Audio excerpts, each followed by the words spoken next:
Just a matter of weeks on from the 12 hours of Mugello, which kick-started the 2026 Michelin 24H series. We find ourselves deep in the Ardennes forest at a racetrack which has very recently celebrated 100 years of existence. The SPA-FRANCORCHAMPS circuit. It used to be a massive footprint of a racetrack, this going off into the countryside, but it still stands at 7 kilometres, of course, and a must-have venue on a season like this. Still a Grand Prix venue, a Grade 1 circuit as well, but excellent that Creventic and the 24H series can find a gap in the calendar to come racing once every April. We've actually got 2 trips here to look forward to. This is where it sits in the calendar, though. Mugello at the back end of March, here now, of course, in April.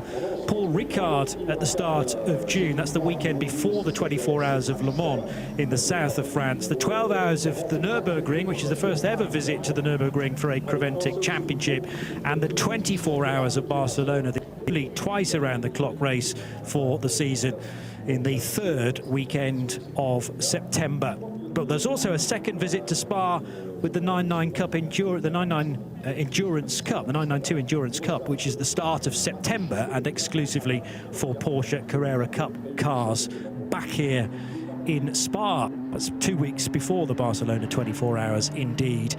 Johnny Palmer and Simon Hill looking after matters in the commentary box. We'll get to Simon just a tick, but the grid very heavily populated right now. Decent ambient temperature as well, not quite as it was warm as it was 24 hours ago here when we were at 12 and a bit degrees Celsius. Not too humid either. There's a fresh breeze, and there is still a chance, I suppose, with a bit of wind here and there, of some wet weather to creep in later in the day. We always go hand in hand with Spa. The chance of a shower, which appears out of nowhere, having not appeared on any of the weather apps. The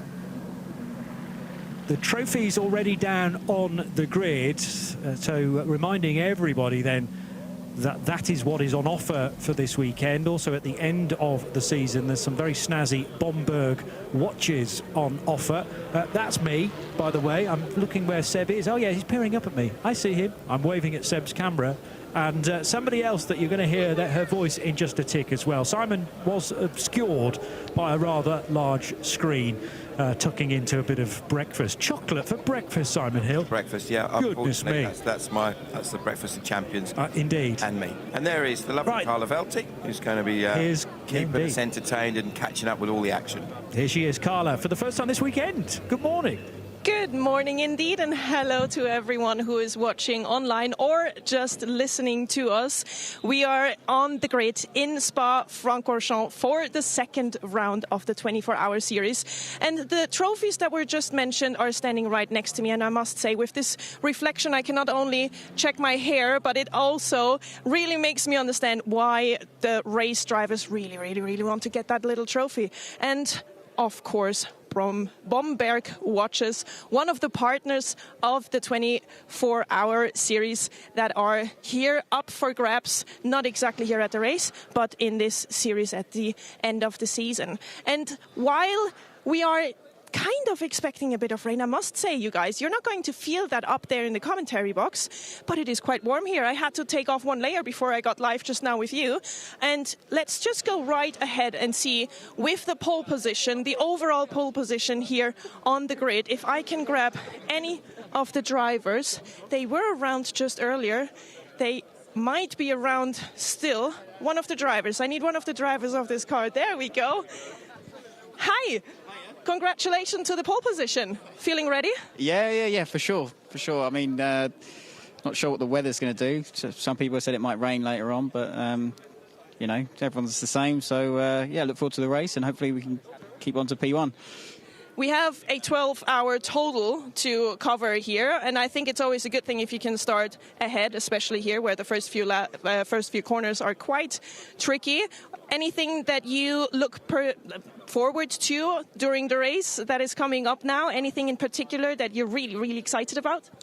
Just getting laps under my belt, to be honest. I mean, in an ideal world, we get a clean start, build a nice gap, and we just keep going quali lap after quali lap, and hopefully build that gap even more. But yeah, I'm sure it'll be a fantastic race and look forward to it.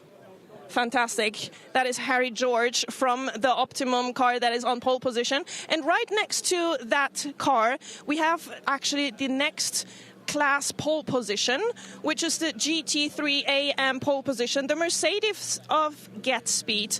And here we have way more people that are potentially available to me for an interview. Hi there, Hi. Mr. Harvey, how are you? I'm great, I'm great. How are you? I'm good, thank you very much. It's always fantastic to be back in Spa, isn't it? It's amazing. It's my first time here, so I'm very excited to be. It's your first time. I always love to speak to a first-timer in Spa. Tell me, how was it yesterday qualifying here? Well, you know, it's my first time here. It's my first time in the car, so it's absolutely amazing. The car's insane. The track's gnarly. Eau Rouge is the first time you're going up that, you're like, wow, this is insane. But qualifying went well. We did very, very good. We got second overall, first in class, and I think we're very happy about that, and we're going to fight hard for the whole race.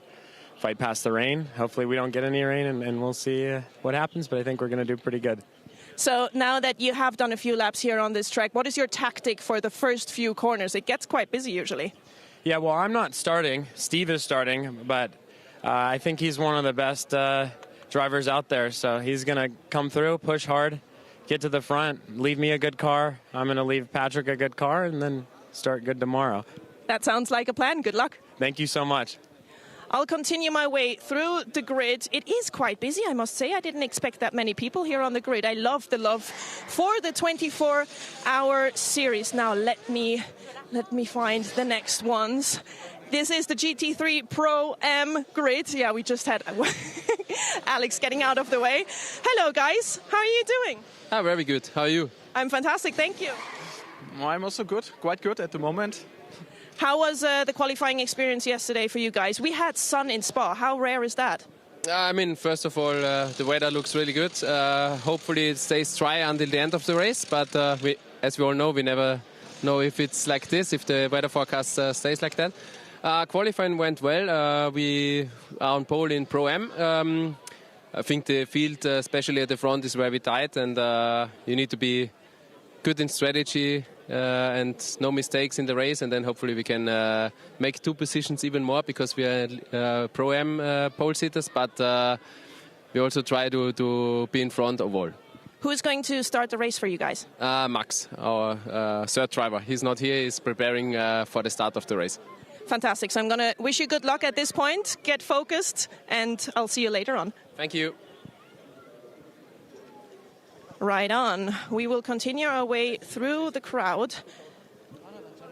A total of 40 cars will be starting here on this grid. Well, actually, that's not quite true. One of the cars is starting from the pit lane, but we have 39 cars here on the grid, and it is quite difficult to understand where is who, because I'm not tall enough to see all of these heads, but nonetheless, I'm going to see who else I can grab.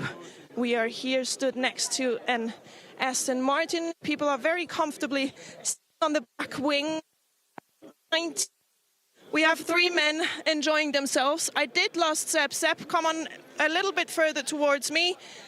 I'm trying to wave to him. All right, I will start the interview as it is already. Hello, guys. Welcome. He's my man. All right. Welcome to Spa. How is it going for you? Oh, very good, very good. We are very happy. It's a magnificent track. It's a perfect car. So we're having a lot of fun and enjoying a lot of the weekend. Anything specific that you can share with me? What is your plan? Who's starting? What is your attention going to be on specifically here on the race? Well, the plan, first of all, we want to finish the race in a high position. So we want to make sure we do everything without mistakes. We're having a race clean, a clean start, and then eventually have a good result. It is a race that is split up in two. So we have 6 hours and 6 hours. Is that something you as a race driver say, that's actually quite cool, I get a break in between? Or is it something where you say, I would rather do the 12 hours and be done?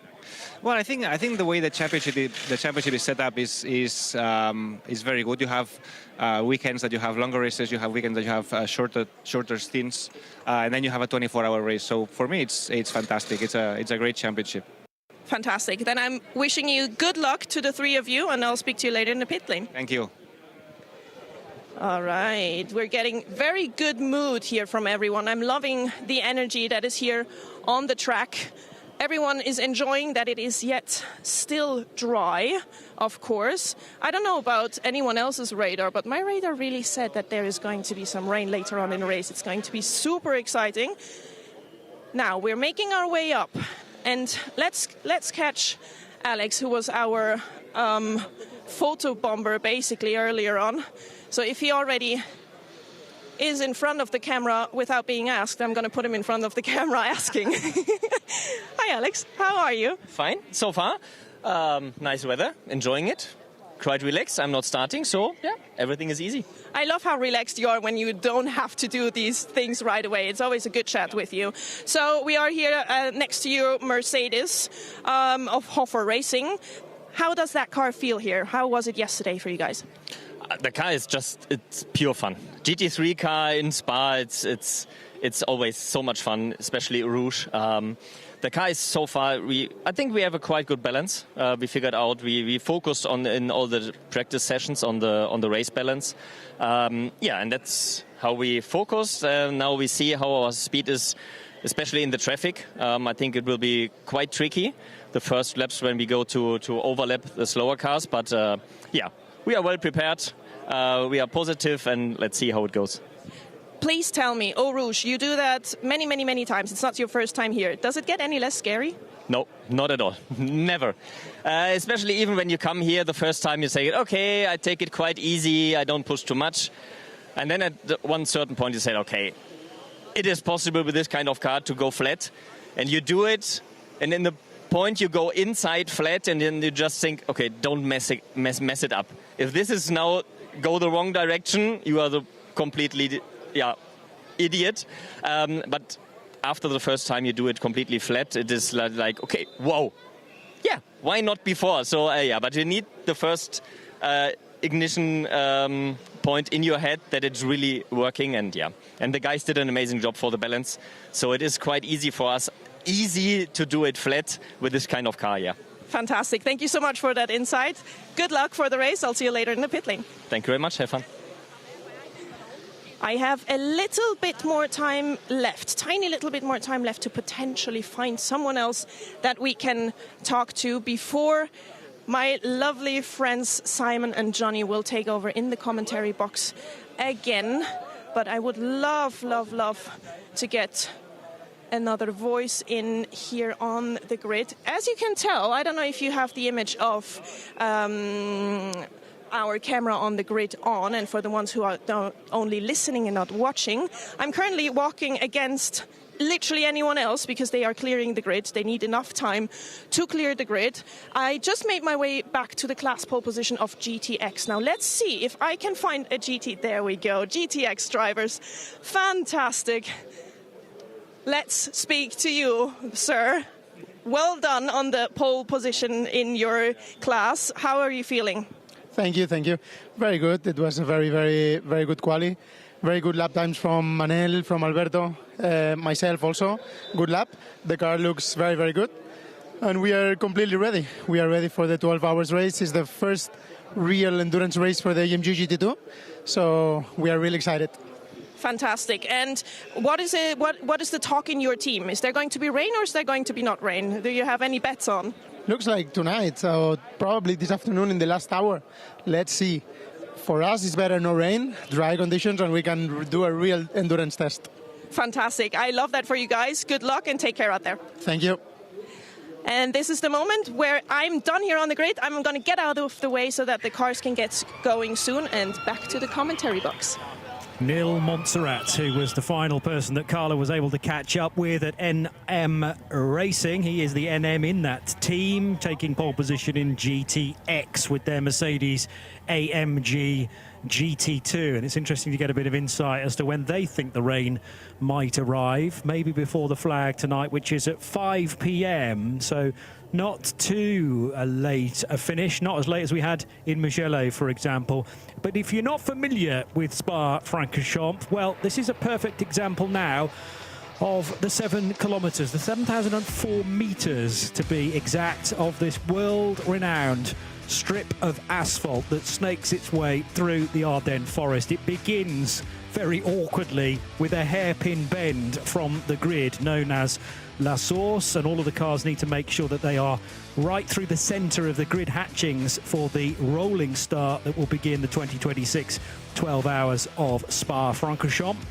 Then up, well, down the hill initially, through Eau Rouge, up Radion, and Eau Rouge Radion as a connection of corners is kind of has its own reputation independent of this racetrack. Long straight of the Kemmel down towards Le Com corner, which is the right, left, right complex. This is the highest point of the circuit. The old track used to depart left there, then downhill down to 88 kilometers per hour at the old Rivage, now called Bruxelles corner, into Jackie X corner, the speaker's left-hander, turn 11 on this particular track map. You can go through the gears a little more then into Pouhon, high-speed approach into the double gauche, the double left into turn 12 and possibly 12A. Le Fagna is known as the Piff Path, the right and the left, where it's again a fairly decent overtaking opportunity. Campos corner at turn 15, and this was where the old track used to feed back in then at Stavelot, now known as Curve Paul Frere. This is the final sector of the three, where straight line speed is so important, even through Blanchimont, which might be flat in some of these GT3 cars. I think particularly when the pros take over on low fuel and reasonably newish tyres. The bus stop chicane doesn't look anything like a bus stop these days, but it did 30 years ago or so, so it still carries that name. That's also where the pit lane peels off as well. And remember, fueling is not done in the Grand Prix pit lane, but it's done in the endurance pits between La Source and where the cars feed back in just after Eau Rouge. 3 sectors, 7 kilometres, Spa-Francorchamps. What more do we need to say, Simon Hill? Well, when you see that, you realise just how much of that circuit is original. You know, it's 100 years, as I think you alluded to earlier, of heritage of this fantastic venue. And you look at it, and you know, you had the Auto Unions and the Mercedes, the pre-war cars racing here. And then obviously every racing driver of any note has raced here. That everyone that all of our heroes will have raced here. But what you also realise there is just how little it's changed. The bus stop you mentioned there at the end of the lap is really the only corner in modern times that's really had some evolutions and varieties of it. You know, it used to be, as you quite rightly said, it used to be like a left-right, a little bit of a straight left-right, and that was how it was back in sort of the 90s, that kind of period. Yeah. So there's been variants of that, but the rest of the track is pretty much as it was. The only exception to that is those of you that are old folks like me will remember that originally that circuit used to, when they get to the end of the Kemmel Straight, you used to just keep going, go out into the countryside for another, I think about 3 miles. I think it was an extra 3 miles. And down to the Master Kink. Yeah, the Master Kink. If you ever watched the wonderful film Grand Prix, the 1966 film, there's some of the footage of that it's mind-blowing. And you look at it, especially then when there were no barriers. And you went off. There are a few hay bales to keep you on the track. Yeah, because they obviously are really good at stopping racing cars, aren't they? But yeah, I mean, look at this Eau Rouge. And interesting, there's a wonderful article in I think it was in Motorsport magazine recently about the evolution of Spa. And I didn't realise that Eau Rouge has actually changed quite a bit as well. There's been a slightly tighter or slightly more open version of it over the years. So when you look at the photos of the cars, photos of the circuit rather, going back to sort of 60s, 70s, 80s. It was a slightly different configuration. Further thoughts, I'm sure, throughout the 12 hours of precisely how Spa has come into this configuration. But let's get back to Carla, still on the grid. I am with Jamie Wall, who is the team manager of Optimum. And we have one question that is something that we need to get straight now. Okay. I'm not quite sure if you can. Do you have better news about the weather? We're seeing a mixed weather coming in, but we are at Spa, so you never know. I think the first few hours will be good, but yeah, maybe around 2 o'clock we might get a little change. Yeah, depending on which app you're looking at. But yeah, I think there'll be definitely some change in the weather, I think, in this race. That would have been my next question. So we look on our apps, right? We look on our phone. Do you guys use something else? No, we don't for this. We don't have a weather station or anything. We are literally using all of the apps, pretty much all of them. And as always, everyone has a slightly different story. But yeah, the best way is just keep looking at the sky. You know, with Spa, it has its own weather climate. So yeah, we just got to be ready, which we are. So hopefully it'll be nice to have a dry race. You know, it's but if it comes, that's all part of racing at Spa. Absolutely, and otherwise we can just try to do a little sun dance and try to make it go away. Depends how the race is going for us. Maybe we do want a rain dance. Who knows? We'll see. I think we've got enough pace in the car, so hopefully we'll be good in both conditions. So yeah, let's see. But it's always nicer for the fans, for everybody to be in the dry. So yeah, let's hope so. That, of course, question is though, sometimes drivers say, I prefer my car in the dry or in the rain. How is the mood with your drivers? To be fair, we're very lucky. We've got a very experienced sort of driver lineup. All three of them are confident in both conditions. So for us, it will be nice to, I think dry conditions just gives you that bit more confidence around here, less likelihood of a code 60, something like that. So yeah, so hopefully, if we were voting for it, we'd go dry, definitely. I'm enjoying the sunshine here in Spa, but if it comes, it comes. Fantastic. Good luck with all of that. Thank you very much. Thanks, guys. Jamie Wall, who's the team manager at Optimum Motorsport, this beautiful McLaren that they've brought to Spa-Francorchamps, and it's half papaya, half black livery. We're on TV again, Simon, but you're doing a very good job of hiding because the drone has arrived outside our commentary position on, what is this, floor 1.5? We're quite a long way up. And the other thing is, I don't know whether our position is going to change in years to come because there's an awful lot of development work going on here at Spa-Francorchamps. We never get allowed into the hospitality suites, but there's a stonking tower which has replaced the old one, now being put in, still being built actually, readiness for the Grand Prix, which is at the end of August, the Spa Grand Prix this year, the Belgian Grand Prix should I say, at Spa. But yes, it's going to look very different again. It feels like you keep coming back to Spa year after year after year, and they've built something else here. Yeah, it shows you it's great that there's so much investment going into a venue like this. You know, sometimes you look at the more established historic venues and they sometimes look a little bit tired. They maybe haven't kept up with some of the modern tracks that have become part of the international scene in more recent years. You know, we've been fortunate enough to go to the Middle East and see some of the circuits there are spectacular facilities. But Spa, as you know, they've obviously managed to get some really good investment into the circuit and develop the track, or the facilities rather. As we said, the track hasn't really changed much, no. But the facilities, why would you change it? Let's be honest, because it's, you know, if it ain't broke, as the famous saying goes. But just one thing, just referring back to Carla's last, interview there with Jamie Wall. Jamie's been an absolute rock of that team there down at Optimum Motorsport for some time now, working alongside the crew of such a strong team now. They're involved obviously not just this weekend in doing the Michelin 24H series, but regularly in GT World Challenge. They've been, you know, super successful in British GTs, and they also run Brendan Uribe's car in IMSA. Have done for some time with Oliver Milroy as one of the drivers in there. But Jamie, an absolutely superb racing driver in his own right. Interesting little fact about Jamie is that back in 1994 was the first time that the MSA would allow 16-year-olds to get a race license. Ah, yes. As an adult, if you like. Hold that thought. He was the first one. So he was the first one. I'm going to do the grid, and then we'll get back to your stories regarding Optimum and Brendan Uribe, who has driven, I think, in the 24H series in the past. So this was qualifying done actually over 6 sessions yesterday, split into 2 different bracket umbrella categories, but all the GT3s were out on track together. They needed to use their AM driver in the first 15-minute session, and it was free choice in the second 2 15-minute sessions. Optimum Motorsport, they've got 3 drivers here. They used Harry George in the first, Freddie Tomlinson in the second, and Salman O'Vega in the third.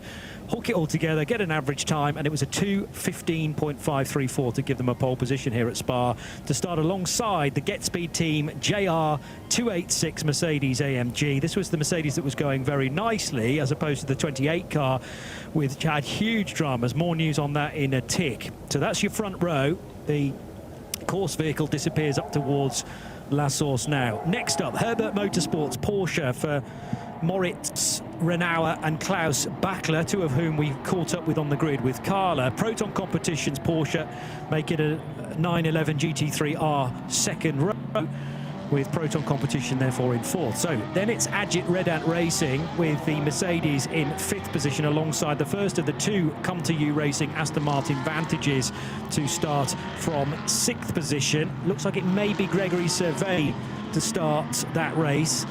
2 more Aston Martin Vantages next up. The second from You with Tom Coronel elected as the opening driver, and alongside Oliver Campos for E2P Racing. For a long time in qualifying yesterday, Aston Martin were actually on the provisional pole, but then their bronze driver Pablo Buguera was not equal as we would have expected, really, to a lot of the pros he was up against in qualifying 3 yesterday. An all Haas RT 5th row, so both of their Audi R8 LMSs are on that position on the grid, 9th and 10th, with very similar lap times as well. And the starting drivers for those cars, Mathieu Castellan and Simon Balcan. 81 Era Motorsport Ferrari will start from 11th position. Ryan Diel in for the opening stint, according to our screen at the moment. And then it is ARC Bratislava's Lamborghini Huracan. Very easy to spot that on the grid in its traditional bright yellow livery. That's an Evo to Huracan with the V10 5.2-litre engine. Hoffer Racing's Mercedes is in 13th position, and the nominated starting driver there will be Torsten Kratz. Alongside that car is the 69 Audi for Paul Scheuchner for Continental Racing by Simpson Motorsport. 15th and 16th position for Vipanitsa Racing's Mercedes of Malaysia, and MP Racing's family affair with 4 Gosners due to drive that. And car 58 will be started by Manuela. So the left-hand picture as we see the snaps of all 4 drivers for Manuela Gosner in the MP Racing car. The 9th row, we'll see the 29 car for Lisa Clark, Pellin Racing. Ferrari, that Ferrari was fighting electrical problems yesterday, though they had an ABS problem as well, from what we were hearing. Nil Montserrat, gentleman we heard from on the grid, is in the GTX pole position. He starts the NM Racing Mercedes from that different category, and they were out in the first set of qualifying sessions, therefore, ahead of 2 Vortex, the Vortex 2.0 of Marc Girard and Julien Boileau to start those French cars. Then you're into the 992 field, and this is a significant chunk of the grid, actually. They all qualified in the first slew of qualifying sessions, and it was a real good arm wrestle on the timing screen between Mullner Motorsport and Red Camel Jordans.nl. The Belgian locals getting the judgment. Julian Hanses will start that number 921 car ahead of 909 Rick Breukers in the Red Camel version. 992 AM pole position taken by HRT Performance in the yellow 928 Porsche Cup car. Stephen Gambrell will start that. And fresh from a first ever Qatari pole position in the European Le Mans Series last weekend, Abdullah Al Khalifi will start the QMMF by HRT Performance Porsche from second in 992 AM, ahead of the 2 Seb Lejeune Racing examples. Julien Boulary and Seb Lejeune himself will be the starting drivers there in cars 888 and 910. RPM Racing's Porsche for Nick Johnson will take the opening stint 907 ahead of the Holmgaard Motorsports car number 902 for Marcus Holmgaard. Chazelle Technology Course, another Porsche Carrera Cup car from the AM category with Jean-Paul Dominici to start that. MM Racing's Porsche of Belgium for Mick Murens, number 923, is in 30th position.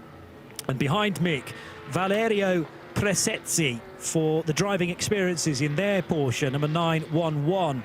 Escuderia Faran in the Porsche category as well for Pablo Bras Silvero, number 949. Crubillet Sport of France will have Pascal Duhamel as the starting driver there. And behind that, TCE, the pole position within the TCE TCX category was taken by the Italian-run Ligier JS2R for Not Only Motorsport.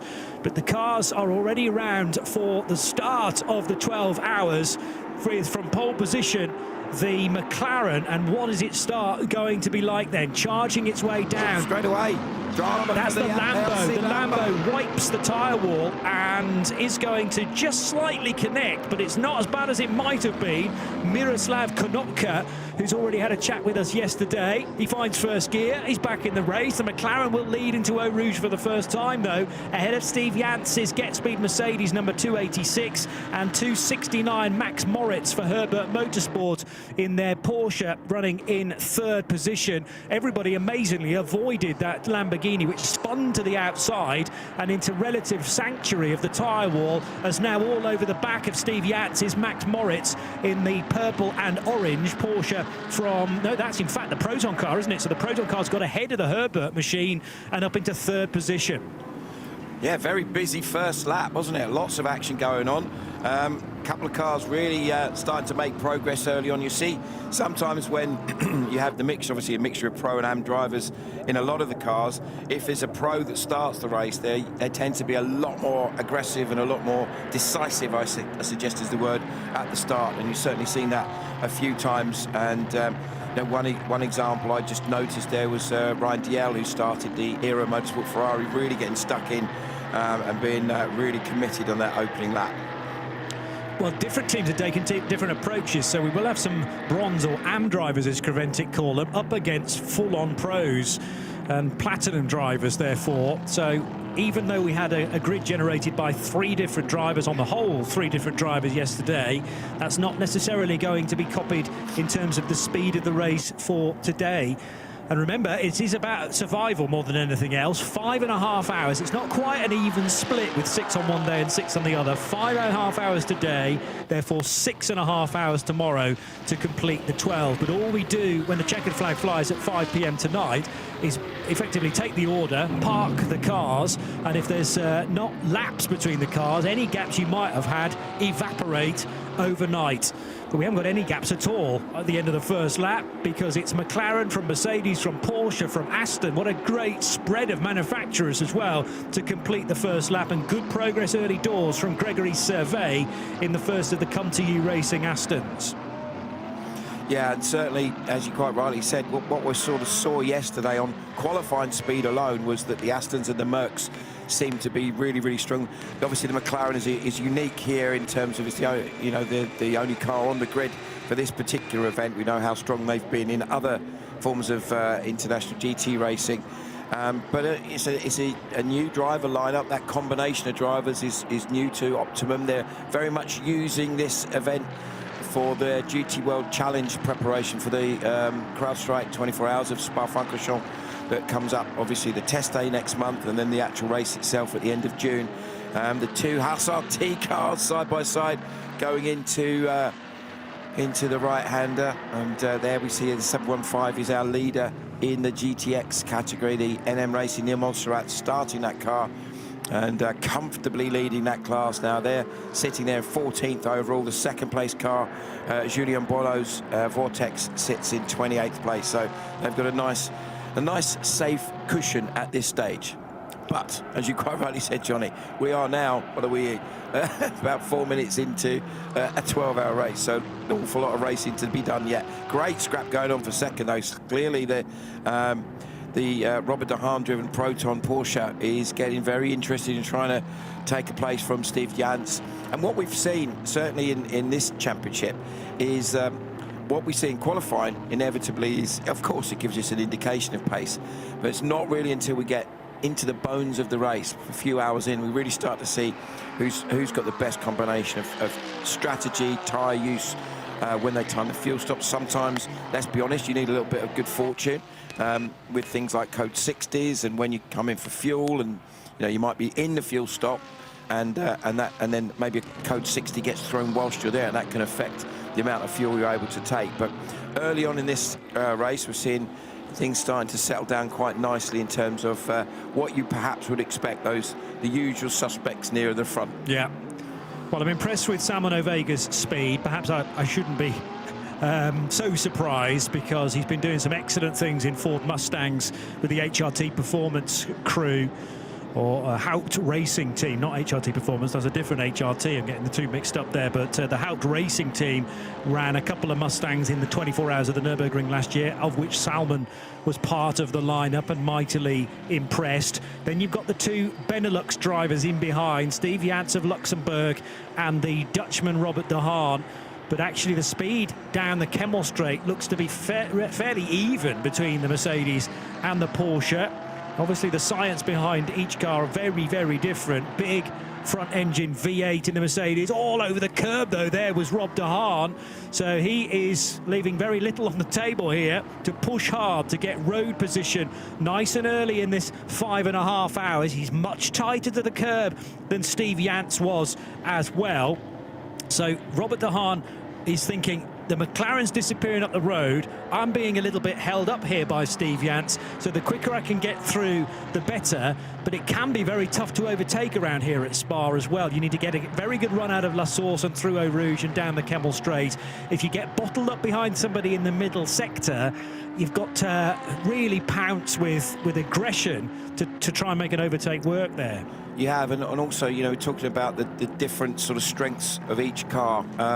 There's certain cars that certainly seem to work much better through Sector 2, which is the longest sector. It's over a minute, and it's obviously with most of the really high speed and twisty sections, whereas Sector 1 is really from from the start line up through Eau Rouge, down the long Kemmel Straight. And at the end of that Kemmel Straight is where Sector 1 finishes. And the final sector is this part that we're watching now. This is the last part of the lap, which is, again, very, very high speed. So the cars with really high-speed aero grip and also with very strong straight line performance, you usually notice that in sectors 1 and 3. That's really where you see that, whereas obviously a car that's maybe got a better chassis, or the driver is a little bit able to be a little bit more committed, they tend to be Sector 2 is where you quite often will find that working at its best. Elsewhere, although we're not seeing it, I did expect Abdullah Al Khalifi to start well in the 992 AM division, and he's taken that category lead now away from Stephen Gambrell. So that's the QMMF by HRT Performance gang from Qatar, now ahead of HRT Performance's machine. We've had something happen, though, at turn 12, which is Pouon, I think, on the numbers around here. I always associate Pouon with being turn 9, but looking at the track map, turn 12 is Pouon, maybe Le Fagna type area. Don't know what that is just yet. Might just be a half spin and then a car continuing. Fingers crossed it is that. But the race director always has the option of going into what's called a code 60, which is a bit like a full course yellow. The 60 meaning 60 kilometers per hour. But we're remaining racing, and that part of the track is, I was about to say clear again. Not necessarily. The yellows are still being displayed, and we're about to go down through turn 12, which might offer us a clue. Just got away at the wrong time there, didn't it? I was hoping they were going to stay on their onboard. We would have seen exactly what it is a code 60, though, so clearly the problem's still there. Yeah, so that's Pouon there. That's the corners that we were talking about. There's the yellow on the right-hand side. Is that a code? Oh, yeah, car in the gravel. Miroslav Schnopka again, I fear, in his Lamborghini, who has exited the track backwards into the gravel trap. We're only seeing the after effects of it, so not sure how he's got there. And although the code 60 is being displayed, these cars are not going at 60 kilometers per hour. Yeah, now they are. Really interesting there. Did you notice that? I don't know if you saw that, folks, that the orange and blue Proton competition Porsche that's been driven by Robert de Haan obviously immediately hit the limiter that stops the car from going above 60 Ks, and the Mercedes ahead that's being driven by Steve Jantz seemed to pull away quite significantly. I would suggest, just from my immediate observation, that Jantz's car perhaps didn't get onto the limiter quite as early. Now they're all now looking fairly equidistant, but if you remember that the Proton Porsche, the de Haan car, that car that's third, was literally on the rear bumper of the white Mercedes, the Get Speed car ahead of it. And then clearly you can see that there's, what, 3-4 car lengths between them? So it might have only been a split second, but when you hit that, it is like hitting the brakes. You know, it literally just instantly slows the car down to quite a significant way. When you speak to the drivers to get a bit of insight as to how that is applied, it's quite an interesting or difficult thing to get absolutely bang on, because you obviously don't want to get a penalty for not hitting the speed limiter at the right time. But similarly, you don't want to do it too early. So here is the ARC Bratislava car. Looked like it was down the inside of one of the 992s, recovering after he's off on the first lap. And then you can see from the onboard here, the car off in the gravel. So one of the good things with the Michelin 24H series is that, unlike certain other, we see just in some pit stops coming in, people coming in for fuel. Very last minute for the Mercedes. That was our first two on the grid. So the Optimum car is in, and I think also the Get Speed Mercedes was in as well. Well, this has got to be only for fuel. You know, we're only 10 minutes into the race, so there's no need to change a driver yet. The tyres will be brand new. The fueling is not done in the conventional Grand Prix pit lane. Instead, they'll go through La Source on the inside, so the inside of the concrete wall remaining in the pit lane, and the pit lane then extends down into the endurance pits, which is where the fuel pumps are. And for car number 77, the Optimum Motorsport McLaren, ordinarily, if it was pitting under green, it will be able to take 120 litres as its final, or as its maximum refuel amount. However, because it's a 15% rule when you pit under code 60, it's only going to be able to take 18 litres, and we're now back to green with those cars stuck in the pit lane, and everybody else is going to be upping the pace. So maybe McLaren and Mercedes will be regretting that decision, because we have a new leader who is Robert de Haan in the orange and purple Porsche. And in fact, did we get the Aston back in front? I think Coronel's in front. Well, that's Survey. Survey, sorry, in the first of the Astons. Had there been a change? I think there was. Didn't quite. A little bit of a wobble there going through the first part of Les Cons. Yeah, Gregory Survey is in the lead, so must have been a bit of a change as they came out of the last part of the lap there. And look at this, de Haan is immediately on it. He's looking extremely strong, and obviously we saw just how quick he looked relative to the Get Speed Mercedes that he was chasing earlier on. Now he's on the back of the wonderfully liveried Come To You Aston Martin, and Survey is looking on. So let's have a little look and see what's happened here. Yeah, it looks to me like de Haan was just either very slow out of La Source, or sometimes I've been aware that it's happened where maybe the speed limiter doesn't release quickly. Yeah, could have been something like that. Obviously, we don't know just from looking, but it doesn't make sense why. It's clearly the car's working all right now, because he's back on it and he's right on the back of Survey. But initially, it looked like he had a real slow exit from La Source. We go on board with Robert de Haan now. The young Dutchman, of course, real star of the Porsche Super Cup, seen him racing and being extremely strong in that, and previously in a Porsche Carrera Cup, certainly in the GB series, was one of the most impressive drivers as an extremely young driver coming into that and winning races immediately. In fact, dominating races is the way I would describe it. So the level of ability that Robert's got is absolutely evident. And no doubt he's going to have a very long and successful career in sports car racing. And with the greatest respect to Gregory Survey, as is appropriate, he is an AM driver, so maybe he realised my one chance of getting ahead of a superstar like Robert de Haan is at the restart. As long as I can react to the green flags far more quickly than the Dutchman, I just hope that Survey has not gone too early. I mean, he'll be somebody who knows this track like the back of his hand, because he is Belgian, running for the Come To You crew as well.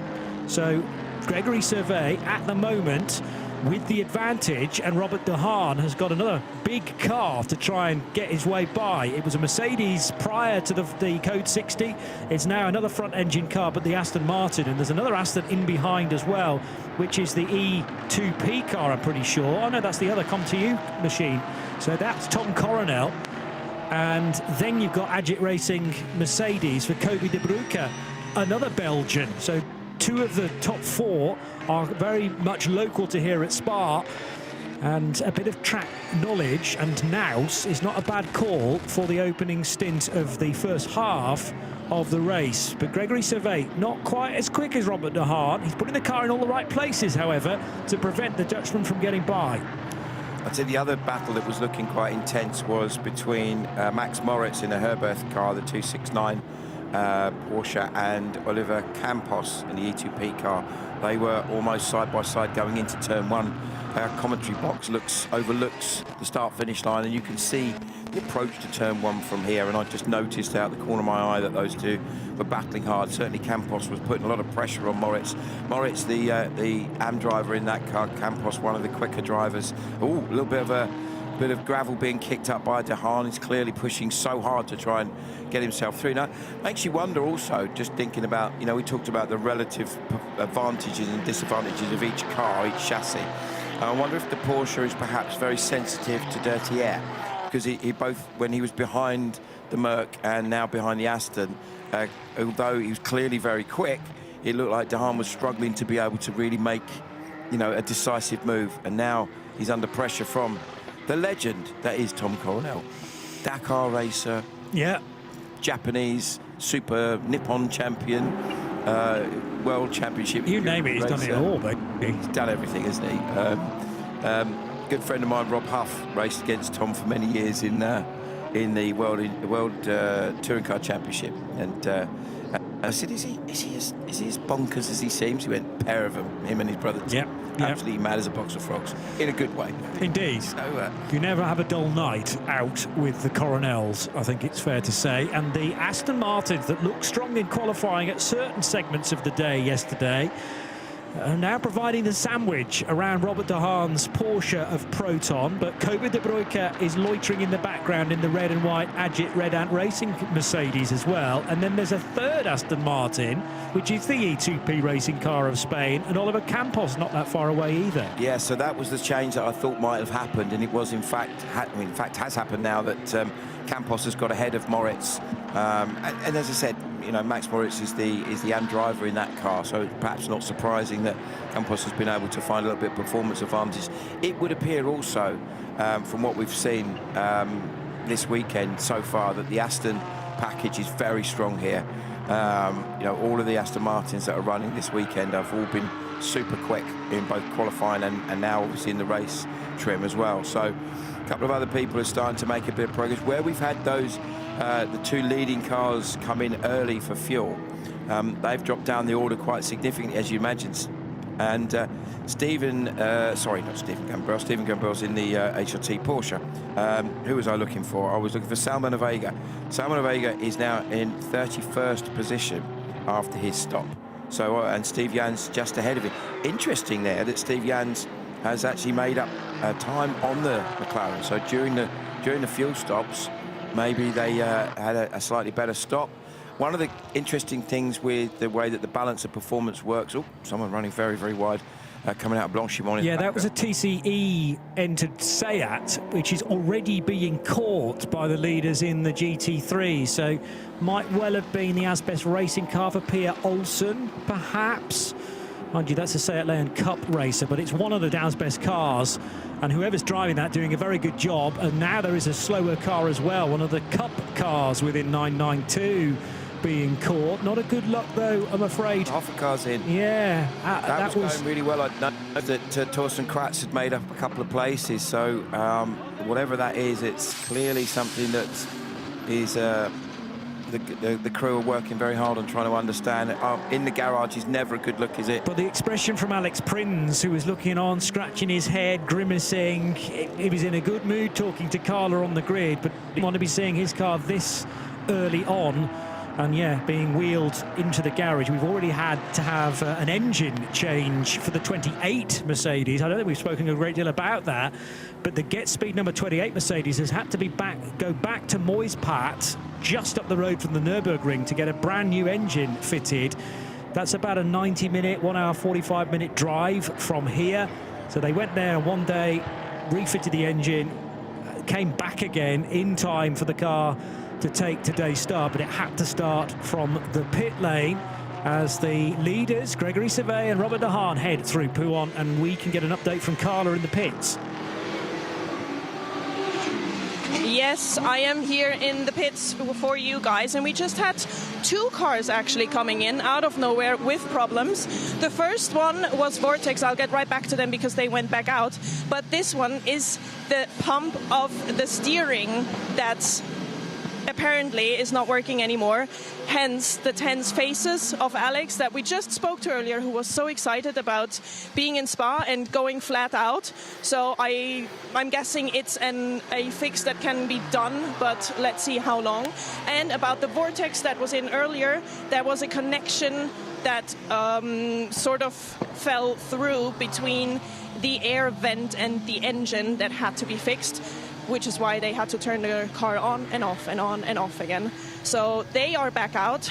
Looks like they have solved their problem at Vortex, but the Mercedes from Hoffer Racing with the number 11 is currently in the box. Not what we want to see. I'll keep you posted. So that might be a power steering pump that's failed, perhaps? Yeah, I think, interestingly, that's... We heard an interview with Lisa Clark yesterday from Pelin Racing. It sounded like they had a similar problem with the Ferrari last year. Yesterday. Last year. I remember last year, actually, they did have a similar problem with that car. But I the think Mercedes is yellow, it seemed to be the problem there. Such a big car, and the V8 sits on the front axle, which are the wheels you're trying to turn, and if you don't get power-assisted steering anymore, you're going to turn into Popeye pretty quickly. The problem is when you talk to drivers who race cars with power steering is we kind of relate it to road cars, and obviously a road car, you know, I'm certainly old enough to have driven road cars without power steering once upon a time, and it was physically, you know, you could feel, you know, you had somebody that was quite slight or maybe not strong with their arms, and they'd find it really hard to park the car. So obviously you relate it to that, and you think, well, no power steering, it's just going to be a bit tough. The big problem is the cars are engineered around that. Yes. And in the same way that all of these GT3 cars have a number of assistance systems, so they have a traction control system, they have an ABS system, they have power steering, they have in most cases paddle shift gearboxes. This was the start of the race. We'll finish the point about power steering because it's a good one in just a tick. I just want to make sure that everyone was vaguely through the grid hatchings. From this angle, it did look okay, but then the Lamborghini from ARC Bratislava, started by Miroslav Konopka, sort of got a helping hand onto the grass. If he didn't wipe that red tyre wall, he got within millimetres of it, and then finally came to a resting place in the second tyre wall.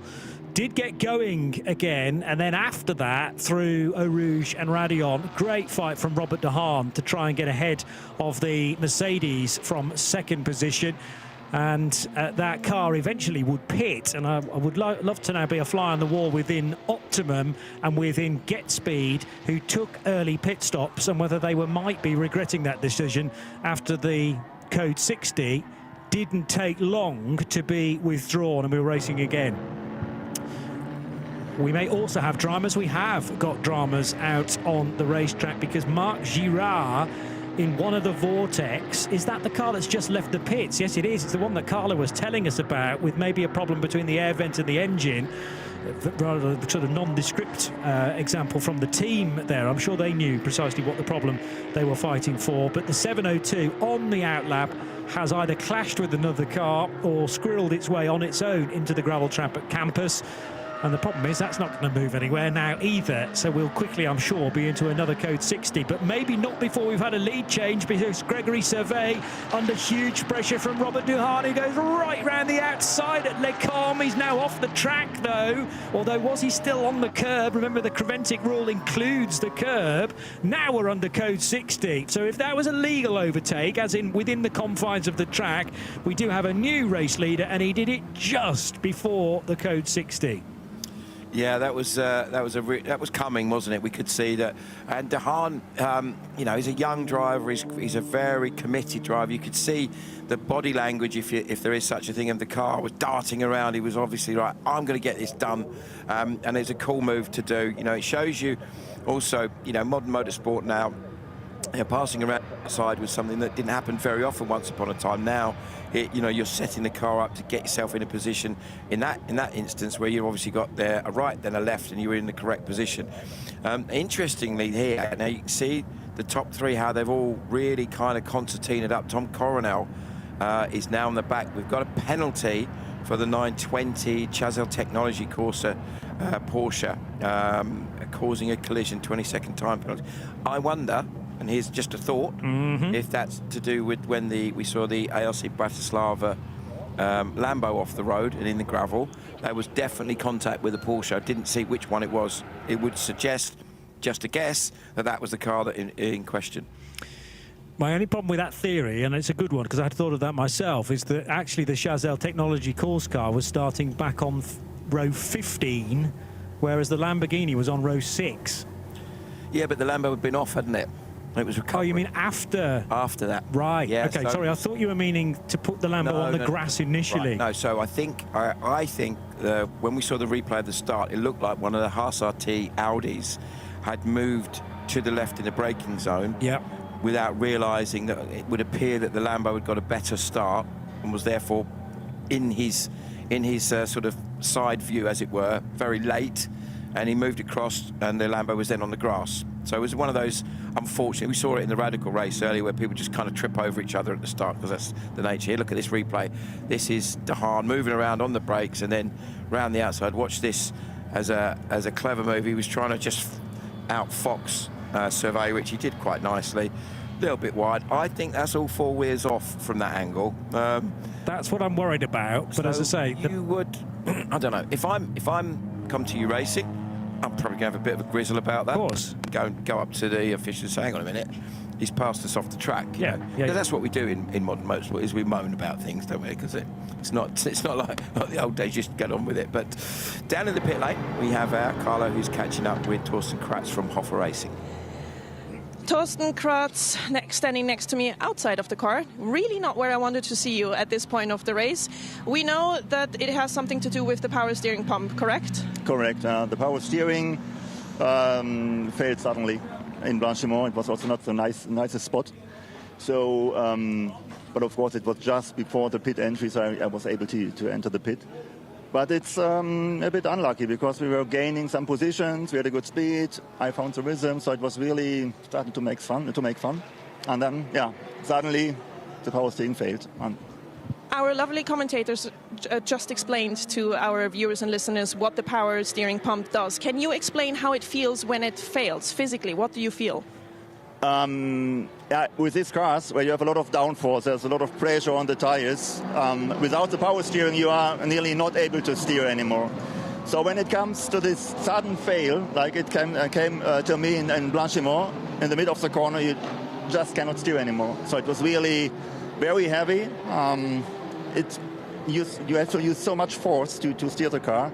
It's not drivable anymore. So it's really like hell. So it's not moving.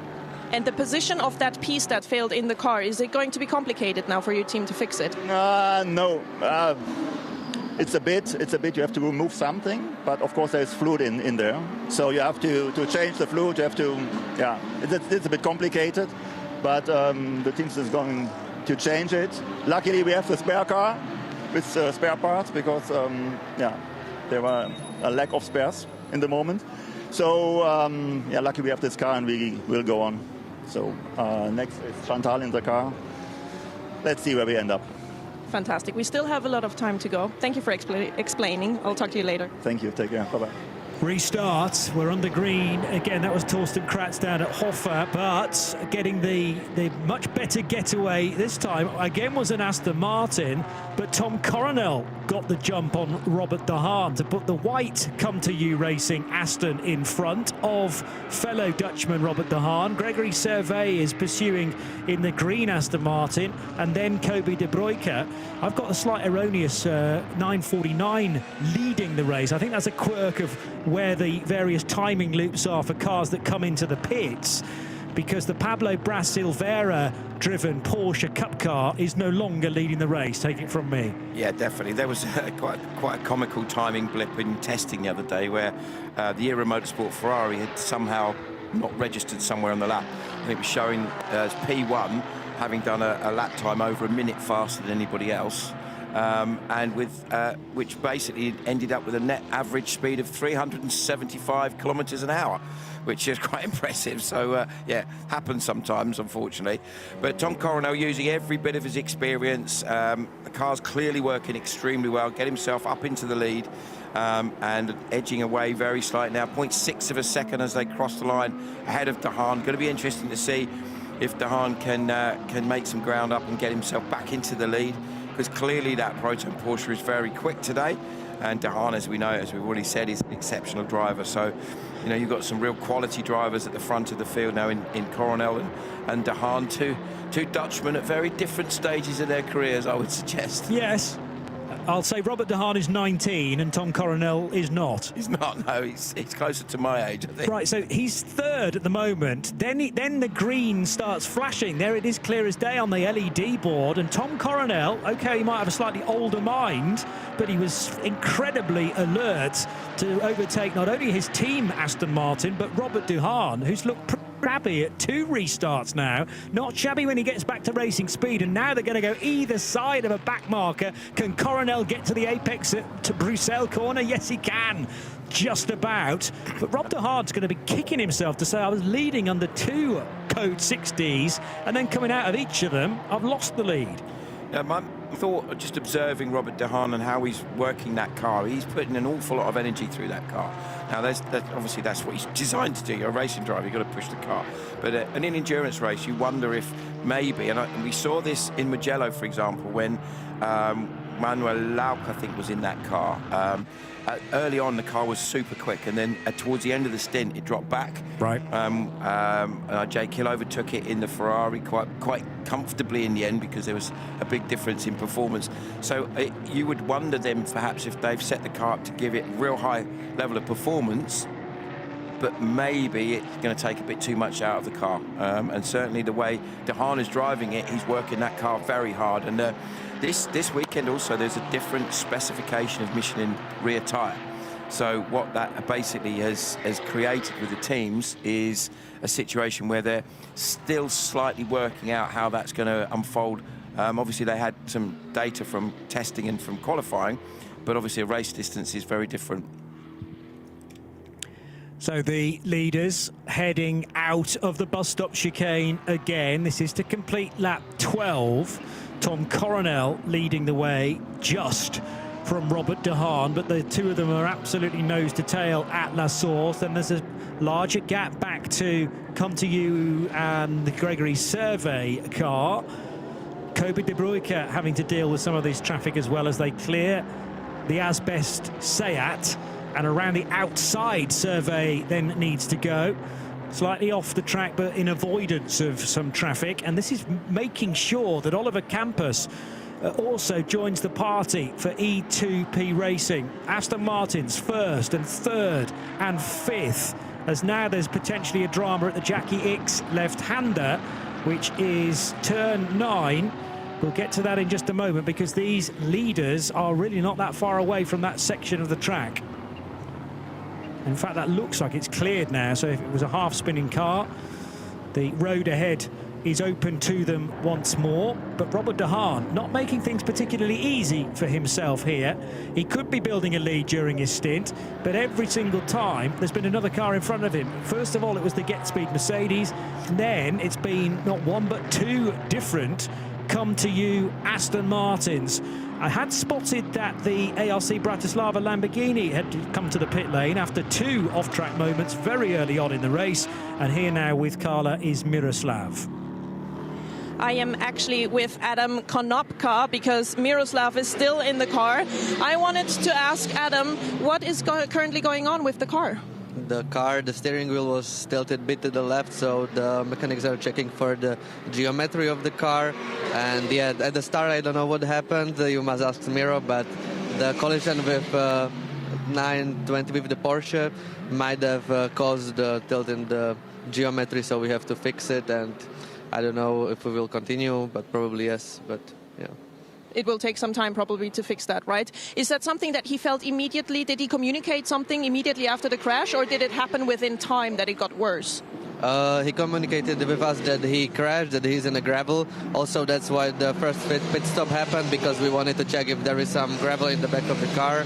But right now, he got out of the car right now, so then you can ask him. But then he communicated with us that the steering wheel is tilted, and he wanted to check the car, if the car is okay. Okay, understood. I'll give your team a bit more time. I'll get back to you guys later. Okay, thank you. Well, certainly the 2 incidents that Miroslav had on the opening lap could have knocked the geometry of that car out, and I wouldn't be surprised if it's no longer tracking exactly as it was set up overnight. So the Miroslav Konopka-driven car brought in, but that was actually his son Adam, as Carla mentioned. Not the luck that they were hoping for when they qualified in 12th position for the start of this race.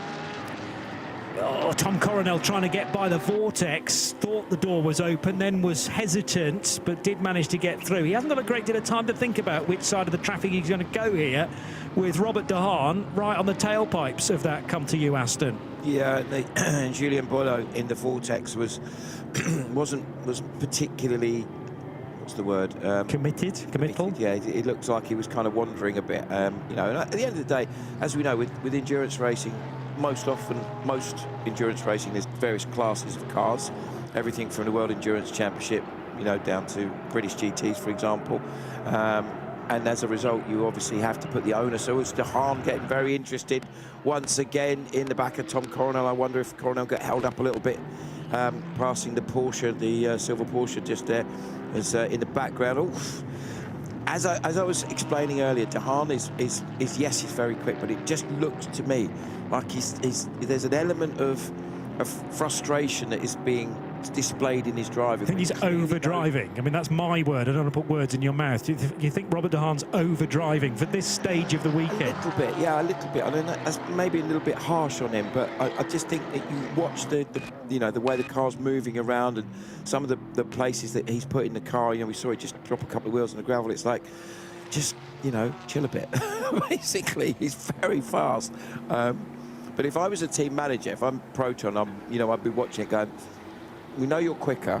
We know it looks like you're quicker than Coronel ahead. It was, you know, he's been quicker than pretty much all of the cars that he's been fighting with. There's no doubt about that. But you know, we're you know, what are we? 36 and a half minutes into a 12-hour race. So, you know, there's an element of oh God, I'm sounding like such an old man now. An element of pacing yourself has got to be a factor. Well, it's 12 hours, and actually, you know, all you need to be focusing on today is the checkered flag at 5 p.m. And for Robert de Haan, he just needs to be concerning himself with the first 2.5 hours this race. I'm not saying he's going to be in the car for 2.5 hours, but it's probably going to be a double stint here if Robert de Haan has the flashes on permanently there. That was more about getting the Seats drivers' attention rather than Tom Coronel, I feel. Exactly. So, now, one of the interesting things, you know, I mentioned earlier about if we go back to Mugello, the opening round of the Michelin 24H series, where this Proton Porsche was very quick early on in the race, and then towards the end of that, the first stint, which I think was, if I remember correctly, was Manuel Lauck in the car, it massively dropped off performance-wise. It looked like it had just killed its tyres.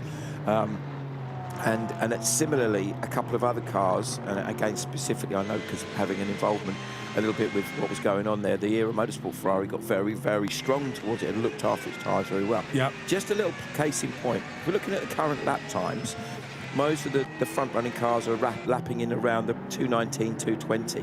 The quickest car on that lap set their personal best was Ryan Diel in the Era Motorsport car, 2:19.072.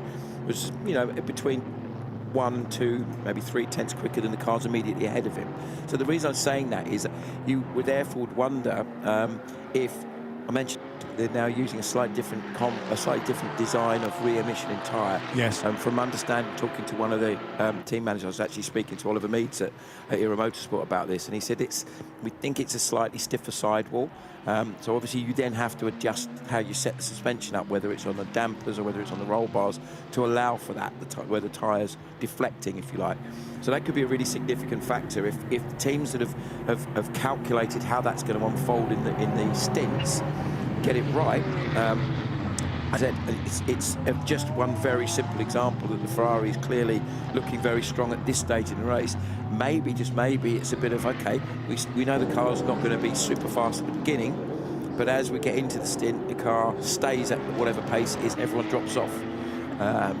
You know, so, they're having a tough day in this car. They really are.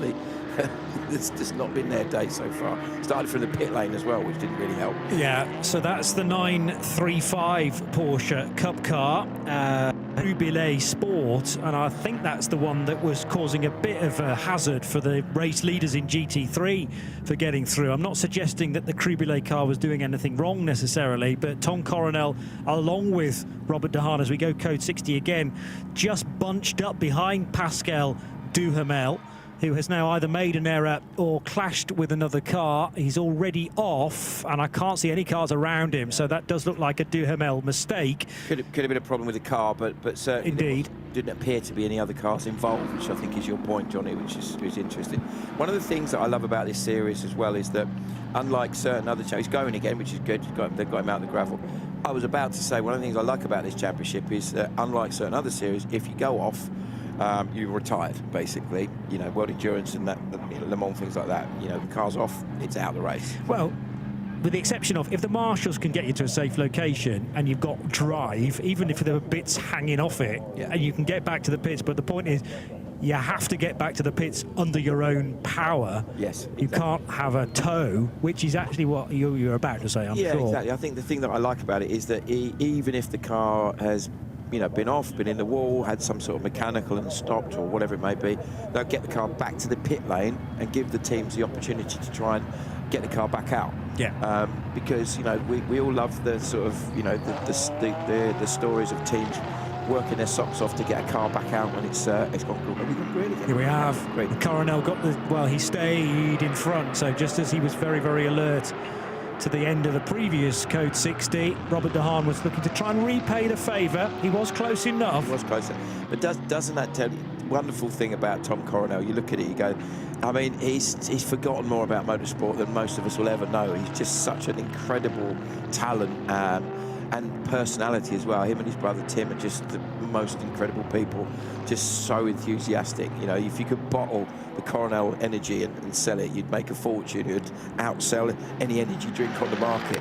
And we love the fact that they're not only, especially Tom, is still racing at the highest level and being super fast, but he's also using all of his experience in this instance. You know, as you said, he's got a guy, you know, in De Haan who's young enough to be his kid. You know, that's some of the facts of it. So he's going out and he's racing against these exceptionally talented young drivers and still being able to, you know, put himself in a position to challenge for maybe for a win. And but looking at the lap times as they crossed the line last time, obviously that was coming round after or halfway around the lap went green. So it's really the next lap to get a bit more of a clearer indication. But actually, in terms of the fastest lap by the cars at this stage, the quickest of the cars that's lapping at the front interestingly, the Coronel car, 2:17.667, 2:17.840 for De Haan, and 2:17.727 for Cervez, with Kobe de Roca also in the 2:17s. And then the rest of the cars, if you look down the rest of the grid, they're all sort of 18s and 19s. So there we go. Abdullah Ali Al-Khelefi is doing a superb job. These guys really impressed me last time out. They've come in into a super competitive category in one of the most tough championships and instantly have made such a strong impression. Going with a really, you know, obviously what helps their cause is that they're with an extremely good team in HRT that are looking after running the car on their behalf. But we had a discussion yesterday, Johnny, on air, didn't we, about the various different colours that we were seeing on all sorts of cars, and we got into a conversation about this wonderful livery on this car. And what was the colour that was described? Was it maroon? Well, was it? I suggested to Abdullah it might be maroon at the driver's briefing, and he said, no, I think it's a burgundy. Burgundy. Which is on the Qatar national flag. And Abdullah from Doha, 35 years old, but he's a busy boy this year, racing in the European Le Mans Series with Team Qatar by Iron Lynx. And then, as we said, this car prepared by HRT Performance, but also from the QMMF group, the Qatar Motor and Motor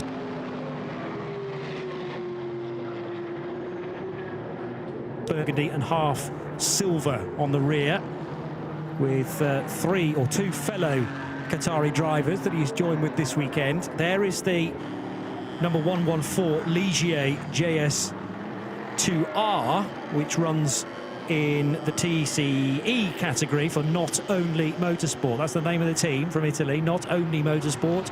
But the Ligier... What else they do then, we need to find out. Yeah, that's a very good point. Sarah, next time she goes down there, is find out, apart from motorsport, what else is the not only bit with Not Only Motorsport. So they may be a bit sheepish about that, but it's lovely to see the Ligier name, isn't it? I mean, obviously they've been very successful, and they are very successful in prototype racing. Yep. But obviously, you know, I'm misty-eyed thinking of obviously the F1 exploits of what was an absolutely wonderful team headed by a real character in Guy Ligier. Look at this battle for second now. De Haan having to fight very hard to keep Cervez behind him. Cervez trying to repay the favour of going around the outside. This perhaps was my point earlier. I wonder, and I know we're only 45 minutes into this race, I wonder if Dehaan's killed his tyres, because he seems to suddenly have lost pace.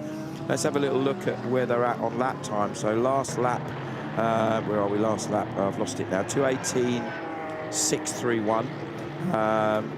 So yeah, basically they're all lapping about the same pace. The top 5 or 6 cars are all in the mid 2:18s at the moment, which is what you'd expect with you know, as the fuel load comes down a bit, but the tyre is obviously going away.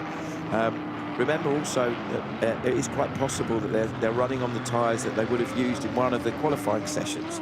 So the rules for this year are slightly different to previous years, where in the 3 15-minute qualifying sessions, as Dehaan finding his way past the slower car, and looks like Survey has got caught in traffic and is allowed Kobe De Bruyke get right on the back of the ComTU Aston Martin. De Bruyke's got great momentum.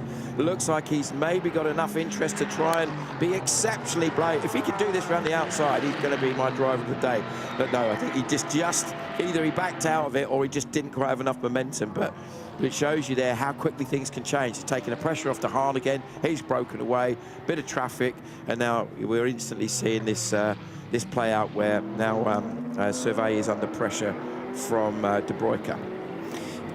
I have just put a question out to Carlo Velti to do this on the slide to find out whether it is Gregory Survey in that car, only because he is bronze, and I'm massively surprised and impressed that Gregory can keep up the pace of Rob Dehaan and he can keep Kobe De Bruyke behind him. If it's not Survey, it's likely to be Nicolas Baert, who is the semi-pro in that car, but the driver ID says Gregory Survey, and knowing not a great deal about the Belgian, that's not a place to catch somebody right in the middle of Eau Rouge. We saw the Aston get really tripped up there, but I think perhaps De Bruyke had backed off a little bit to allow for the traffic. As we see Dehaan in the lead now, ahead of Tom Coronel, so found a way past. So my theory about his tyres going away, absolute rubbish. What do I know? He's found a second wind, it appears, and maybe that offers us a bit of a clue as to how the Porsche has been set up. You suggested it might be that it just generally fades through the course of the stint, and therefore they're favouring the start. But, well, Robert Dehaan, having been bottled up for a long time now behind, first of all, a Mercedes, then each of the ComTU Aston Martins, maybe he is discovering a bit more tyre life that he didn't necessarily expect to have 50-odd minutes into this race. We have had some full course yellows, or code 60s more correctly, in this championship, so that has rather tempered the tyre wear potentially. It will also have saved a bit of fuel here and there as well. So bearing in mind that the cars will have to come in at roughly an hour, but I think they might be able to make 65, maybe even 70 minutes on this current tank of fuel. Let's get to Carla. I know you've been investigating my ComTU racing question. I have been investigating, and turns out it is actually Gregory Survey in the car. And I did ask the person that I spoke to in the team from ComTU with the Aston Martin, I said, how come he's so fast? We are not used to seeing that from these class drivers. And she said he's just really, really comfortable in this car and feels good. So I think whether it's going to be me or Sarah later when she takes over here in the pit lane, we need to have a chat with him where he found that speed and that comfort. I'm hugely impressed. I mean, I didn't mean to sort of be derogatory at all, but you kind of associate the bronze tag, the AM driver, as not being able to compete with, you know, Rob Dehaan is a Porsche Carrera Cup champion.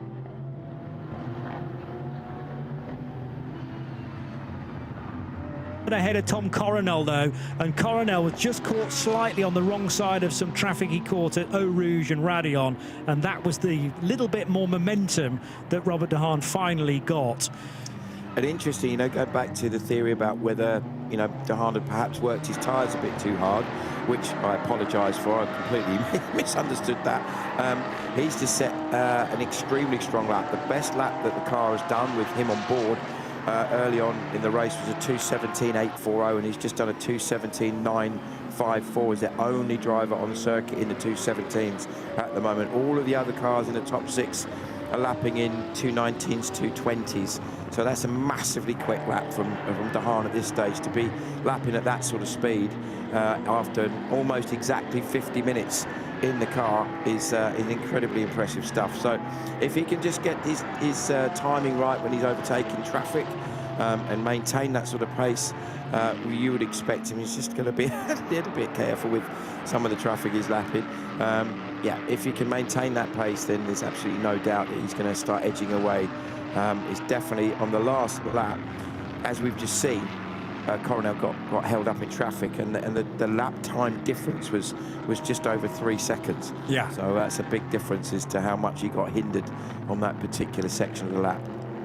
That's the thing, he can be as quick as that, or quicker around a single lap, but is the Porsche quick enough in all the right places to be better than the Aston Martin? And you know, you can be fine in clear air in a qualifying session, let's say, to be streets ahead of your rival, but you need to be getting the momentum at just the right point. And in fairness, Robert de Haan had hung back a little bit behind Tom Coronel's Aston, because he could see there was some drama ahead of Tom. Was he going to go the right side of all of that traffic? Now going to be a 10-second time penalty, by the way, for the Vortex car number 702 for not respecting the pit stop regulations. And I might have to find the individual bulletin to find out precisely which pit stop regulation that is. But that is a penalty that can be taken in the next standard pit stop for Vortex. They don't have to pit independently to take that penalty. It's just that when the car comes to a halt by the team, it'll have to stop for 10 seconds without the team touching it. In fact, it'll be a penalty box stop. So the penalty box area is first, and then you're into the garages where all the teams are assembled, and he'll be called into that penalty box to be parked for 10 seconds, and then he can commence his normal stop. It looks to me there like maybe on that lap, Robert de Haan just got a little bit tripped up by traffic, because suddenly Coronel's right on the back of him once again. Yeah, just through the first sector, Coronel took almost a second out of de Haan. So that would suggest that he got a little bit tripped up by traffic coming through, maybe through Eau Rouge and that section of the lap. As we look at a little bit further down the order, there is our race leader, but he's coming up to lap the Muller Motorsport Porsche, which currently sits second in class, in the 992 class. Also Lisa Clark in the very distinctive Golf-style livery of the Pelin Motorsport Ferrari 296. Yeah. 23. Do you know, I only found out fairly recently why a Ferrari 296 is called a 296. Go on. It's a 2.9 litre six-cylinder engine. 296. 2.9. Okay. Yes. Yeah, because they moved to the V6 turbocharged engine. I think for this car, the 488 was still the V8, normally aspirated. No, that was turbocharged as well, I think. Anyway, but it's a much smaller unit, and actually related to the power plant that goes in the Ferrari 499 prototype as well, which is a little V6. Yeah, I didn't know that. That's interesting. Yeah, but it's obviously in a different state of tune, considerably. Yeah. And all of this clever wizardry electric stuff going on in these hypercars. It's a fascinating form of motorsport. I know it's something you're heavily involved in on the media side, and it's... you know, let's be honest, we're coming up to what everybody knows is the greatest race in the world, in the Le Mans 24 Hours. It's actually not that far away, is it? Not that far away at all. And yeah, I mean, it's an event I haven't been for a few years now. The first time I went was 2003 when Bentley won. Yes. I was actually working for one of the manufacturers there, and my job that weekend was as a chauffeur. To chauffeur around Jamiroquai, who were doing a concert there. So, then it turned out, one of these strange moments of fate, that the bass player for Jamiroquai, his dad was best mates with my dad. Who'd have thunk? What a small world that is. What a small world, yeah. Okay. There you go. Nick Fife, his name. Will Fife was my dad's mate, and Nick Fife was the bass player. So, yeah, great stuff. And that, I mean, the thing that really hit me there going to that race was, especially that era where you had GT1 cars and things like that racing, it was the sounds, how unique each car was. And to a degree that's still the case, but you know, certainly not as much as it was back then, where you had some wonderful different iterations of sports cars, and was absolutely fascinating. I went back a few more times after. I was fortunate to be part of the media team in 08 and 09, commentating on the race, which was a real privilege. And you know, there's nothing like it, is there? We all love this series because it is fabulous. But it is part of a bigger world of sports cars, which we know has got stronger and stronger and stronger, more varied, more variety. The way that the balance of performance and way that the driver rankings works has made sports car racing as so much more of an entity that really has lots of different avenues. Good little scrap going on here. Yeah, Marcus Holmgaard in the D-Volt car, number 902, just ahead of Jérôme Bouillerie for Seb Lejeune Racing. So they're fighting over 6th and 7th places in the 992s. But in 992 AM, it's actually for 4th and 5th. And what happened then to Seb Lejeune? Short moment. No, we're still with live pictures, I beg your pardon. I thought this was just revisiting something that happened a few moments ago. Getting a good run, though, Seb Lejeune, on the yellow and black D-Volt car, and should get the place as Bouillerie down the inside in the 888 car does indeed slice by the Dane and up to 4th position in 992 AM. But you sort of dabbled with this point, Simon, that Abdullah Al Khalifi, not only does he lead 992 AM, but he's got ahead of the two 992s that aren't in the AM category as well. So the starting drivers there being Julian Hanses and Rick Brekers. Now, what I need to do is scroll across to see whether either of those cars have pitted. I think at least one of them has already been in, yes, and Hanses has as well. So that's part of the reason why Abdullah Al Khalifi is now ahead of them and leading 9. Basically, that's going to be an interesting thing as it plays out. Going back to early on in the race where we had the first code 60 and we saw the top two cars at that time that were on track make an early stop. So that was the pole position Optima Motorsport McLaren and the Mercedes of GetSpeed with Steve Jans on board. Now, looking at their respective progress, having made their stops now, they're now running 9th and 10th. Marvin Klein is now on board the GetSpeed car, and Salman Orega remains on board the Optima. He started the car there. Lap times wise, they're lapping around about the same sort of pace. The McLaren's slightly quicker than the Mercedes in terms of ultimate speed, but now they're lapping at almost identical lap speed, which is what you would expect. We're now further into the race. So I came in for fuel. I'm just looking to see, because one of the cool things that we have on the Michelin Creventic 24H series timing screen is that they show you the tyre age. They do. And that obviously then gives us a much more insight. Now, we started to talk about this a little bit earlier. We see the ARC Bratislava car out. That's great news after coming in for some. We heard from Adam Konopka earlier saying that it was a geometry change. It's been, it's been in the wars. It's probably a fair description. Actually, it was in the wars yesterday as well, if you remember. It went off in qualified and slapped the tyre wall coming on the exit of, I think it was at Dorsham, I can't remember. Certainly one of the quick corners. And this back is on now in the 992 class on track. We've seen that as we peer through the trees, coming down the Canal Straight, and there you can see Stephen Gambrell. Now, I actually met Stephen for the first time yesterday, bumped into him and his teammate James Kellett in the hotel, had a little chat with them both. James I knew already. He's a hugely talented young driver that's was I think our driver of the race in Dubai. If you remember, he had done double duties. He'd raced both of the Paradigm competition cars, BMWs, and was just absolutely a star throughout the whole race. And then right at the end, almost within striking distance of the flag, they had a mechanical failure, which put him out of the race. It was heartbreaking. I walked down the back of the pits as everyone was as the race was finishing, and Darren Lung, who obviously is the driving force and the owner of Paradigm, was. He looked like he was very close to tears. So come to you in. Tom Coronel out the car. You can see the very familiar yellow crash helmet of Tom. And he's bolted in. Look at that. He's punched the air a little bit. Like, yeah, get in there. Look, good job.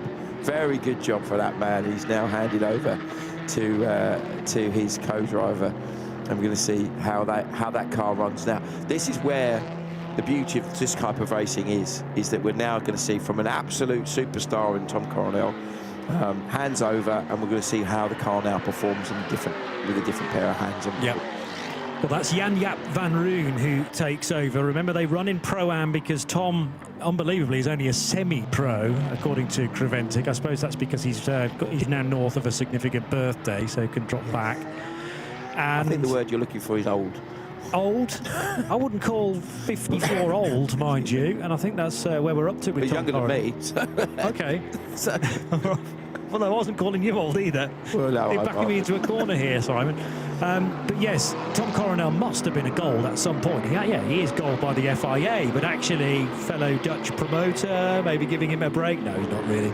But semi-pro and an AM for the Aston Martin for come to you. And Jan-Jaap van Roem, I think it's fair to say, won't be able to circulate Spa quite at the same I mean, speed. looking at the times Jan-Jaap did in qualifying, he was, it was decent, but obviously, as you quite rightly said, Tom's a bit of a superstar, isn't it? You see the Get Speed Mercedes coming through, Steve Jan's still on board that car, starting to make some progress coming through the Porsche pack. Now, although, we looked at it and it potentially could have maybe been, in hindsight, tactically not the right thing to do because they were just unlucky that the code 60 was very short.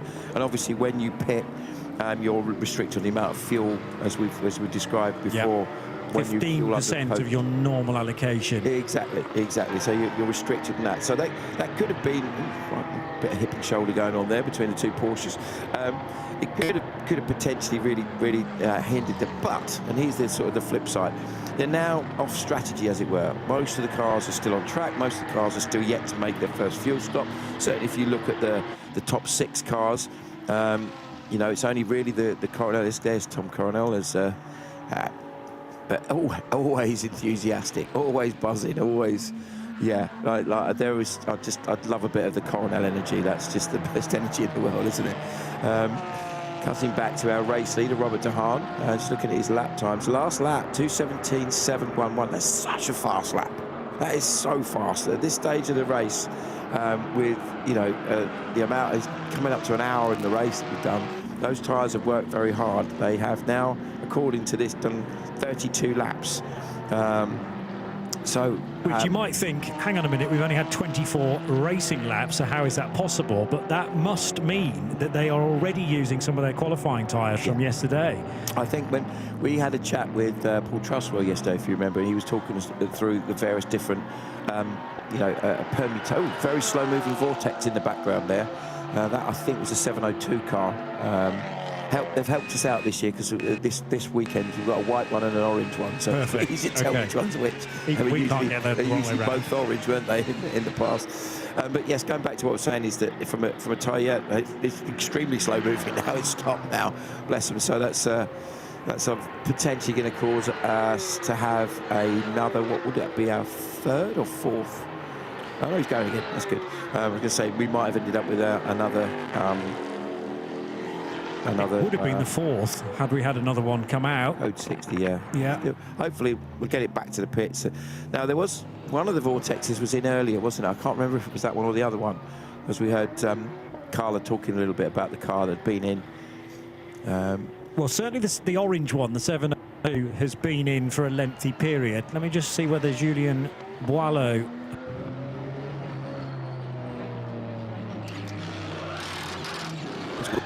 Now, second, third, fourth place cars, the Conti Racing Aston, the Ajith Renan Mercedes and the E2P Aston are all in for what I would suggest is going to be fuel and tyres. So we see the Creventic Sport Porsche, which has had a fairly eventful race so far, hasn't it? Sure has. And was that the car that got a penalty as well? Yes, it did, for a potential contact with, well, we thought it might have been the Miroslav Konopka incident when Miroslav clashed with the car as he was trying to better his position. This is actually 701.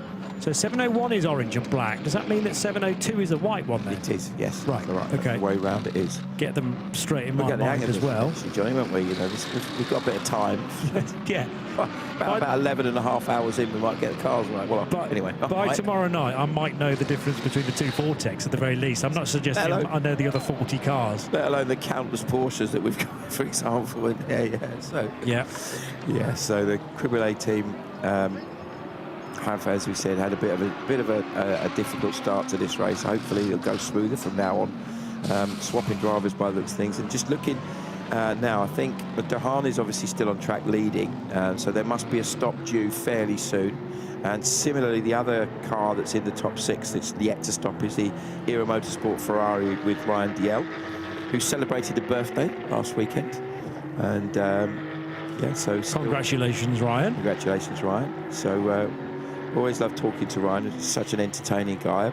How about this for making him feel old? I made him feel very old the other day because I first met Ryan when he was a teenager racing in Formula Renault UK in the year 2000.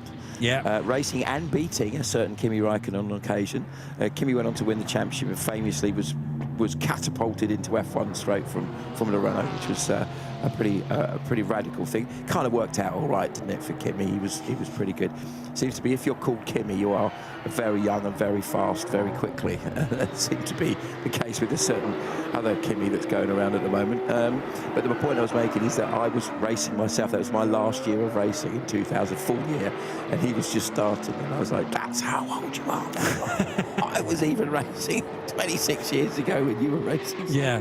So happy birthday. Happy birthday. Yeah, I love Ryan to bits. He's a great guy, and him actually at the time he was racing with his brother John, another exceptionally talented driver. So pretty much, although it wasn't actually a family-run team, it was very much a family affair. And actually, when we were here last year with the Era Motorsport Racing, they had Ryan's dad and his brother were here, and you could see where the genes come from. They're just a real comedy bunch. Loved spending a bit of time with them. Abdullah Al Khalifi, who has not pitted yet, is being caught by Julian Hanses. And to a certain degree, this is not a fair fight because Al Khalifi is a rapid AM driver, whereas Julian Hanses is no stranger to the Nürburgring 24 hours, but he is silver or semi-pro. And to be honest, every driver in the 921 Michelin Motorsport car has great pedigree. So this will be a little bit of a test for Al Khalifi as to how long he can keep Julian Hanses behind him. Bear in mind the Hanses car, the Michelin Motorsport car, has already made a pit stop. That will have been just for fuel, I think, during one of the full course yellows, during one of the Code 60s. As away goes that Seb Lejeune racing car. That was the 888, I believe, yes, when Jérôme Bouillerie brought it in. There are two Seb Lejeune racing cars here this weekend. So unfortunately, after a good opening stint from Bouillerie to that point, they've hit a little nick in their race so far. The 910 Seb Lejeune driven car is much better placed in 18th position. But Julian Hanses, this is kind of like the scenario when Rob de Haan was sitting behind Tom Coronel. Julian Hanses should be a bit quicker than Al Khalifi, but he's got to work out a way of getting by safely, carefully, and it's within context of the race as well, because we've still got well over 10 hours to go. Yeah, absolutely, and you know, there's such experienced crew, both the team and the drivers. You know, have been racing in this category successfully for some time, and so you'll see that they won't be putting themselves under too much pressure to necessarily get themselves into lead, as long as they're in shouting distance. And as Johnny, which is at the end of the day, end of today, let's assume they finish like that. When they start the race tomorrow, they literally start next to each other, and it's literally game on. Exactly, and any advantage you might have disappears. Let's go down to Carla in the pit lane. I am stood in front of the Seb Lejeune box with Jérôme Bouillerie. He was the man who was in the car just when the problem started, and I'm going to switch to français. Dis-moi, qu'est-ce qui se passait dans la voiture et qu'est-ce qui se passait ici dans le box? En fait, on a voulu faire un départ plutôt safe, plutôt cool. Et très vite, on a une alarme de boîte. Et donc, du coup, on est rentré une première fois. Je dis, les gars, il y a l'alarme, il y a l'alarme, il y a l'alarme. Donc, on l'arrêtait. Et on est rentré une première fois. Ils m'ont dit de repartir. Et sauf que là, ça n'arrêtait pas de s'allumer. Et en fait, il y avait une odeur dans la voiture qui me donnait, moi, envie de vomir. J'ai dit, les gars, ça sent pas bon, ça sent l'huile et tout ça. Et donc, c'est pour ça qu'on est rentré. Ils ont réparé. Et c'était quoi l'odeur? L'odeur de l'huile de boîte. Et donc, du coup, ça donne envie de vomir. So quick explanation or translation. So he was in the car, he did a safe start, everything felt quite good, and all of a sudden there were alarms going off in the car, basically saying something is not right. They did keep him out. He came in, they checked, nothing, went out, and all of a sudden there was a smell in the car. That, yeah, it was a very rough explanation of it. He almost felt like vomiting in the car. So they came in and it was actually oil that he smelled in the car. So they had the car in, they fixed it, and it's back out now. Maintenant, c'est qui dans la voiture? Stéphane Perrin. It's Stéphane Perrin now in the car, and I hope that they are done with any of these type of problems. Bonne chance. Merci beaucoup.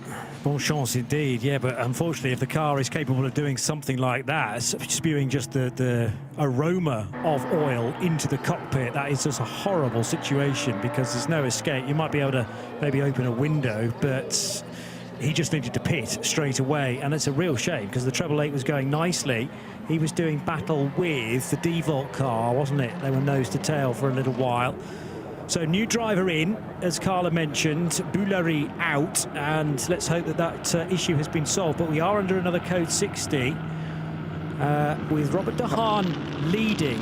Ryan Dalziel got up to second place by the point that he then pitted in the Era Motorsport Ferrari. Max Moritz with not a bad run either in 9:69, and we might have a few more key takers as the code 60 comes out.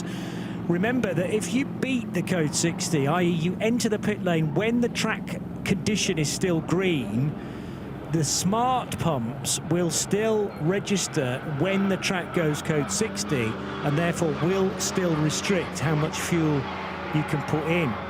That's the Agit Red Ant Mercedes, is it not, off the road? Certainly the right paint scheme, the red and the white that Kobe de Bruyke started. It's backwards though, up against the tyre wall in the gravel trap, and I'm going to remind myself what car number that is. I reckon that's number 93. It's certainly the right paint scheme for it. That is that car, yeah. And yeah, so obviously a real tough break for those guys.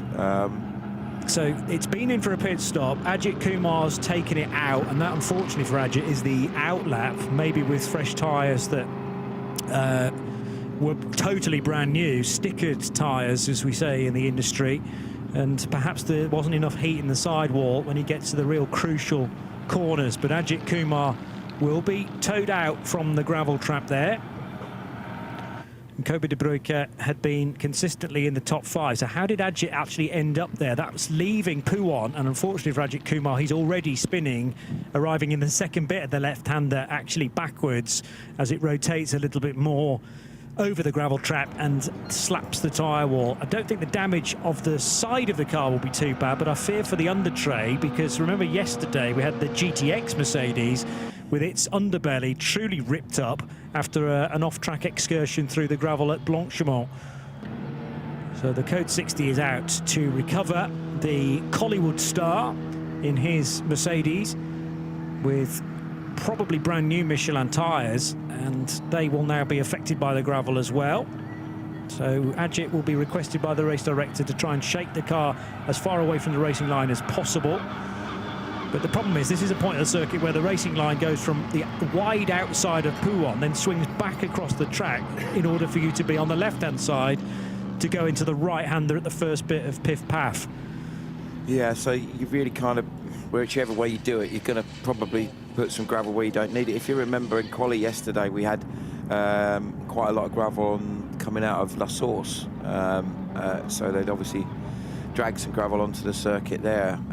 A real shame for Ajit. He's such a great addition to this series, not just from a publicity point of view, the amount of interest that there's been in this series. We've just seen the Era Ferrari in for a fuel stop. It looks, well, it was Ryan Dalziel in the car. Is it still Dalziel? It's saying, I think it's Dwight Merriman in the car now. I've just seen the driver ID change. Yeah.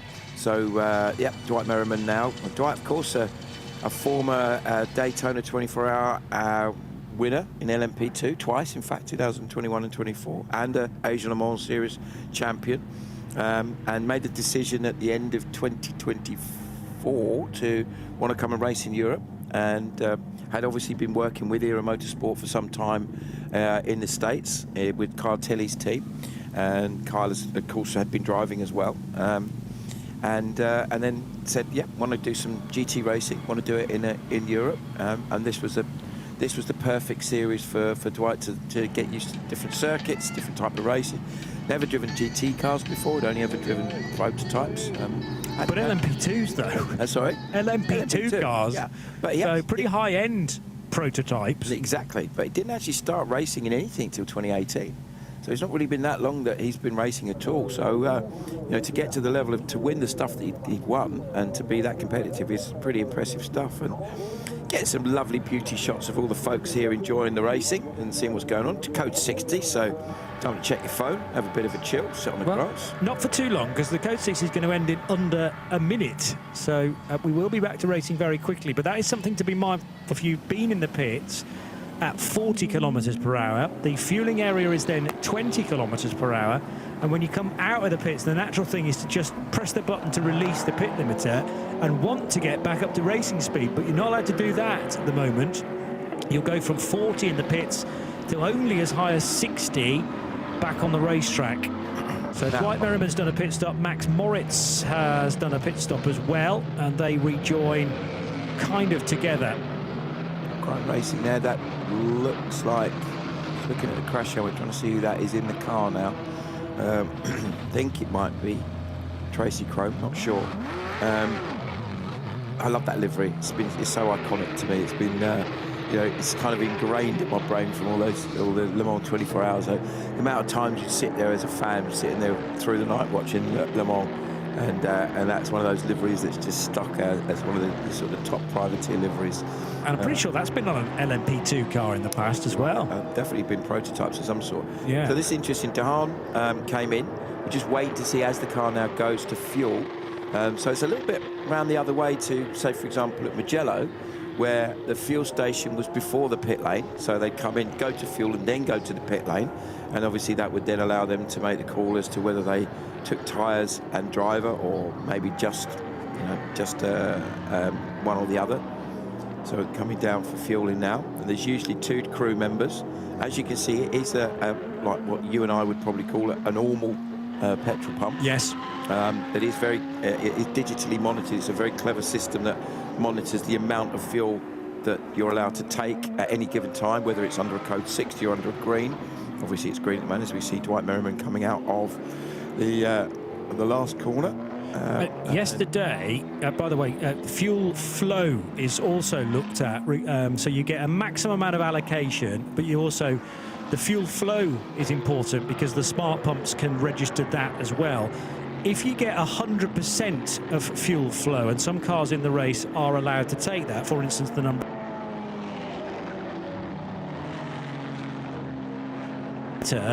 per second at 100%.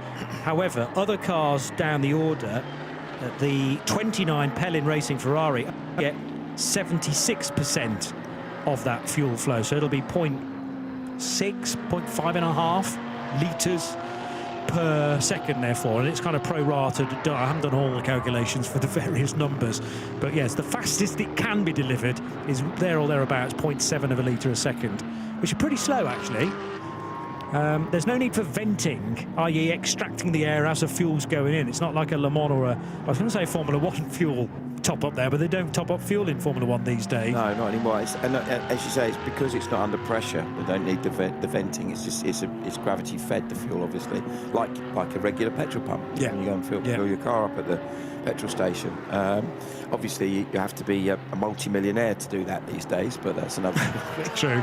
I actually, when I filled my car up the other day, I did say to the person in the garage, "Do you do finance? You know, is there a sort of like a PayPal Pay it over several weeks, or Klarna or something like that?" Mm-hmm. So I don't think. I'm assuming not. I not. don't think he quite got the joke. No. Okay. Yeah, I think this is a communal thing that everyone listening will agree with me on. Is that what's going on? Yeah, as a collective, we're all unfortunately having to pay a lot more to get around our relevant part of the world. Yeah. And jet fuel is going through the roof as well for the same reason, so I understand. So our race leader is now Max Moritz in the 269 Herbeth Motorsport car, one of my favourite liveries. I know we've talked a lot about this, but it's a good thing. That sort of tartan-style livery that they've got. We saw actually Klaus Bachler on the grid, and their lovely race suits have got a little bit of that going on as well. So it's all been done very, very stylishly. But yeah, Herbeth and Proton up in the latest generation Porsche. Obviously, such a strong car in all forms of GT racing. It's it's kind of like a go-to, isn't it? If you're going to race GTs at some point, you need to potentially look at one of these as an option. Of course, there's lots going on this weekend in sports car racing. It's a very busy weekend. What else have we got? World Endurance Championship, is that this weekend? It is, yeah, which has become the opening round when we couldn't go to Qatar at the end of March. So, yes, the opening round at Imola with the prologue at the start of the week just gone. So, plenty happening. Grand Prix of Long Beach as well in the IMSA WeatherTech Sports Car Championship. Yeah. That's an event I'd like to go to. Long Beach? Long Beach, yeah. Yeah. Looks cool. It's on my list. Annoyingly, I was working in America a few years ago, and I literally came home the Friday that event was on. I was in California as well, staying at a friend of mine, Mark Marchant's place. So that was a shame, but yeah, anyway. So what's going on at the front? Max Moritz leads from now Salman of Vega. So going back to our earlier point that they made that very early stop to put some fuel in, which is obviously mean that this stop now can be extended, or this stint rather can be extended for the Optimum Motorsport McLaren. Steve Jans, the other car that also came in at the beginning, those two cars were running first and second at the early part of the race. They both came in when we had our first Code 60, which was a very short Code 60, which looked like it might have kind of backfired slightly on the two teams in question. But in the end, it looks now like they've got themselves into a strong position. It's Moritz in the Herbeth car leading from Ovega in the McLaren, Jans in the Mercedes, and Dwight Merriman, who we saw on the screen a moment ago, in the Era Motorsport Ferrari. Dominic Ang is just into the pit lane now in the Viper Niza Racing.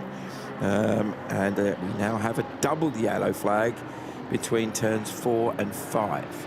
So that is I don't know, they come, isn't it?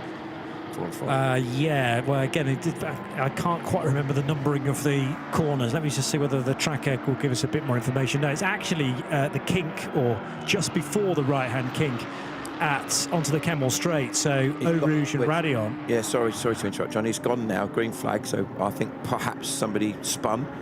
But you don't have a small spin there. No, exactly. As Luke Broikers proved in the Radicals earlier in the day. Yeah, but ouch. Ouch indeed. There you go.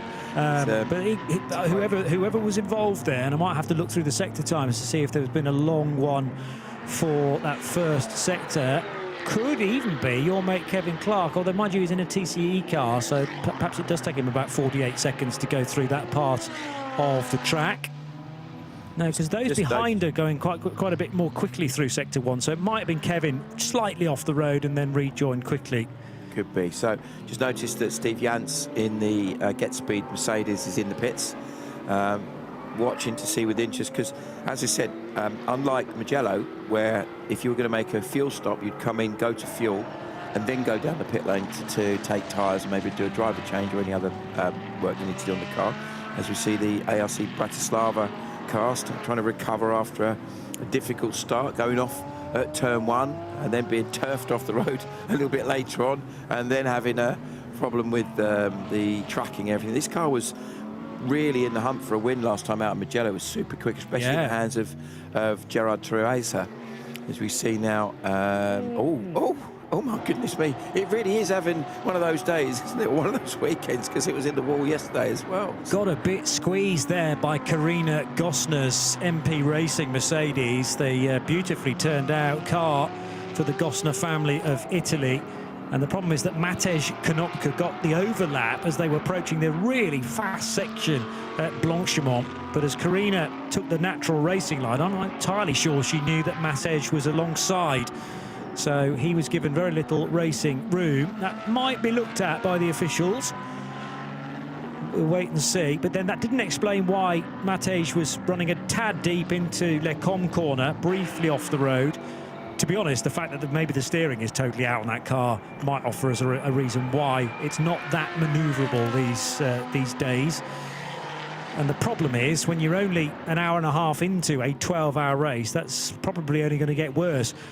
You might be thinking, well, they'll just repair it overnight, but you're not allowed to. It'll go into parc ferme. It goes into parc ferme. I mean, it's really strange. It's like the world's most expensive car park, isn't it? At the end of the day, you see.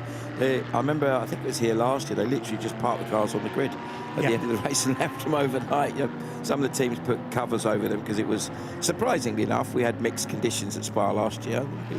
We're loving the fact that it's been nice and warm and sunny. And even though, just looking out of our compass box window, we've got some black clouds overhead, but they look quite high at the moment, so it doesn't look like they're going to be an issue for now.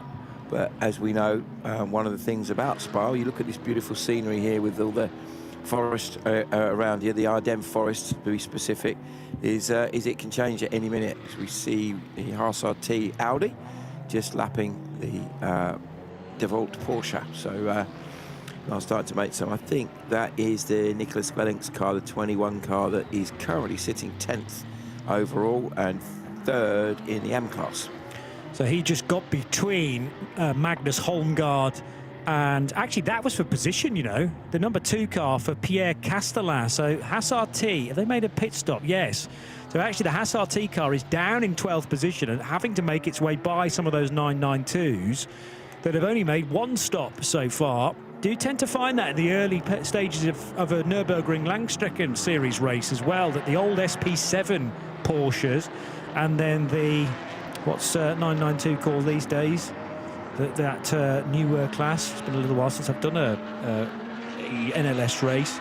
I'll get there. Cup 2. Cup 3? Yeah. That's right. Yeah. So Cup 2, but that's the old SP7 division. Yeah. And often at the end of the first hour, very often an SP7 car might be leading the race outright because they had a bit more room in the fuel tank. They don't burn as much fuel either. So I'm not hugely surprised to see the 992s doing as well as they are doing. But to have Julian Hanses up to 4th overall now, that is very impressive from the German racer and the Belgian team. Exactly. Just notice also the McLaren has just come into the pits. Steve Janssens also that we talked about. Those are the 2 cars that were off strategy. Salman Vega in the Optimum McLaren and Steve Jans in the Get Speed Mercedes. Now they've both pitted.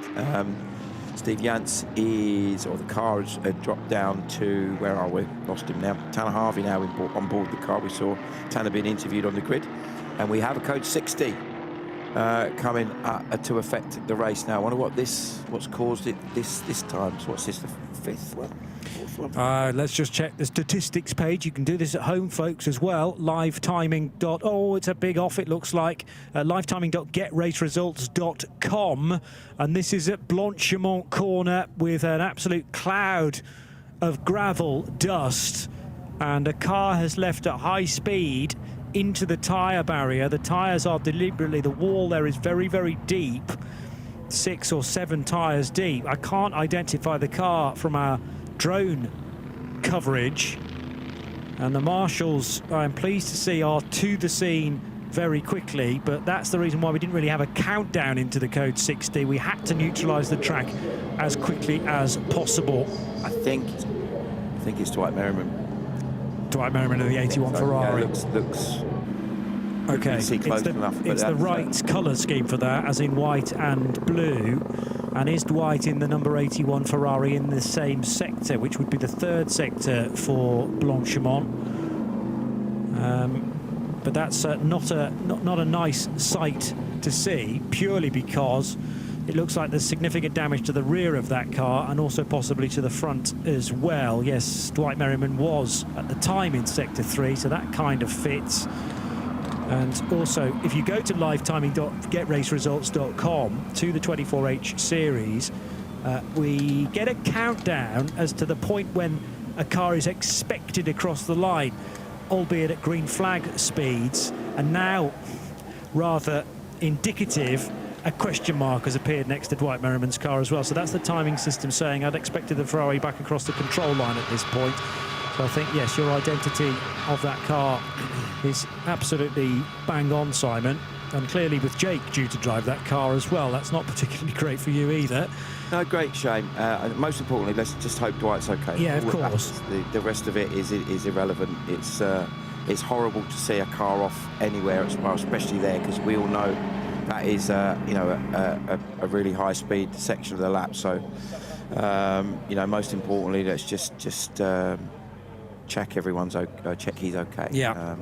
Again, just like Eau Rouge Raidillon, unfortunately, if you fall off the track at Blanchimont, it's often a very high-speed accident because the car, you're relying on the downforce of a GT3 car, a modern-day one, and if that breaks or snaps out of your control, you become a passenger. The marshals are protected the other side of the tyre wall, so they needed to then get safely into the gravel trap and to Dwight's aid. And if Dwight is able to communicate to them and complaining of any sort of pain at all, then they will obviously take a long, long time now to make sure that they get out of the car in the right way and not hurry the method. So I just wonder if there is a possibility that we may see a red flag because of that, because obviously it's potentially done an awful lot of damage to the tyre wall there. True. Yeah. And that's something that obviously there's absolutely no way that the officials, the organisers, would allow that to happen. So that not to be repaired correctly. So let's see if we can get an update from the pit lane, and if is Carla or is it? No, we've switched Oliver. around. So Sarah, who helped us out with the Radical race and of course was here all day yesterday as well, is now in the pit lane. In the Era garage. Not very nice to see. With Oliver, is Dwight okay, first of all? Yep, we've spoken to Dwight. He's fine. He's obviously going to be checked out by the medical team. We haven't heard about the car yet, but we're doing what we can, getting prepared if we can fix it and get back out for the rest of the race. Well, good to hear that he's okay. We'll have to wait for the car to come back to ask a few questions on that. I was going to ask you, but I guess it's a little bit early. Let's hope you can get back out in the race, but it might be a difficult one unless you can find some way through later on today. Fingers crossed, we've got great mechanics, we've got everything we need. We'll just wait and see what happens when we come back. But yeah, Dwight's happy, Dwight's fine, so we'll wait and see. Thanks, Oliver. Fingers crossed. Yeah, now we know that Dwight is, fine is a word to use. I think he's going to be pretty shaken. The problem is that's the end of the car where the engine sits, and I know it's a mid-engine car, but the rear bumper and diffuser is no longer there, and now we have a chance of looking from the locked-off camera at Dwight leaving the track, and I feared that the impact was going to be to the rear of the car initially, so he's gone into the tyres backwards, and that's done substantial damage. Yeah, there's that, Ollie that we just heard being interviews obviously hadn't seen the pictures that we're seeing, and there's absolutely no way that car's going to get back out today. I'd be massively, as he quite rightly said, they've got an incredible group of mechanics. Marco, the chief mechanic there, Oriol and Mark, the two other guys, and Dylan, the sort of the key guys on their absolutely brilliant engine, all hugely experienced in not just in this type of racing, but in all forms of international motorsport. So if anyone could do it, they can do it. But just looking at that looks too much. I think the bigger issue is that you would really need to have the car checked for any potential chassis damage. Yes. Which I think is quite likely to have happened. The rear subframe and the rear part of the chassis will have been so badly impacted by that kind of a hit. But like we said, the most important thing is Dwight's okay. As you quite rightly said, he's going to be stiff and sore, and fortunately, there's a bit of time. We've got a bit of time until the next round of the Michelin Creventic 24H series in the beginning of June. So we've got, 6 weeks about. And Era fortunately do have another car, so there is another car that they could run if that car was that badly damaged. So very, very disappointing for any team. As you said, obviously I've got a bit of a personal interest in this particular car, so I know how disappointed Jake and Ryan and Ollie will be not to have been able to drive, but they'll be thinking exactly like we are, that all that really matters, of course, all that matters is Dwight's okay. Yeah, that's right. Race cars can be repaired, and helpful that there is a spare if it becomes a bit tight in turning this one around in time for Le Castellet at the start of June. But yeah, if a chassis leg has been compromised in any way, we'd have to be re-scrutinized anyway. Yeah, exactly. In time for tomorrow. I mean, that was the other option I was thinking. Can they fix it, through the night and get 6.5 hours running in tomorrow? But I just think that's the driving end of the car. So the gearbox sits rearward of the engine. You've got the drive shafts to think about, and everything's now totally askew. Yeah, I mean, if and it's a huge if the chassis isn't damaged, then yes, you're right. They would potentially get it fixed. It will take, you know, hours, I would suggest. Absolutely. But they will get it fixed and get it back out. But I would suggest that they wouldn't be, without seeing it up close, but they wouldn't be able to confidently say that there isn't any chassis damage. Yeah. And obviously they all it needs is a hairline crack somewhere that can't be scanned in time. That's got to be, I'm taking a guess at, and I can find out, but I would guess that's a 130 mile an hour accident all day long.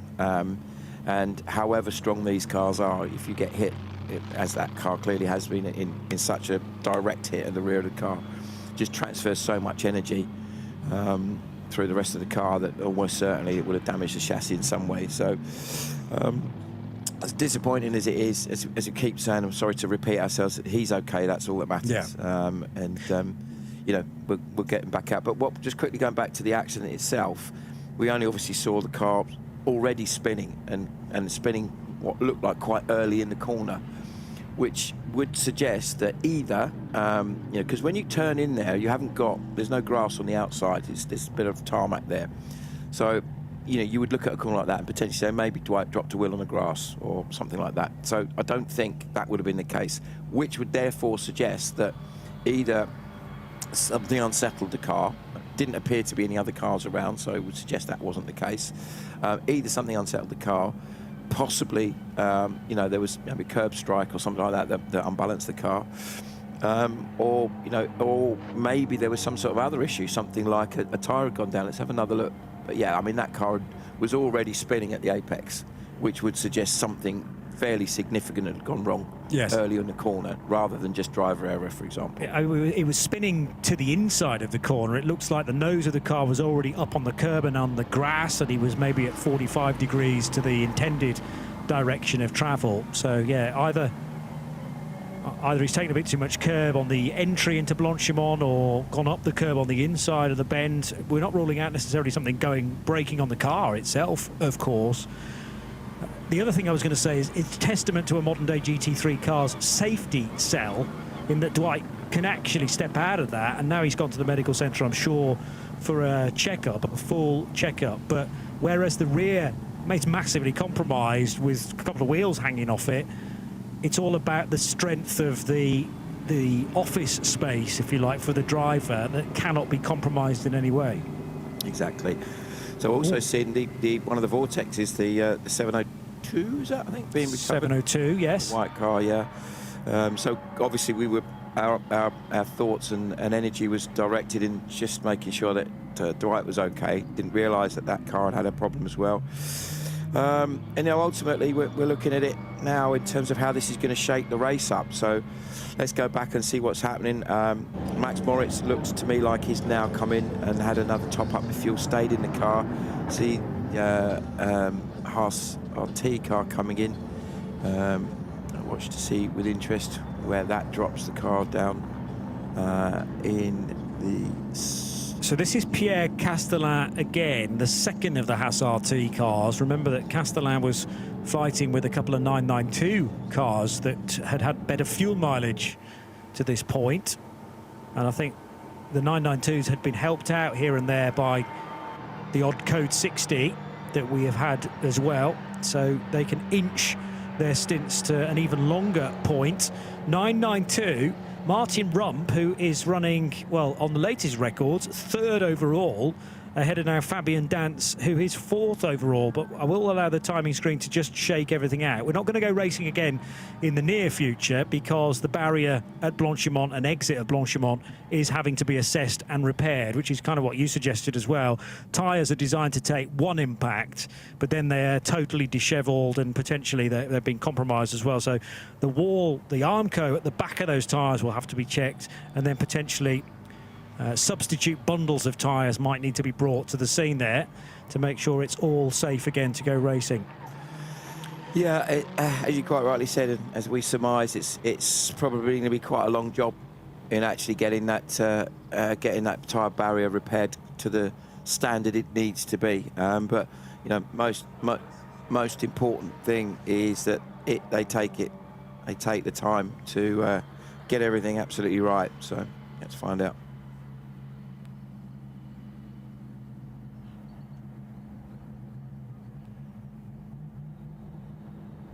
Max Moritz over the control line for Herbert Motorsport then, and the second place car being the McLaren for Freddie Tomlinson. Martin Rupps fresh into the Mühlner Motorsport Porsche, with Fabian Dance now on an out lap.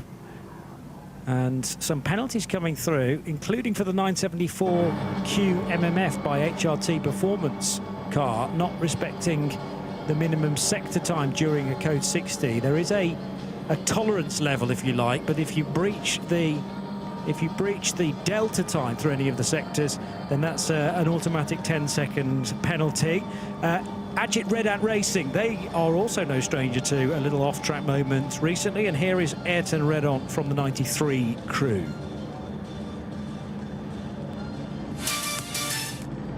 Also looking at the ERA car coming back in. What are your thoughts on the race so far?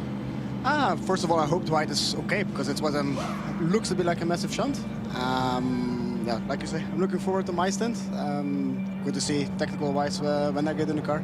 Normally I'm going in next, but we don't know exactly when. Well, I can tell you that Dwight is okay. He's headed to the medical centre, but word from the team that he's just fine, which is obviously the priority. Tell us more about the technical aspects of this track, especially Dwight went off. First of all, I don't really know what happened. It was not very clear inside. It looked like he lost the car before the turn, but there was somebody very close to him, so I hope it's not with somebody else. But the thing is, it's Blanchimont. It's in a GT3 car, it's possible flat if you have a decent car, if the tires are still good. But you have a small wobble before it, so it can happen that it unsettles the car. Like I said, I don't know what happened. It looked like he lost the car from the beginning, so it's a difficult one to take for him, I suppose. And what about the track as itself? Spa is an iconic track in terms of, worldwide. You get to race here. What are some of the aspects that you really enjoy? First of all, the height difference. If you come up to Eau Rouge, even it's 1,000th time that you are there, it's still such a nice corner. For sure, with these kind of cars, with these kind of tires, it's so good to do it. First lap, 50,000th lap you do, it's still one of the most beautiful tracks in the world.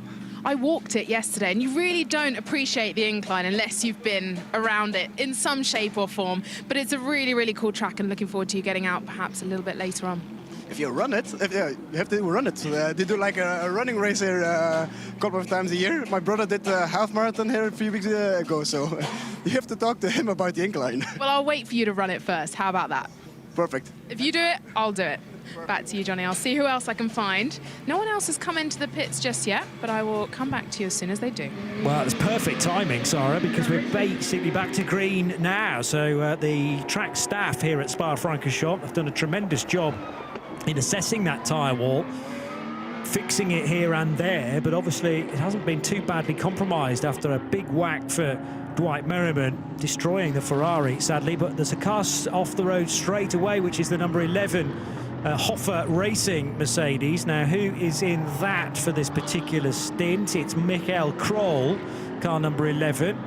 He's able to get back onto the road. That looks a bit like, well, I was going to say Lecombe, but it's definitely not Lecombe from this angle. Maybe the run down towards Campus Corner. Yeah, coming out of Le Fagnes. And now this is the lowest part of the circuit. Your guest there was telling us about the massive gradient change around this Spa-Francorchamps thing, like a roller coaster, and Ayrton Redant remarking on that. But this is what happened to Michael Kroll off the road, finding the grass on the other side of the gravel trap, but thankfully not needing another code 60 to get recovered. So quick thinking from Michael's point of view.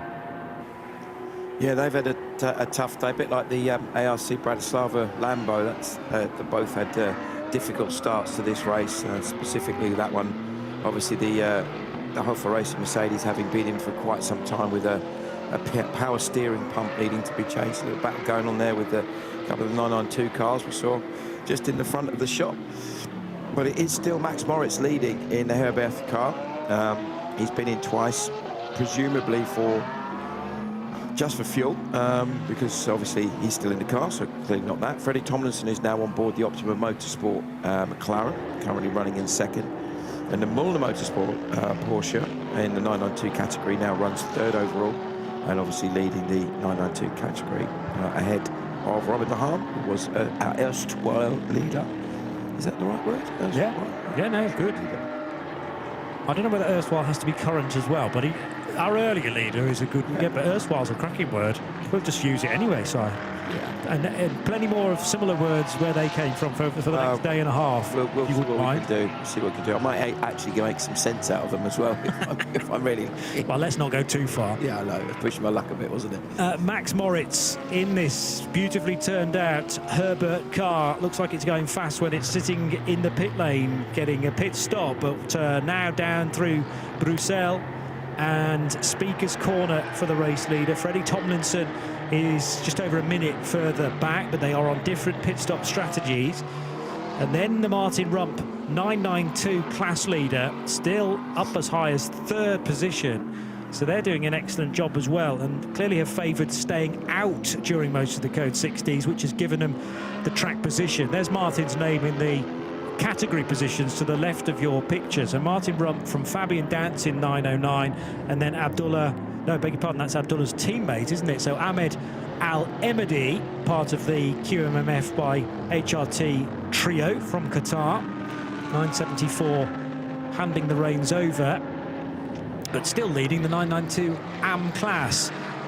Kevin Clark in the 133 BMW from JMEC Engineering leads the TCE and TCX category, and by a decent chunk over not only Motorsports Ligier for Filippo Tornaghi, one of two Italians in that Italian crewed and prepared little French car. And here is Martin Rump, the Estonian racer. One of, four awesome names. I'm impressed that they've managed to coax Tim Shearbart away from his normal NLS duties, but although he is a regular runner with the team at Mulliner Motorsport. So you've got Tim, you've got Martin, Conrad Levaux, who is a young Danish racer, and then Julian Hanses, who started that car as well. They're firm favourites on paper, but we don't race on paper, so who knows? We don't indeed. It's possible also. I was looking at the NLS entry list for this weekend, and I'm pretty sure I saw Martin Rump's name on it. So possibly Tim Shearbart as well, maybe. Because obviously they had qualifying there this morning at local time, obviously on the same time zone as Germany, 8:30 in the morning. Yes. So it's possible that he could have been the first driver out in qualifying this morning in Germany, and then jumped in a car and driven over here. It's now 1:15 local time. So, yeah. And today's race an evening race, like a 5 o'clock start. 5:30. Yeah, so there you go, folks. You can watch this fabulous race up until 5 p.m. and then watch a bit of NLS in the dark. Yeah. This evening. But I mean, watching it in the dark. I mean, the races. Well, you could watch it also in the dark. Turn all the lights off in your house. It's a bit strange. That's not what I was suggesting at all. Just to get the feel of a night race. Got this vision of all of these wonderful endurance racing fans turning the lights off to get the atmosphere. Maybe having a barbecue to get that sort of Nürburgring smell. Yeah. Drifting across the TV screen. A friend of mine, screen. Peter Kate, who is a Nürburgring specialist and multiple winner there. He said that the weirdest thing is when you first go there is you literally just smell sausages and burgers, because you're flying around the Nürburgring in the night and you just see these campfires glowing and barbecues, and it's just it genuinely is a unique atmosphere for the N24 and for all the NLS stuff that's held in the evenings. This is the point where I'm contractually obliged to say that you can, of course, get both of those races via the Radio Show Limited network of channels as well. So this evening's first race, yes, they are rounds of the Nürburgring Langstrecken series, but they are more crucially qualifier races for the 24 hours, which is next month. In fact, in pretty much exactly a month's time. Yeah, the 24 hours. The 15th, 16th, 17th of May, if my memory serves. So, yeah. So the coverage local time, Central European summertime. Oh, there's a slow Mercedes in the GTX category. That looked like there may be a tyre down. And are we into a Code 60 straight away? Yes, because the Vortex and the one of the Seb Lejeune Racing Porsches slowed. Or maybe the Mercedes is just slowing for a code 60 then. It's not actually a problem for that Merc per se. There was an optical illusion there that suggested that one of the tyres was down, but maybe it isn't. The other thing is, it's top qualifying this weekend at the Nürburgring, and that's tomorrow morning at 10:30 Central European Summer Time, followed by a 4-hour race, which begins at 1 p.m, but our coverage will start at 12:30 over on our sister channel RS1. Right, another code 60. We might be into double figures pretty soon if we continue at this rate. And this will be code 60 number 6 so far. And it's a car off late on in the lap. That might be a Porsche Cup car, and it could be the 928 HRT performance car. If not, it's the D-Volt machine. But again, that is potentially a reasonably high speed off, and there is a rescue unit heading towards that scene. So whilst we're under our 6th code 60 of the race so far, Sarah Esser has some news for us down beneath our feet in the pit lane.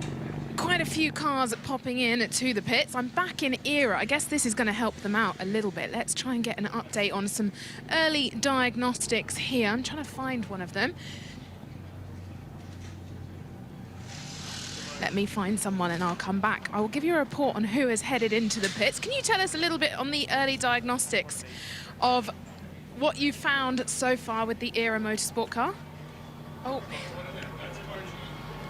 Well, they're currently busy. I'll come back to you a little bit later on. They don't want to tell me just yet. Let me tell you who's come in. I saw the car of number 11 come in. We can also see, just heading further down, number 21. I'll try and find someone else for you. How about I pop back to you and I'll let you know when I've got someone down here. Thank you, Sarah. The recovery work of the 928, I think it's the 928. We will get confirmation. Actually, I can tell you, yes, it is, because there's a question mark, sadly, that has appeared next to Jonathan Kearney's name now on the timing screen. So again, that's the very clever system that the 24H series use to preempt the appearance of a car at the end of a lap. And the Irishman Jonathan Kearney, who didn't get a chance to qualify this car yesterday, instead that was left to his 3 teammates, Stephen Gambrell, Igor Sorokin and James Kellett, the aforementioned James Kellett. So whilst that car is lifted onto a flatbed, let's get back to Sarah Esser. With Jamie Wall down in Optimum, I mean, code 60s, been playing into the race quite a bit so far. Definitely. It's all part of Creventic, isn't it, really? It makes it fun, makes it more challenging, particularly strategists here behind. Yeah. It's just, unfortunately, yeah, it's sad to see, you know, obviously cars going out with accidents and things like that, but yeah, unfortunately it's part of the game. And how has it played into your strategy? I feel like the first one didn't really work too well in your favour, because I think it went green as you were still in the pits. Yeah, it's a tough one really, because you always this is a race of distance. You know, you're just trying to go as far as you can. So to do that, you've got to maximise the fuel in the car. So that's really our thinking. Let's hope it comes back. But yeah, it's a very hard one to predict when you have this amount of code 60s. Well, I'll let you get back to the data. Thank you so much. That's Jamie Wall from Optimum Motorsport. Yeah, he's the team manager at the pole-sitting crew. They did a splendid job with the McLaren yesterday. And it's now Freddie Tomlinson in that car running second on the road. This is Jonathan Kearney's incident. So he went wide through the gravel coming out of Blanchard and then back across the track, thankfully in a gap. But that's a huge hit. I had no idea that so much damage had been done to the rear of the Porsche, because I don't think there's tyre wall to drivers left there. I think it's just bare concrete, Simon. Yeah, I think you're right. And yeah, that was, my goodness, first of all, he was incredibly lucky not to collect the other car that was coming, but couldn't quite see who that was. But that driver would have had the shock of their lives seeing that car appear. Because you would think, I think it actually looked like Jonathan had gone off behind the car that he nearly took out. Yes. And then accelerated across the road, you know, flew across the road basically in the path of the other car, and they just missed each other. So whilst it was a really nasty shunt, and let's just check and hope that he's absolutely okay. It could have been an infinitely worse one if he'd taken that other car out. Well, indeed, yeah, and yeah, other cars to be taken to the green wall over on the outside of the circuit. The fact that Jonathan was either he got out of the car under his own steam or was helped out by the marshals and into the rescue unit. That all seems to be done quite quickly. They're recovering the car now as well, so I want to take that as a good sign. But fear not, he will be taken at the very least to the on-track medical centre for all of the necessary checks. And that's not just the sort of physical checks for broken bones, but concussion can creep in sometimes many hours after a hit like this. Initially, I thought he might have got away with that because he was through the gravel, and then you've got to just allow the car to do its own thing. But as soon as the rear starts to overtake the front, it rotated, took him left, right across the path of a number of other cars, but amazingly, by pure accident, found the gap between a couple of cars that were coming out of Blanchimont, but then heavily into the perimeter wall to his left, and that's the bigger hit. That's the one that far more concerns me at this stage. That was definitely a car that was in contention for at least a podium, if not overall victory.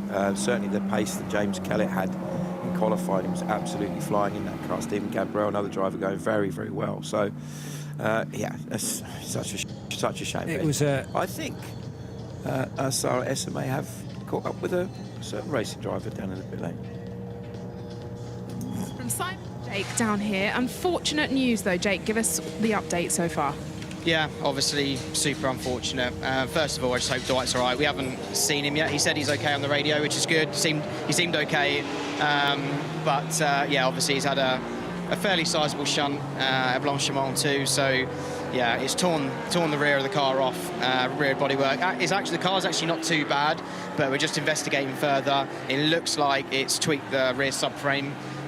So until the boys get a bit further into it, we're not going to know the full diagnostic, but I would say at this point, it probably looks like we're not going to get back out, unfortunately. That is not good news. We did have an update earlier from Oliver on the driver, and he did say he was doing well.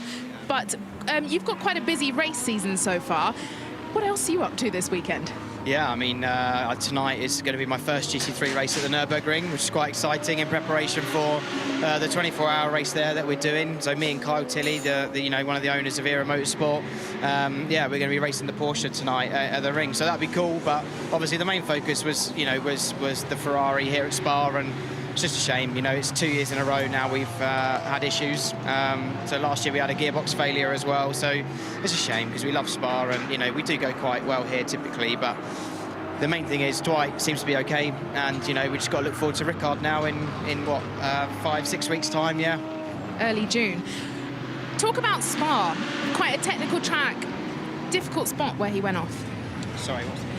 I said, talk about Spa. It's quite a technical track in parts, quite a difficult spot where he went off. Yeah, absolutely. I mean, Blanchimont 2 in these things, if everything's right, it's full throttle. It's flat. It's 150, 160 mile an hour corner. It's pretty punchy. So, yeah, it's a tricky corner, and unfortunately, I think he's just got it a little bit wrong on the way in, and the car just got unsettled with, there's a little bump there, and it's taken the grip away from the floor underneath the car, and he's just lost aerodynamic grip, and that's it. He's spun. So, yeah, tricky place, but exciting track, isn't it? We all love Spa. It's every racer driver's favourite circuit, really, in Europe. It's a nice, easy track to get to, and obviously just to drive in any car is fantastic. So, yeah, great track, but yeah, unfortunately on this occasion it's caught Dwight out.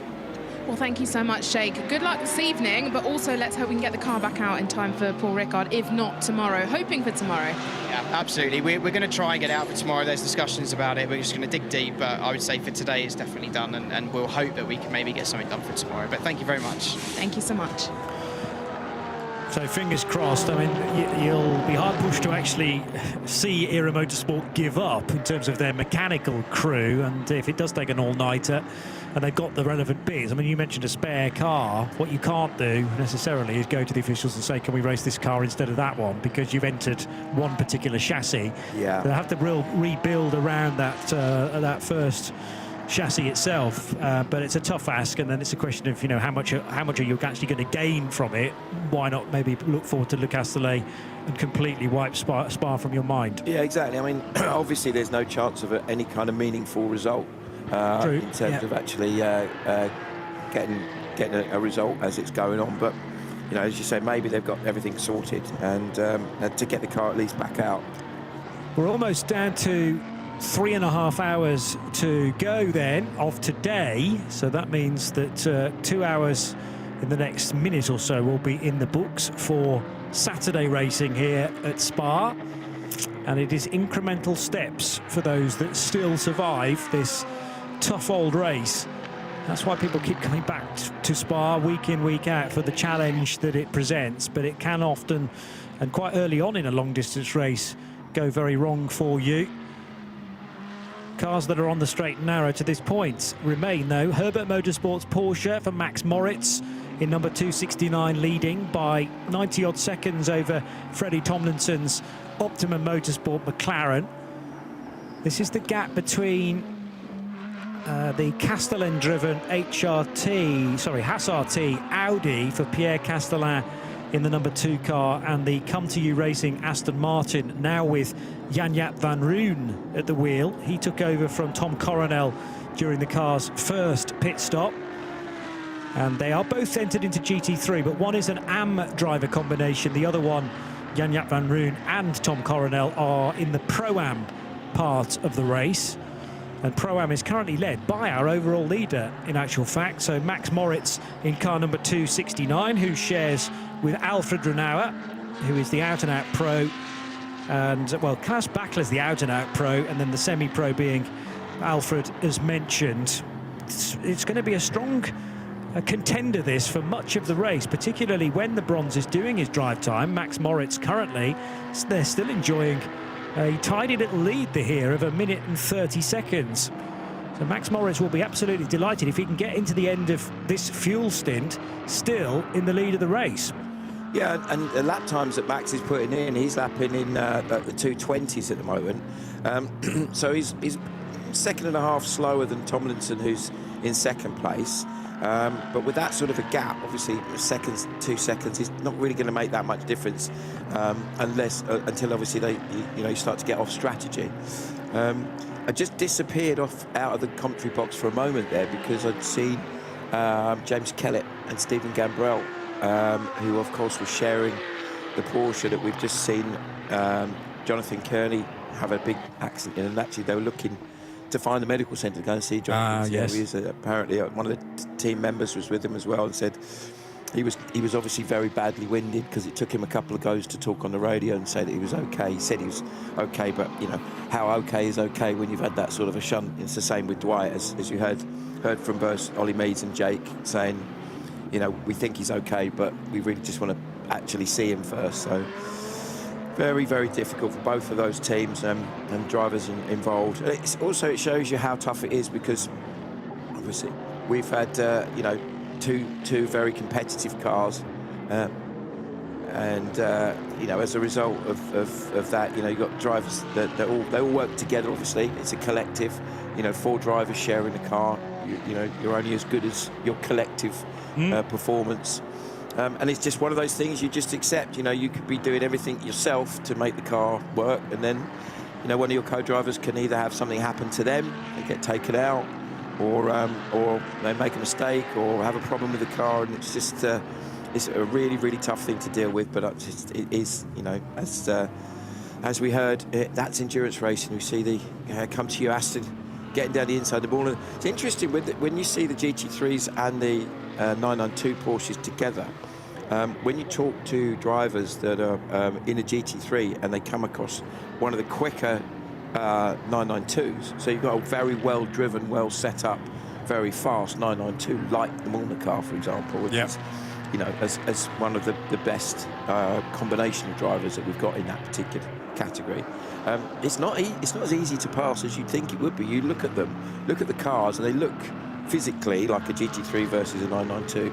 It looks like there's obviously a lot more aero. It's a physically bigger car, that kind of stuff on a GT3 car. But they're actually remarkably fast in the straight line. Oh yeah. A lot of power. Was it 450? I think something like that. So there's not. But there's very little downforce on them in comparison to a GT3 car. So yes, the 992 Cup car then comes into its own, particularly when you've got a pro driver, Martin Rump, versus Javier Nauf now, who drives the green Come To You Aston Martin. So that Nauf passing Rump was actually a move for position, and it put the Aston Martin up to 6th place now. Well, that's just what goes back to what I was saying about the 992s having a very strong race to this point. We have the 992 leader in 4th place with Fabian Dance at the wheel, and the 2nd place car in 992 is that Martin Rump car now, who, yes, is confirmed as being overtaken by the Aston Martin and falls down to 7th as Max Moritz pits from the race lead. Now, he's pitted very quickly, as in maybe he didn't even stop with the team here. This could be a fuel-only stop, and therefore you just blow past where the team are based in the Grand Prix pit lane and head for the endurance pits instead. But there are places being lost at the moment for Max Moritz. However, all the other cars will owe us a pit stop in comparison to that Herbert car. And where is Freddie Tomlinson? He's going to cross the line fairly shortly. In fact, he's already been through, so he will be cycled to the race lead in the Optimum Motorsport McLaren as we go back to Sarah in the pits. I'm in the garage, the HRT garage, the 928 that sadly went out with Kearney. All the drivers are at the medical centre checking that he is okay, but they are not going to be putting the car back out this weekend. The damage is too much. There's chassis damage, which I believe in the rules they're not able to put the car back out tomorrow, from what they're telling me, and also gearbox damage. Yeah, as soon as the chassis is damaged, you then got to source a brand new car, effectively, because it's not possible to repair that on site. That's a bitter gall, particularly for the two gentlemen who were wandering in our direction, looking for the medical centre and looking for Jonathan Kearney to make sure that he is okay. But James Keller, spectacular in qualifying yesterday, but won't get a drive this weekend. Yeah, as I said, that's one of the frustrations with you know, when you're sharing a car. These things can happen, unfortunately. Sometimes it's you, sometimes it's one of the other drivers. But interesting, they mentioned, I'll get the words out in a minute. Sarah mentioned about, you know, the chassis damage. What Porsche used to do, and I'm not sure if it's still the case, but you had to take the damaged chassis back to the factory to get a replacement shell. So you couldn't just buy a shell. You had to say, here's a damaged one, I need a new one, and you do a swap that way. I think it was their way of controlling, ensuring that the cars were being used for what they're supposed to be used for, not for something else, and retaining. As a race car, obviously, because it's purely a race car, not a road car. Yes, of course, there is a road derivative of it, but those particular ones are built purely as a race car. They don't come out the factory as a road car. They get turned into a race car. They're purpose-built. So that will obviously, you know, if anything, I suppose, at least they're relatively close to Germany if they're going to take it back there from here. So perhaps not as bad as it could be. A little bit of a battle going on there, the 21. Quellink's driven car, which has been very, Nicholas days, very, very quick, is giving Xavier Nauf an awfully tough time. Interesting to see how that unfolds.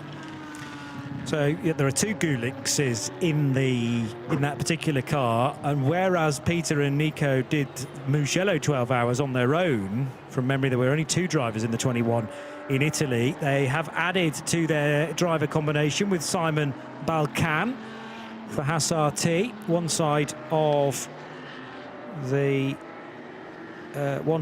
two Audis, with the other one being the number 2 car, and for a little while they were nose to tail in the early phase of this race. Now Martin Rump finds himself in between them, so Nicholas Gulinks has got by the Estonian racer, and as you say, now snapping at the heels of Xavier Nauf. Here's the Proton Competition Porsche of Robert de Haan, and he's just got ahead of Alfred Renauer because Renauer is on an outlap. Freddie Tomlinson's pitted. Here is Freddie, in fact, from the race lead. So this is the equivalent pit stop to Max Moritz's effort. In fact, by the time the 269 was being refueled, Alfred would have been in the car. So they did indeed stop with the team. They must have done to have done that driver change to get Moritz out and A. Renauer in, opposed to R. Renauer, Robert Renauer, his twin brother. And Alfred, well, we'll just wait for him to go through the next sector to find out officially where he is in the order. He'll be further down than 3rd, I reckon. Meanwhile, the 133 BMW from JMEC Engineering has found its way into the garage, and this is unfortunately not syncing with its fueling schedule. Sarah, is the theory that this is a more serious problem? They've told me it's an issue with the power steering. That's all I've got so far. But the driver's still in the car. Oh, the bonnet's going down, so I think they're going to be heading out any moment now. That might again be a power steering pump, which was similar to what had gone wrong with the Hoffa Racing Mercedes, obviously a completely different car, a touring car derived car, a leak rather than the whole unit failing. So they've been able to solve that quite quickly. Here's the Red Camel Jordans.nl car, Fabian Dance. He's third overall. And in fact, he's just gone by Freddie Tomlinson, I think, still in the fueling area. So that'll put 909 up to second place in the race. Forget about winning 992. They maybe want to win the whole thing. Exactly. Why not? Takes me back to that time that Jokersport nearly won Le Mans overall. An LMP2 car. Was that 17? Maybe? I can't remember what year that was. Yeah. Jackie Chan supported car, wasn't it? Several years ago, I mean, it rained a great deal at Petit Le Mans that year, but we had a GT car in IMSA win a race with prototypes in it. Nick Tandy and fellow co-driver won in a GT car an IMSA race outright because of its mechanical grit versus the prototypes that just couldn't use their downforce because it was such a slow speed race. Wow. Yeah, sometimes it shakes out like that, doesn't it? But I think that's just an example of a very, very good fuel strategy and just good strategy, very good drivers, well set up team, etc. So yes, of course, it's impressive that they're up there, but we know that it will unfold that some of the GT3 cars will inevitably get ahead as the race unfolds. Again, remember we've still got over 3 hours left today alone. Yep. Plus another 6 tomorrow. So we're only really scratching the surface, and an awful lot's happened, hasn't it? It really has been a busy, interesting, frustrating in some cases for teams. Interesting, another power steering issue. I think that's about the third, maybe fourth car that we've heard have either had a power steering pump fail, or in that case it sounded like a leak. So really strange. I wonder I can't think that there's any obvious threat, but it just seems strange that there seems to be a lot of those things happening. Yeah, there's quite a lot of curves around here with 19 corners, and also there's the track's not particularly level left to right, which I don't know whether that necessarily has an impact, but when the car's moving around, components can just fail because the cars are being really punished lap after lap. But my fear is that, we're not even 1/4 into this race yet. We began at 11:30, so we're actually only 2 hours and 10 minutes in. So already cars are starting to fail here and there. Not completely fail, as in unable to continue on a mechanical grounds, but just little niggly issues creeping in. And then we've had the two whopping accidents for Dwight Merriman in the 81 era motorsport Ferrari, and then for Jonathan Kearney in the 992 class, both exiting Blanchimont when actually Kearney left the road a bit later than where Dwight Merriman did. He was initially straight through the gravel trap, might have got away with it, but then the car swapped ends and he hit the concrete wall to the outside of the circuit very, very heavily.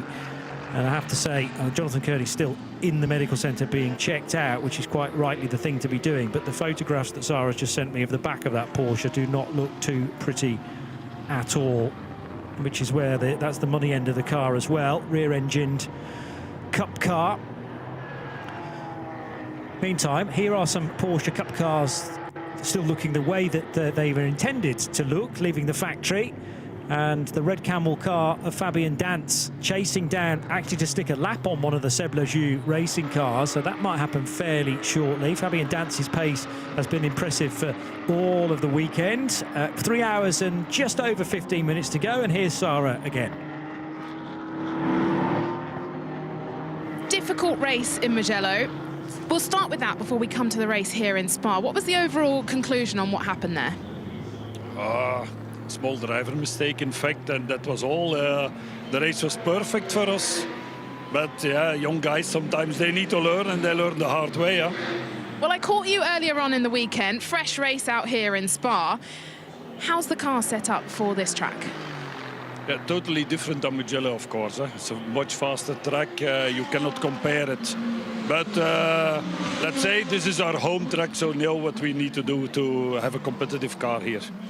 Nothing that's impacted your team just yet, but we've seen throughout the grid that we've had a couple of cars have some power steering issues, either a leak or a pump going. Do you have any idea why that might be, especially so early into the race? Totally not. No, we don't have any issues with that, so I don't know why. Not sure. Not the curbs, not the corners. That's maybe a possibility, yes. You were telling me yesterday during qualifying that you felt the car was a little bit on the slower side. Have you managed to fix those issues overnight for the race? Yeah, the only thing we had was a BOP issue. So we were turned down a lot compared to the other cars. We did what we could do. So we got again an adjustment of BOP just before the race. Let's say it makes us more competitive, but we are still not there. We're still not there, but I think with strategy-wise, we can manage. Well, thank you so much, Chris. Hopefully the drivers go well today and that the BOP doesn't play into it too much for you. For the moment, they are doing really a fantastic job, so we keep on pushing. Well, thank you so much, Chris. Good luck for the rest of the race. As he said, this is a sort of spiritual home for Haas RT, although the flag very proudly next to the name is that of Antigua and Barbuda for Haas RT, the team run by Sandrine Haas and Chris de Donker, who we were just hearing from there. They had the number 2 car, which is entered into the AM neutral BOP, the balance of performance, and the number 21 car, which is in AM advantage. Both of the Audis running at 1,305 kilos, and that means when they come in for fuel, they'll get 110 maximum refuel amount, 110 litres if we're under green. But balance of performance has to constantly be a moving thing, whether that's, well, certainly not within the race. Once we get to the race, you would hope the balance of performance stays the same all the way through to the end, but adjustment can happen up until certainly Friday and qualifying. And yeah, teams, well, generally the rule is when you're doing the balance of performance, if every team is complaining just a little bit, then you've probably got it just about right, because everyone naturally is always going to want more performance. But the difficulty is you're balancing cars that have been designed by completely different manufacturers. Some are front-engined, some are mid-engined, some are rear-engined. They have different footprints, as in they're different sizes of cars. Generally all running on the same compound of tyre, but the design of the cars can be chalk and cheese. And then from a balance of performance clerking point of view, you're trying to make those cars produce the same lap time in different ways around a SPA-FRANCORCHAMPS circuit, which incorporates long straights here and there. There's the very tight and twisty middle sector as well, and then the fast end to it too. So I do have sympathy for who having to decide what weights and what fuel loads each of these cars has to have through a weekend. 3 hours and just under 15 minutes to go, and the race leader is Robert de Haan for Proton competition. And here's Sarah. With current P2, Red Camel, Paul, doing well so far out here in Spa. Yeah, so far it hasn't rained, and it doesn't look like it's going to. Car is going beautifully. The drivers are doing a great job. We had a bit of an issue early on, but I think we've got around that. So no, Fabian, as I say, he's in the car at the moment doing some good laps. I wouldn't say we've been lucky with the Code 6s, but we haven't been unlucky with the Code 6s, so we've been able to get the fuel in when we've wanted it. Strategy from your part? It's all a matter of taking the opportunities when they arise, and the opportunities have come at the right time so far. It's between us and Molnar, obviously. I had a chat with their team manager before the start of the race. We're not really concentrating on today. All we're doing today is getting rid of the tyres that we used in qualifying. We're staying on the same lap as each other, and we're going to have a race tomorrow. So today is really just a matter of keeping going, maybe putting each other under a little bit of pressure, but you know, it's really about tomorrow. All about survival. Got to be in it to win it tomorrow. Now, you mentioned a small problem with the car. Can you tell us more what that was? No. Well, there we have it. Thanks so much for the rest of the insights, though, Paul. You're welcome, yeah. No, it was a problem, which wasn't a problem. So one driver thought there was a problem. Everything was okay. Well, thank you so much. I'll catch you tomorrow, and maybe at the end of the race, we might get that out of you, what that problem was. Fingers crossed. Well, back to you, Johnny and Simon. Paul Truswell, the brains behind that said team, but also I think he's constantly keeping an eye on every other car in the race, as well as he has done for many, many years with us at RadioLeMans.com, joining our Radio Le Mans coverage for the Le Mans 24 Hours in 2026 again as well. And we even have the test day covered on the 7th of June, which is the same weekend as the 24H series heading for Le Castellet in the south of France. But if you want to dabble a little bit on the Sunday for test day, no other broadcaster brings you that day of testing and a total of 6 hours for all of the Le Mans cars a week before the main race. You'll have to tune to RadioLeMans.com for, well, this is the only downside. It's Paul Truswell at one end of the commentary box and me in the other. So we'll try and make sense of it all with actually no pictures from that day, purely from the timing screen information and anything else that we can glean from the various teams. There are the two Haas RT Audis in the same shot. The number 2 car that runs now as high as 4th position ahead of Nicholas Gulink's in the sister team. So 4th and 5th ain't too bad, considering Chris de Donker's fears only yesterday that they might not have enough punch around this racetrack. It's getting very, very tight between Xavier Nauf and Fabian Dance, I notice, and that is the Nauf Aston Martin from GT3 doing battle with the 909 Porsche Cup car.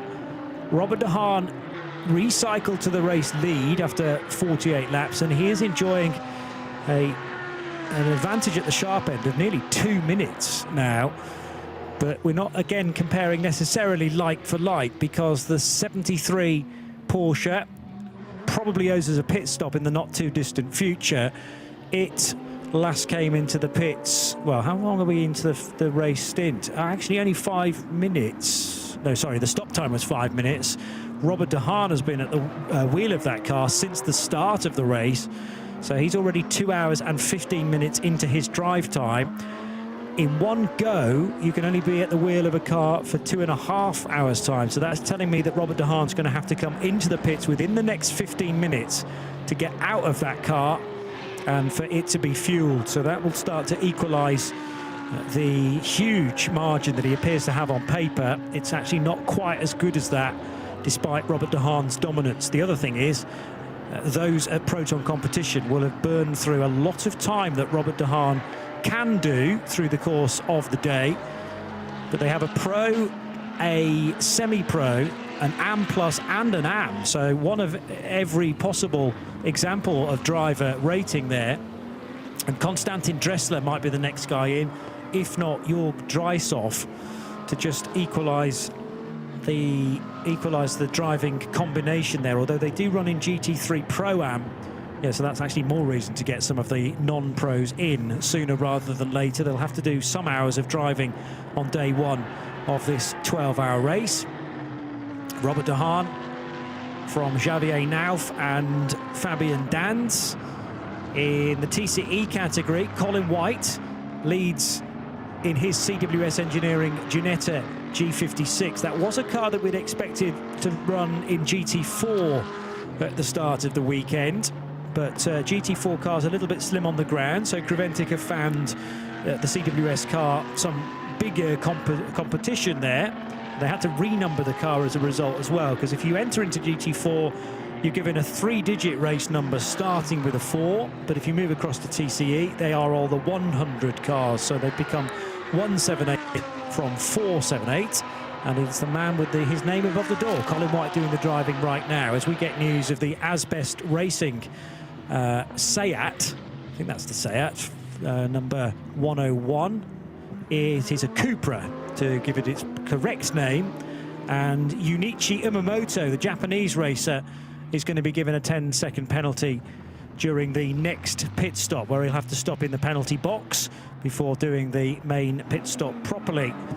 So, Hill, Robert de Haan leads, but as I've just mentioned, you can only do 2.5 hours of drive time in one go with it before you change your driver. So he's only got just over 10 minutes before he will need to pit, and not necessarily because the car's running out of fuel, but because he's running out of minutes on the tachograph. Yeah, and it's an interesting tactic. I'm surprised they've run Robert as long as they have, to be honest. But as often is the way, you'll either quite often see teams will either run their pro at the start and try and get as much of an advantage as they can by obviously using the quickest driver in the car, or conversely they do the opposite and they get all the AM driving done, and then they can try and make time up. So it's just one of those sort of different ways of achieving the same thing, I guess. But certainly De Haan's done a superb job. His last lap was a 2:17.154. Looking at the tyre age, he's come in when he's been in. He's obviously been in for fuel and tyres, because of the amount of laps he's done in total, 50 laps. He's only got a 21-lap-old tyre, so one of the stops there would have obviously put a new set of, or a better set of tyres on. It may have been the tyres that he'd used in, or that were used for one of the qualifying sessions, because just to reiterate, the 3-part qualifying session, 15 minutes each time, the GT3 cars will put a new set of tyres on. And those tyres are then used, or have to be used, as part of the regs in the race. And it was interesting, we were talking to Paul Trustwell yesterday about the logic behind it. He said it's actually, when you think about it, it's probably more cost effective for the teams that way, because previously, the previous system was you had one set of tyres for all 3 sections of qualifying. And by the end of qualifying, where they'd been run so hard, they were pretty much useless, even though they'd only maybe done 15 or 16 laps. They'd been all done at qualifying pace, and just completely taken any really usable life out of the tyres. So that set of tyres were kind of scrap really by the end of it. Whereas this one, this system rather, is you get a set of tyres, you do maybe 3 or 4 laps, park it, and then same again, and those tyres have then obviously still got plenty of life in them to be able to use in a race.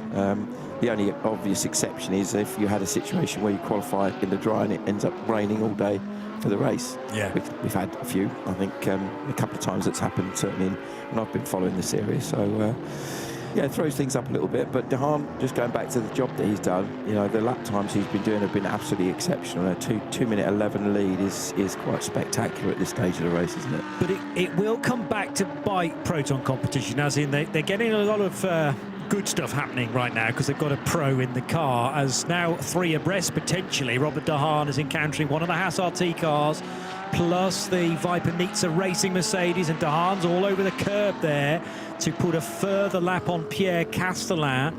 So that wasn't a move for position, because of course Robert De Haan is the race leader, but he's now lapped all the way up to 3rd position. I make that. So there's only 2 cars on the lead lap now, his Porsche and the Aston Martin from Come To You Racing of Javier Nauv. Now, as I say, in the 73 Porsche, they've got an example of, well, there are actually 5 different drivers you could have, 5 different rating of drivers: Pro, Semi-Pro, and then there are 3 different AMs. There's an AM, there's an AM Plus, and there's an AM Spirit. In the 73 Porsche, Jörg Dreisoff is the AM Spirit driver, Konstantin Dressler is the AM driver, and then they have Manuel Lauck, who's the semi-pro, and Robert De Haan, who's the out-and-out pro. So that means, according to my data, that Robert De Haan can do a maximum of 1/3 of the race, which is 4 hours, right? And he's already done nearly 2.5 of them. So they've only got about 90 minutes to play with of Robert De Haan tomorrow, once he finally does get out of the car, and the rest will have to be filled up with their AM Spirit, AM, and then Manuel Lauck as the semi-pro. Yeah, it's going to be an interesting tactic, or it is an interesting tactic that they're employing, but it could well be that an hour and a bit is long enough to do. If you said about an hour and 10, hour and 15, that's effectively a stint on a tank of, or a full tank run, if you like. Yeah. So yeah, especially if you get a bit of code 60 in there as well, just to extend it a little bit, which I think has worked in their favour a little bit here with the amount of code 60s they've had. So yeah. Although it's been annoying, because if that was the plan at the start to put Robert in, the last thing they wanted was about 6 code 60s, because he can't show his pace on the track then. It doesn't matter who's in the car under a code 60, though. It doesn't matter if you've got your pro, your AM, or whatever, you're doing 60 Ks. I know, but it's wasted opportunities, isn't it? Because he goes so much faster. If anything, where a long code 60 like we had with, well, 2 long code 60s specifically with the 2 crashes that we had at Blanchimont, if you have your AM driver, and if you have your, I won't say slowest, but least quick driver, if you like, is in the car, and you'll have a long code 60, you're eating up their drive time. Exactly. Go back to your chart that you had there of how much like maximum and minimum time is. Yeah. Now, if you look at the AM and AM Spirit drivers, the amount of time that you need to use is a minimum of a third of the race, of which 1/6 road race duration for AM Spirit drivers. So I know, and I've read that little bit about 4 times now, and it's still not quite clear to me. But that is if you have an AM Spirit in your driver lineup, and they do, because your Drysoff is an AM Spirit driver. Yeah. But combined, the AM Spirit and the AM have to do a minimum of a third of the race, and within that, then a minimum of 1/6 has to be done by the AM Spirit driver. So again, we're talking about 4 hours. So collectively, Drysoff and Dressler will have to be at the wheel of that car for 4 hours. Not 4 hours each, but the total time between Dressler and Drysoff will have to be 4 hours, which again is a big chunk of time. So that's the time when they'll be going, yes, we'll have lots of Code 60 in this, please, because and Constantin, great drivers, but they can burn their time potentially when the track's under caution, so it's not that costly that way. Exactly, and we are now almost exactly at the 3-hour mark, and it looks like we're hearing from Sarah down in the pit lane in our ears that Jörg Dreiser is going to be next in the car. De Haan is coming in, or is in. He's in the pits now, and Jörg is going to be taking over. And that's a hell of a stint by Robert De Haan, isn't it? Very, very quick, very consistent, quite aggressive in the way that he was racing the car, but not in a bad way, but just noticeable that he was really, you know, putting the car into a few marginal positions, but yeah, good. Yeah. You know, it's fine, nothing wrong with it. But yeah, he's done his job. He's got, he's brought the car in from the lead with a big lead as well. Yes. And we're still lapping very, very quickly. Well, he hasn't quite lapped the field, but one more car that he needs to clear to do that. So really, some statement. 2.5 hours in to this 12-hour race, and therefore only 30 minutes away from the 1/4 distance. But remember that the 1/3 distance is far more important when it comes to amounts of hours that one particular driver can do. So Robert De Haan for Proton competition out of the number 73 car. Javier Nauf here, he is not quite the new race leader just yet. He'll need to complete this lap, and if he stays out, which I'm expecting him to do, because Javier's only been at the wheel of this car for 53, nearly 54 minutes, so it should be a fair bit of fuel, a little bit more fuel in this Aston Martin, and there's no danger that Javier is going to breach his drive time just yet. So at the end of this lap, if Nauf stays out, we'll have a new race leader overtaking this gentleman who's been a star so far now with Sarah. What a stint. Bit of sweat on your forehead, no doubt. You've really been putting the laps in there. Yeah, it was a strong, long stint. 2.5 hours in the car, maximum that we could do. Yeah, being very consistent through both stints. The speed was really good. Got a bit stuck behind in the beginning, behind the other cars. They were quite wafty down the straight, so it was hard to overtake them. But yeah, once we got past, we just got into a rhythm and showed our pace and made a gap. So really happy with my stints, and left it over to my teammate now to finish it off for today. Who's jumped in the car? Sorry? Who has jumped in the car? So George jumped in the car now, and then Consi will do the double stint to the end. So yeah, hopefully we can keep our position going into tomorrow. Thank you so much. And are you jumping back in a little bit later on? We were talking about the rules around an AM Spirit and how long they need to spend in the car. Yeah, we got to look a bit with strategy what the plan will be. Might be I jump in back again, but we will discuss that with the team. Well, time to rest and recover and cool down a little bit. Congratulations so far, and we'll be looking forward to the rest of the race. Thank you. Yeah. Thank you. So yes, Javier Nauf is cycled to the race lead, although no, Robert De Haan's car is still being shown as the race leader. I think that's probably because it's not until the next lap that the 41 Aston Martin completes that he will be shown in front. But I do believe now on the road the Aston Martin has jumped the Porsche, but of course the Aston will have to take its equivalent pit stop to equalise things again. And Javier Nauf, it's not his job to drive his Aston Martin as quickly as Robert De Haan was driving his Porsche, because, as I say, there's going to be 4 hours of AM time for the Porsche. So the Aston crew at Come To You don't need to be drawn into a battle that's not really the one that's going on right now. That's the beauty of sports car racing, is that if you've got a pro versus a bronze, yes, the gap may increase, but it should come back down again later in the race. Yeah, exactly. Interesting, that interview with Robert. I think he was talking about when he was battling for the lead with a couple of the other cars, and I think if I heard him correctly, he used the phrase they were a bit wafty down the straight, which shows he's got an incredible grasp of English. That's a phrase I think you've heard when somebody's got a bit of straight line speed, a bit wafty like that. Yeah. Yeah. He raced in British GT, Robert de Haan. I mean, I think he spent some time in the UK. He raced Carrera Cup. Carrera Cup, right. Definitely. But I wasn't sure whether he'd done the odd GT3 race as well, maybe sitting in for somebody else. I'll have to check that. He's obviously climbing the ladder fairly quickly with the level of ability that he's got. I remember when he was in Carrera Cup, he was just absolutely dominant in terms of speed. I think that was a couple of years ago now. I don't remember exactly what it was. It actually feels like Rob's been around for quite some time, and then I checked my notes, and he's still apparently 19. Yeah. Unless he's filled in the wrong date of birth, and he's having us all on there. But when you were looking at your laptop, then you had a picture of Tom Coronel there, and I was thinking Tom's definitely not 19. No, but de Haan, I'm not 100% certain of many things, but that I am definitely certain. He's younger than Tom Coronel. He is younger than Tom Coronel by about 30 years, something like that. He was a champion. I'm talking about de Haan now. A champion in Carrera Cup Benelux. When for Richardson Racing, I think he won the whole thing, but also at the same time the rookie championship with 8 victories, overall victories, and that's also the point where he was with Richardson Racing doing Carrera Cup GB as well in the pro category, and then went on to Carrera Cup Deutschland last year and was a champion of that with Proton Uber competition, which is exactly the team that he's with this weekend too. As for my theory on British GT, I can't find any evidence on that, so I've just imagined it entirely. His father, a mean racer as well, Cees de Haan, who used to race Dutch Supercar Challenge back in the day, so it's in the blood for sure. The Dutch Supercar Challenge, that was great. They used to come over and support the Britcar 24 Hours.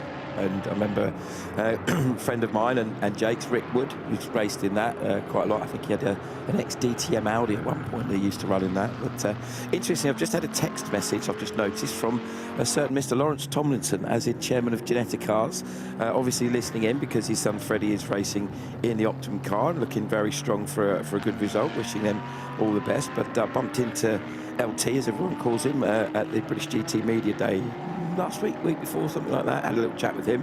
He's off to race one of their cars in the States soon, in Sebring, in a GT2 version of the Ginetta GTA.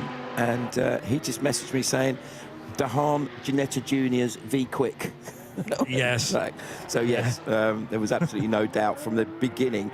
As often as the way Ginetta Juniors, talking about that briefly, has brought so many star drivers through. Probably, obviously, the best known of which would be Lando Norris.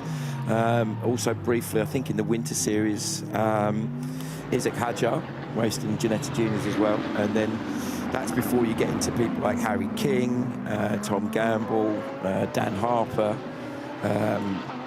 Tom Ingram. Certain bloke called Jake Hill, that all came through Ginetta Juniors with huge success, winning races and championships in some cases, and it's absolutely the best place for young drivers to make the transition out of karting into cars, and in some cases straight into cars.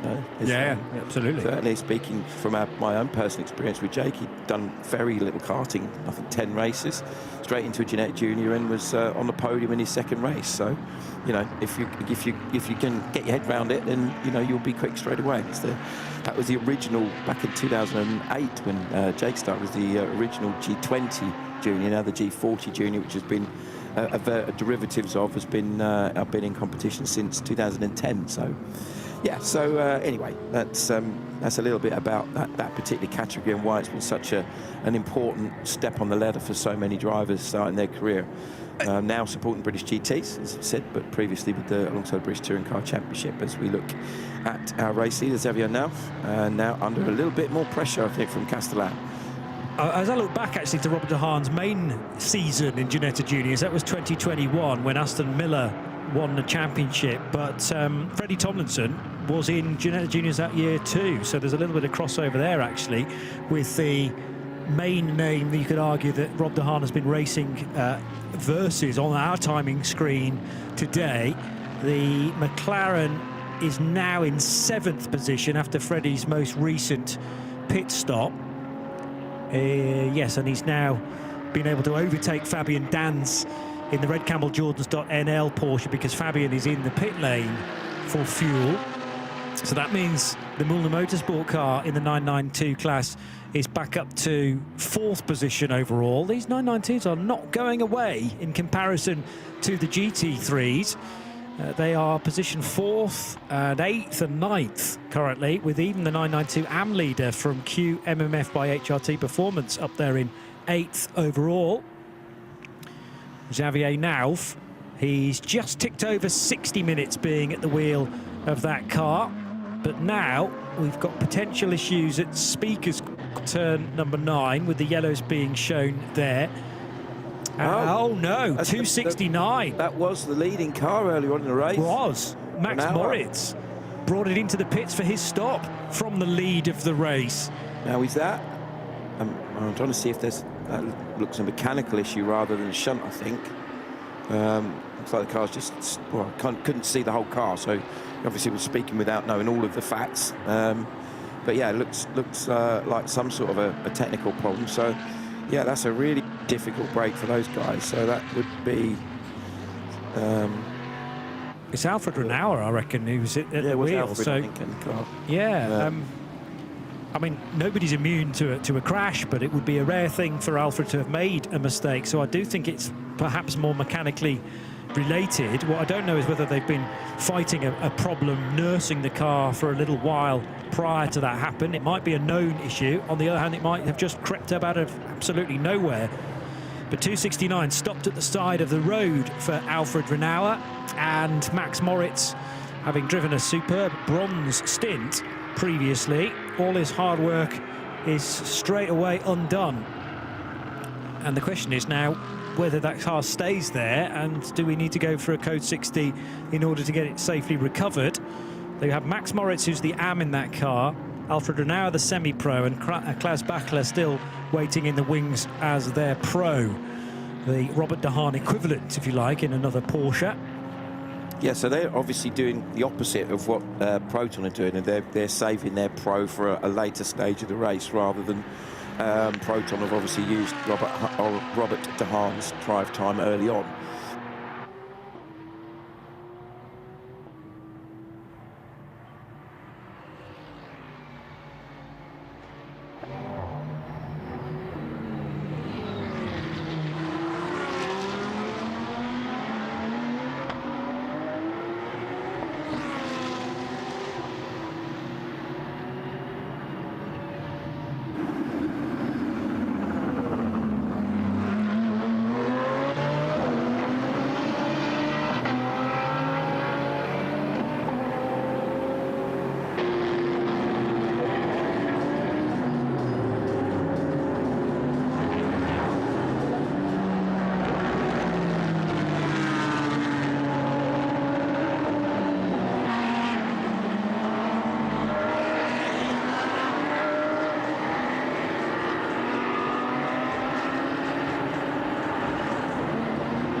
nobody does, as Klaus Bachler makes the point. So the team were aware of something maybe in the last 30 minutes, was his suggestion, not quite right on that car. And these things are phenomenal bits of equipment these days, Simon Hill, and you can tell a bit of the telemetry and maybe something not quite right, even from the pit wall or the garage, wherever the setup may be. But then the last little bit of it, you kind of need the car in front of you to fully diagnose it. Yeah, exactly that. As you quite rightly said, there's so much information that you can see. It basically gives you, you go down into the garage and they have, most of the teams have like an onboard camera, so they can actually real-time watch what the car and the driver's doing. It allows, for example, when the amateur driver's in, the pro can sit and watch and almost kind of do real-time coaching, and then you obviously have all the obvious telemetry and data that's coming through, which is so much information. It's so useful. And I sit there sometimes in the garage looking at it, and I'm like, I've been around motor racing a long time, I still don't understand it. And I think even some drivers, they're like kind of nod knowingly, but they don't quite pick up on exactly what it all means. That's what we have these engineers and these data folk for, that are all very, very skillful and very adept at doing that. I know we heard Klaus Bachler during the interview with Sarah, but everybody watching apparently were just listening to the glorious sound of race cars around Spa. So we're going to attempt that interview again. Here's Sarah with Klaus Bachler. Klaus, disappointing what's just happened now. Tell us more about what you know so far. Yeah, I mean, so far I just know that we had no power anymore. We had to stop the car, which is a shame, because we were running very well until this point. I hope that the car comes back as fast as possible and we can analyze exactly what happened. We have an idea, a rough idea, but at the moment we don't know 100%. Incredible start though, the pace was really good. Was there a problem that you were sort of aware of, that you were sort of, working through, or was it a complete surprise? Yeah, it was an amazing start. Actually, the first 2 hours, everything looked really perfect for us, because also in terms of our strategy, I think we were in a good spot, especially for looking forward to the whole race. But anyway, after 2 hours, we saw that there is maybe a problem. But at the moment, we thought it's a different problem than what happened now. So I really cannot say what exactly happened. For this, we need the car back, and I hope it gets as fast as possible, because at least that the guys can repair it, and we have a chance to go out again and do some practice and learn as a team, or improve as a team, because everybody's still quite new here. We are driving the first time all together. And so I hope the car comes back, and I'm very sorry for the guys, because they did a great job, and especially, like we have seen the first 2 hours of Max, also really good driving, and we will come back. We'll hopefully see Max bring the car back shortly and the team can have a better look. Talking about Spa though, not only scenic, a driver's favourite. Tell us more about what it's like being out on track. Yeah, I mean, Spa is a very cool track, very special track. Everybody loves it. It's a track where you have a lot of adrenaline, especially going through a rouge. I mean, it's flat for us, but it's very, very difficult to do it flat. The timing, the line has to be perfect. And the same is also for Blanchimont. It's flat, but it's on the edge. And to be honest, every time you go through this corner, you're really excited and looking forward, and especially when you could do it flat and come out of the corner without any surprise. And the next thing is also, I mean, the weather. Everybody knows you cannot really predict it. Also, I think today there's a chance that we will have some rain in the end of the race, and also tomorrow. But nobody knows. It's a big surprise, and this makes it very special. That's all the fun of a Spa race weekend. Well, Klaus, thank you for having a word with us. I hope you can jump in the car later on. We'll get it back as soon as possible, and then the team can get to work. Thank you so much. Klaus Bachler, Herbert Motorsport. And that would be allowed as well, even if the car comes back on a flatbed or is towed via some of the internal roads here at Spa. If you can get it back to the garage and the team can repair it, then the 24H Series will allow you to continue in the race from the pit lane. It's not as kind of hard and strict rule as you might get at the 24 Hours of Le Mans. And that sort of fits, really. Le Mans is the height of endurance racing, whereas this is a lot of the time for people who are targeting Le Mans further down their career. But it's a bit more forgiving type way of going racing from an officiating point of view more than anything else. Yeah, it's the great thing about this championship is it's super competitive, has some very, very high-level teams and drivers in it. And within that, you've also got the opportunity for some, real genuine amateurs to compete and be on the same track with these teams and drivers, and it's obviously allows them to develop and improve. You heard from Klaus Bachler, they're talking about how it's a relatively new project. It's new for that combination of drivers. Bachler, as we know, is multiple champion, world endurance champion in the past, so super high level that he's raced at and races at. But obviously some of the other guys are much newer to it and still kind of learning their craft. So a great opportunity to do it with a relatively compact championship as well, in terms of from running from March to September at 5 Formula One circuits basically. I know Mugello only hold Formula One once, I think. There was the 2020 Tuscan Grand Prix at Mugello, won by. Let me think. I'm looking at Carla because I think she spoke to him this week. The winner of the only ever race at the Mugello racetrack for the Grand Prix, Tuscan Grand Prix. There's a Ferrari off the road, by the way. We'll get back to that, don't worry. Ferrari in the Gulf colours for Pellin Racing is off the road. And where is that? Bruxelles corner, I think. The right-hander at turn 8. And normally the camera doesn't pan that far across to the left, but that's Bruxelles 2, if you like. Yeah, and there gives you an idea of the gradient change of this place.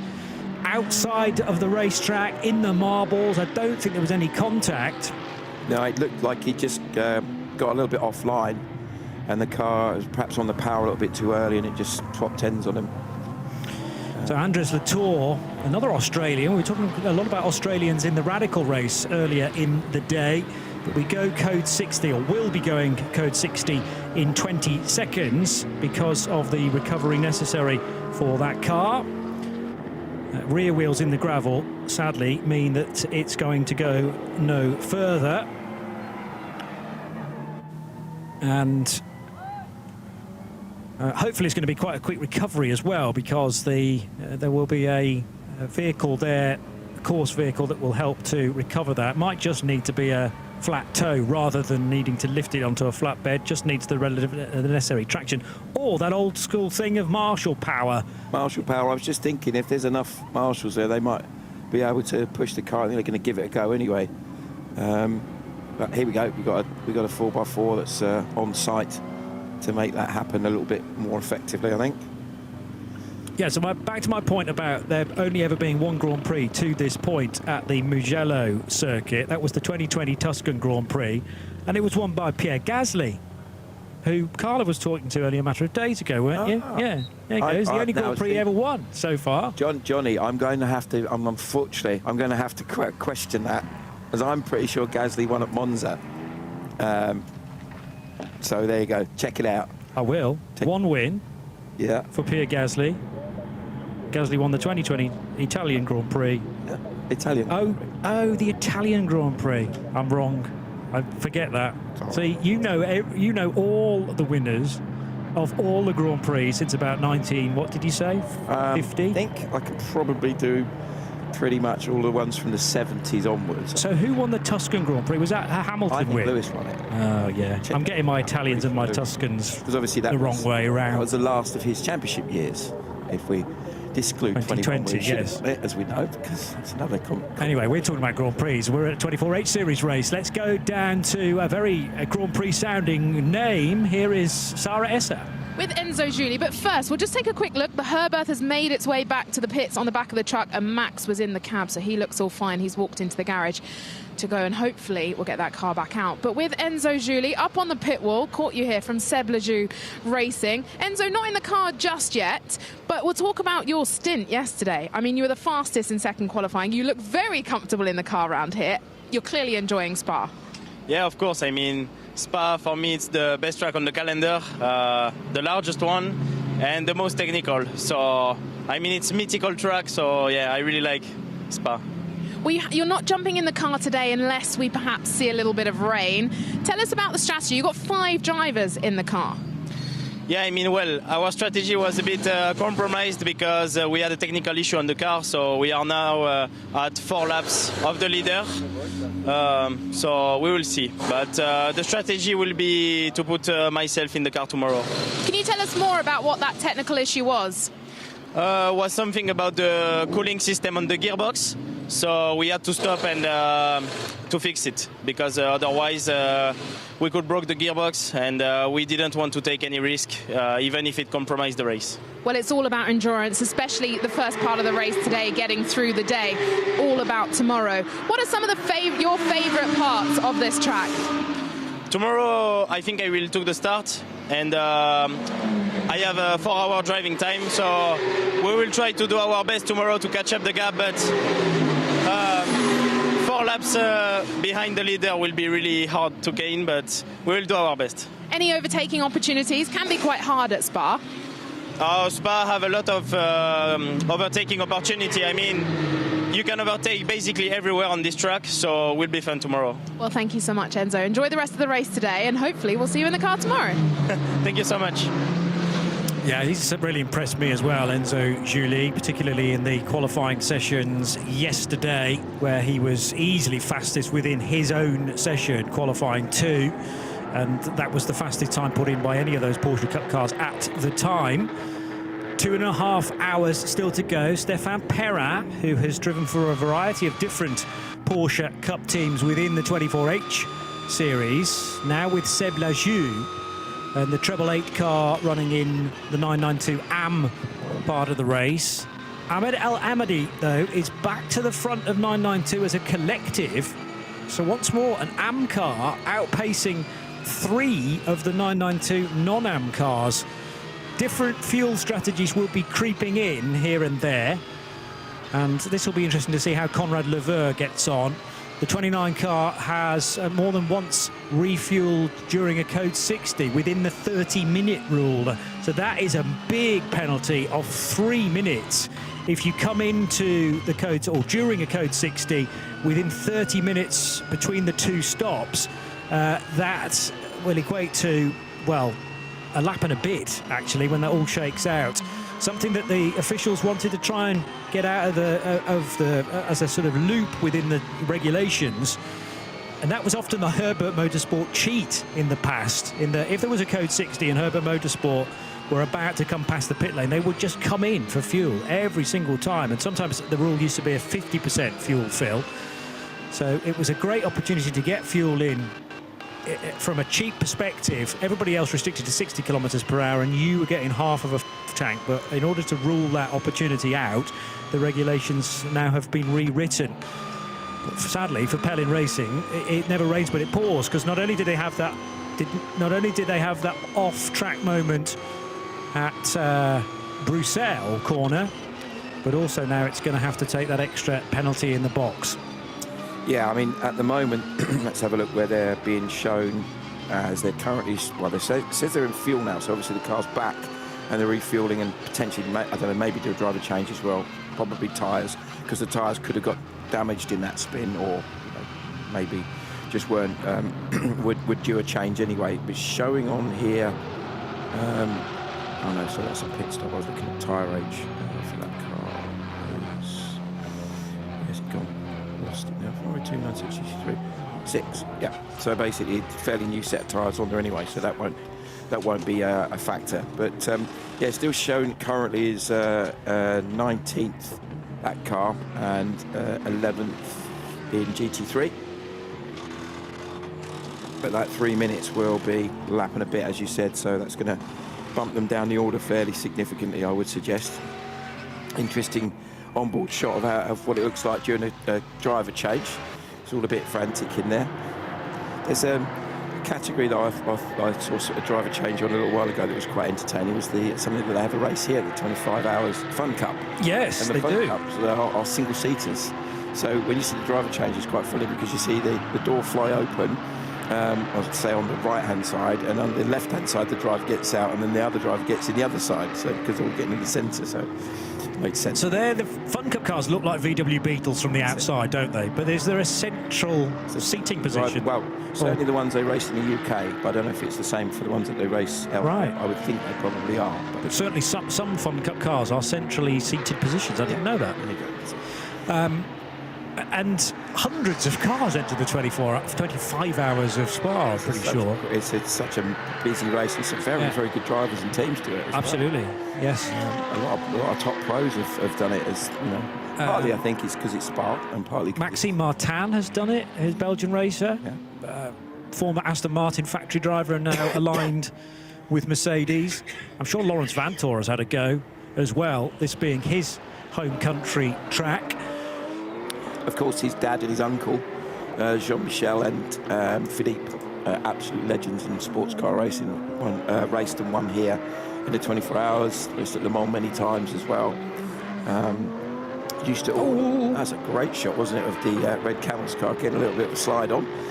Went out there, and what that demonstrates quite clearly is what happens if you get a little bit too much power too early in the corner in a 450 horsepower rear-wheel drive car. Luke Breukers pushing like crazy. Of course, he's having to remember, or rather forget, more to the point, the crash that he had this morning in the Radicals. He's just gone right past the scene of that incident, in fact, in the 909 Porsche. But the two cars will behave very, very differently, I'm sure. And unfortunately, the lasting memory that he may have now of that second race that happened this morning was when it swapped ends on him going up Radion and spearing right into the tyre barrier. But everything going to plan at this point in time for the 909 Porsche crew. They are within touching distance of Mullner Motorsport, just 2.5 seconds away from Conrad Leveur in his 921 car. Heading towards Pouhon. 2.5 hours to go of today, that is, and then another 6.5 hours tomorrow. But Conrad Leveur and Luke Breukers is the one we will concentrate on, assuming that the QMMF by HRT Performance crew will drop a bit of speed in the closing stages of today. They again have got 3 drivers in their lineup, and I'm looking now, of course, at how long each driver needs to do, but that is only relevant, this particular document is only relevant to the GT3 classes. But for the 974 car, they have 3 AMs, so they can effectively split it 3 ways, I'm going to suggest. They're entered into 992 AM, so all 3 drivers will get ample amount of drive time, 4 hours each, roughly speaking. But if it's 4.5 hours for one and 3.5 hours for another, the regulations will give you a bit of leeway regarding that. The drive time requirements are far more heavily policed in the GT3 part of the entry.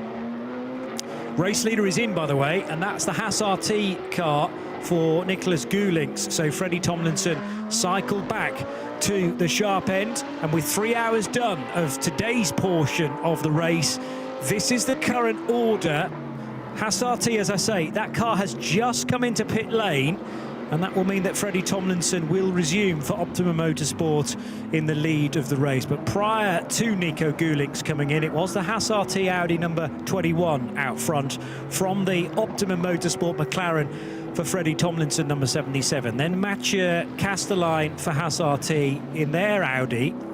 Ahmed Al-Amadi for QMMF by HRT Performance Porsche number 974 leads its section of the race in the 992 AMS, from Akil Aguanal for Continental Racing by Simpson Motorsport, the Audi R8 number 69. The 73 car is Jörg Dreishoff for Proton Competition, running 5th in GT3 and first in the Pro-Am category, so they lead Pro-Am after that stellar run from Robert De Haan in the opening stages. In 7th position, it's Gregory Servet, who has been in and out of the Come To You Aston Martin. He's not long been put into that car, so we're reasonably early on in his latest stint, just 15 minutes. Steve Yance in the 286 Speed Team Mercedes, he's running in 8th position, ahead of Mullner Motorsport's Porsche number 921 and the 909 car of Luke Breukers for Red Camel Jordans.nl.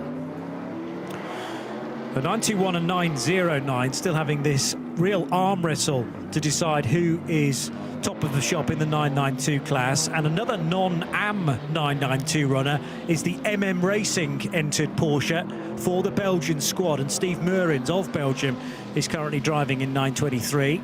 The Aston Martin for Come To You Racing, the white car that we were having great fun watching Tom Coronel drive. He handed over to Jan-Jaap van Roon, and Jan-Jaap's actually been at the wheel now for nearly a couple of hours, so he'll have to be handing back to Tom Coronel in the not too distant future.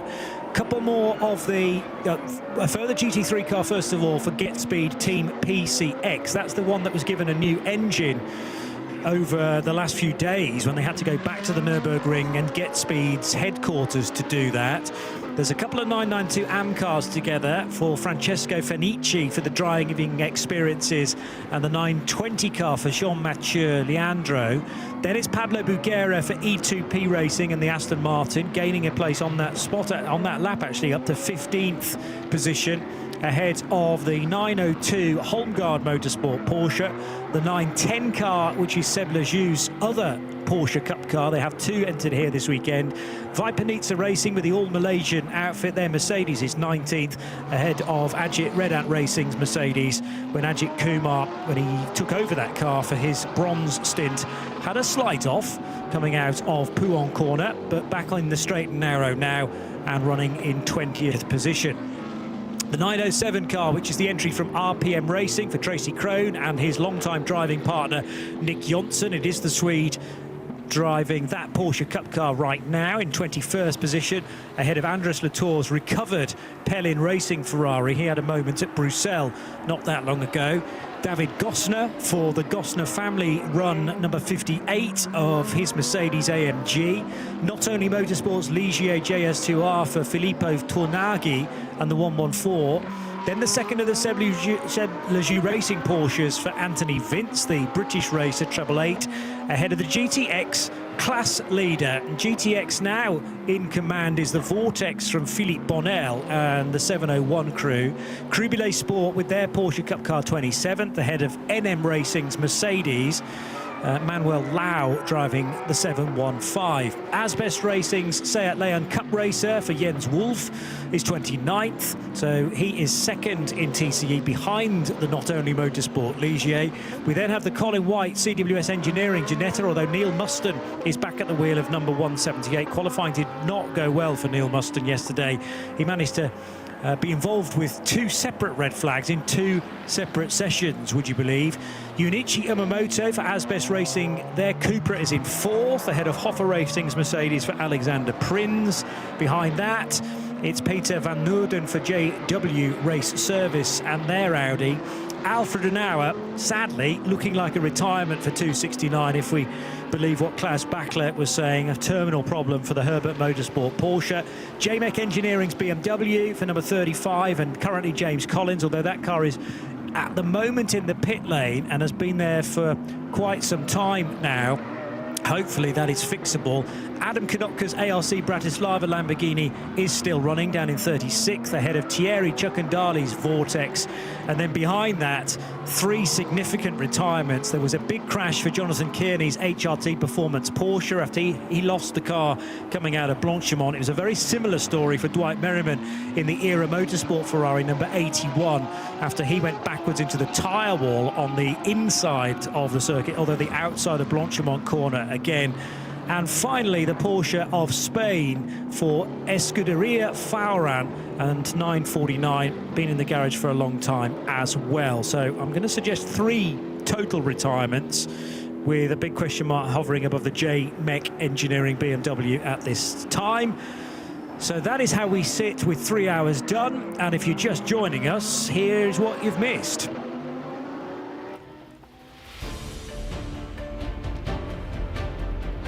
So a wonderful venue here in the Ardennes Forest, with pole positions decided yesterday for the GT3 pole, the GT3 Pro-Am and Am pole positions, of course, as well. But the action didn't take too long at all to liven up, with Miroslav Konopka briefly off on the grass there, and he would slew his way through La Source. He was then off down at Le Fagnes in just 5 minutes later. A power steering pump failed on the Hoffel Racing Mercedes early doors. And then we were treated to a terrific fight with Robert De Haan having to go around the high side of the Come To You Aston Martin to eventually take the lead. But he'd had lap after lap of trying to do that. More side-by-side action. And every time we came out of a code 60, Robert De Haan caught a little bit napping compared to that man, Tom Coronel, and also the driver of the Come To You Aston Martin number 41, who was quick on the button, Gregory Servet. Off the road there for Michael Kroll, and that was what was left of Jonathan Kearney's Porsche after it hit the green concrete wall very heavily on driver's left coming out of Blanchimont. Dwight Merriman's 81 Ferrari sadly will go no further, at least today. Inexplicably, the 269 stopped. Surely a mechanical drama for Alfred Renauer. Wheels spinning heavily on the Pellin racing car as well for Andres Latour. But the new race leader is Freddie Tomlinson in the Optimum McLaren. And as we return to live action, it is still Freddie in number 77, who has been at the wheel of that car now for a little over an hour and a half. We're on to lap 69, and they will have to be wary at Optimum of how long they're using the young man, son of Lawrence, who we were hearing from indirectly from you, Simon. We know LT is tuned in. They have 3 semi-pros in that McLaren, and things are looking good, racing from the pole position. So still a good chunk of today to elapse before we get 5.5 hours in at 5 o'clock tonight. And here's Sarah Esser with a further update from the pit lane. Well, just before the rundown, we saw the Pellin racing car just do a little bit of a spin. Andrea's in the car. I'm with Lisa Clark. Can you give us a little bit of an update? What happened there? Is the car okay? Yeah, car's fine. Andres just slipped it a little off the track, had a little spin, but car's good. Yeah, it was unfortunate because he was getting ready to come in for pit for a second stint to do some fuel and tires. So it is what it is, but we're back out there. We're dealing with that. Well, you had a great start in the car, putting in some good times. I'm sorry, what was that? You had a great start in the car, putting in some good times. Oh, thank you. No, I'm the one that's just trying to keep everything like this, right? But yeah, it was a good start for us. You know, we're in the back a bit, but we've got some makeup time that we've got to work on. We did get a slight penalty, it looks like, for fuel input, so that was kind of unfortunate. Give us a little bit more detail on that penalty. Well, you know, it was kind of one of those things where it was a code 60, and, you know, there's a certain percentage of fuel that can go in, and I guess depending on the class, anyway, it was a human error mistake with the team that they just had put more fuel in, and so we got a penalty. One of those unfortunate things of racing. But talking about the positives of racing, am I right in thinking this is your 4th time out at Spa, or 5th time? Is it still as exciting as the first time you raced here at Spa?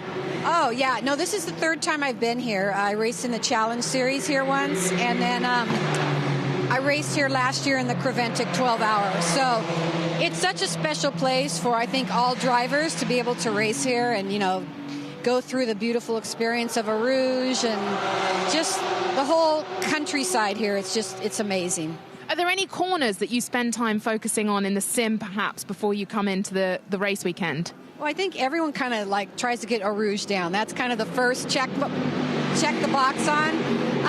Really, for me, it's more the fast corners. You know, that's just knowing when to breathe off the throttle and balance the car back to get back on throttle. So it's such a long circuit. You know, they're pretty much everywhere. So that's kind of what you're focusing on all throughout. Well, thank you so much, Lisa. We'll see you back in the car at some point today, or will it be tomorrow? Yeah, I don't know. It's up to we'll see what strategy gets us. So I'm not sure. Well, thank you so much. I hope it goes well for the rest of today. Thank you. Yeah, so despite the fact that they've had quite a challenging start to their event, as you heard from Lisa there's a reasonably good chance if everything works out, have a bit of good fortune with things like code 60s and strategies and such like, that they may well be able to get themselves back in contention. Now, we just saw, and we are seeing, Freddie Tomlinson still on board the Optimum Motorsport McLaren 720S GT3 Evo, to give it its full name. Freddie obviously really doing a solid job here in getting himself into a really nice groove and rhythm. Times-wise, he's lapping in the 2:21s at the moment, which is pretty much the same as everybody else in the leading pack. There is one of the surveys a little bit quicker at the moment, who's currently running in third, but the rest of the guys and girls that are in that sort of pack are all round about that pace. So, as I think we said earlier, very much about getting the car and the drivers dialed into Spa ahead of the GT World Challenge round, which of course is the biggest race at Spa other than Formula One, which is the CrowdStrike 24 Hours of Spa that's at the in the middle of May. So not far, almost exactly. End of June. Get it right. I'm getting me N24 and me 24 Hour Spa around the wrong way. So N24 is in a month's time, and 24 Hour Spa is at the end of June. So that's right. 18th of May-ish rings a bell for the 24 Hours of the Nürburgring.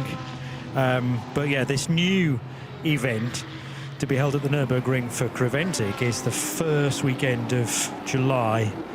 So just a month and a half later, in actual fact. And I'm now frantically looking for the precise date for the N24 this year. Here we go. It will be the 16th and 17th of May, with qualifying days, practice days on the 14th and 15th, because it generally is a Thursday, Friday, Saturday and Sunday race meet. And you need to have taken part, I suppose, in, well, certainly one of the two opening NLS races. We didn't have the first one because it was far too cold and there was snow at the Nürburgring, which I suppose in March and April, perhaps no stranger to seeing those type of weather conditions, a bit like here at Spa. We are peering into the garage of, that looked like the Ajit Red Ant Racing crew, and it is indeed. Ajit Kumar's just got out of that car, number 93. Now, that stint did not start ideally for the Indian racer, with a very minor mistake coming through Pouon, but it meant through the second bit of that left-hander, he was backwards into the gravel. And then he got to immediately erase that from his mind and think, I've now got to push for an hour or so and forget that happened in the first place. Yeah, it's always difficult, especially with the less experienced drivers, the AM drivers that have got to get in the car and get up to speed very quickly. Of course, they don't want to lose any time. They want to try and maximise the performance of the car based on their, their own level, if you like. And unfortunately, occasionally these cars are okay. There's a lot of assistance systems on a modern GT3 car, but they're still a very powerful, very high downforce. A lot of grip, mechanical grip from the tyres, and it's not an easy thing to judge. You can spend as much time as you like in the sim, but sometimes it doesn't always replicate to exactly what the cars would be looking, what the cars are going to do in certain places. Plus you get things like, gravel. We've seen gravel on the circuit. You saw a couple of cars kick up gravel coming out of Eau Rouge, out of La Source, and that kind of problem that may have happened in front of him and didn't realise, and then just off on the gravel. So yeah, it can happen. But as Jake Hill was describing to Sarah, I think earlier on, about Dwight Merriman's incident, this invisible hand of downforce is pushing the car down onto the road, and it's all fine and dandy until all of a sudden the car just moves a little bit, or you're not quite as quick perhaps through a corner as you need to be for it to stick, and it snaps. You get no warning whatsoever, and all of a sudden you're maybe backwards at Pouon, as Ajit was, heading straight towards the tyre wall, and there's so little you can do about it. Yeah, absolutely right. And as I said, maybe there might be situations where the pro drivers might be a little bit more in tune with that situation happening and catch it a bit earlier. Yeah. Not suggesting that's the case in these, because without knowing all the details, that's very much just a supposition, but certainly. But it's just that feel that almost you can't coach. Somebody's come to motor racing quite late, whereas you're comparing it to drivers in their mid to late 20s who might have been karting since the age of 6 or something, and they're just used to a car moving beneath them and predicting what it's likely to do next, which is very, very difficult to try and do that by just looking through data, for instance, in the back of a garage. Filippo Tornaghi driving his Ligier JS2R. This is the not only motorsport entry of Italy, and it leads the TCE TCX part of the race as well. Up to second place in TCE now is Jens Wolf for Asbest Racing for the Seat Leon Cup race. So that's slightly older car, but doing very nicely, the 102. Two now leading cars are in the fueling area for Freddie Tomlinson and Mathieu Castellane for Hassar-T.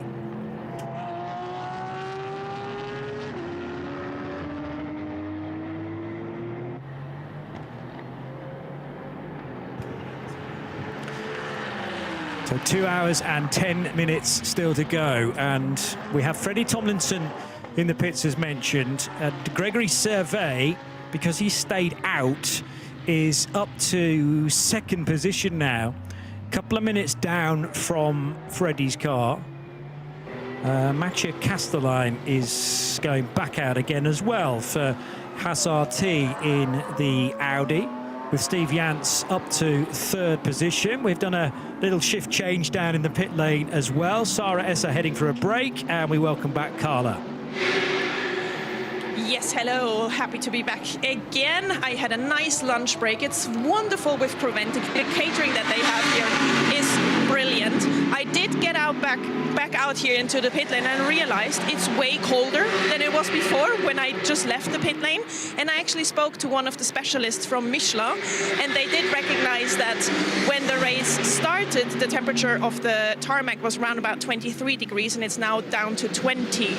So you guys in the commentary box, you know what it means when it gets colder. The tires react different. The grip might not be as great. And I actually put on another layer because it gets a little bit nippy now, and it feels a little, I don't want to say it, but moist in the air.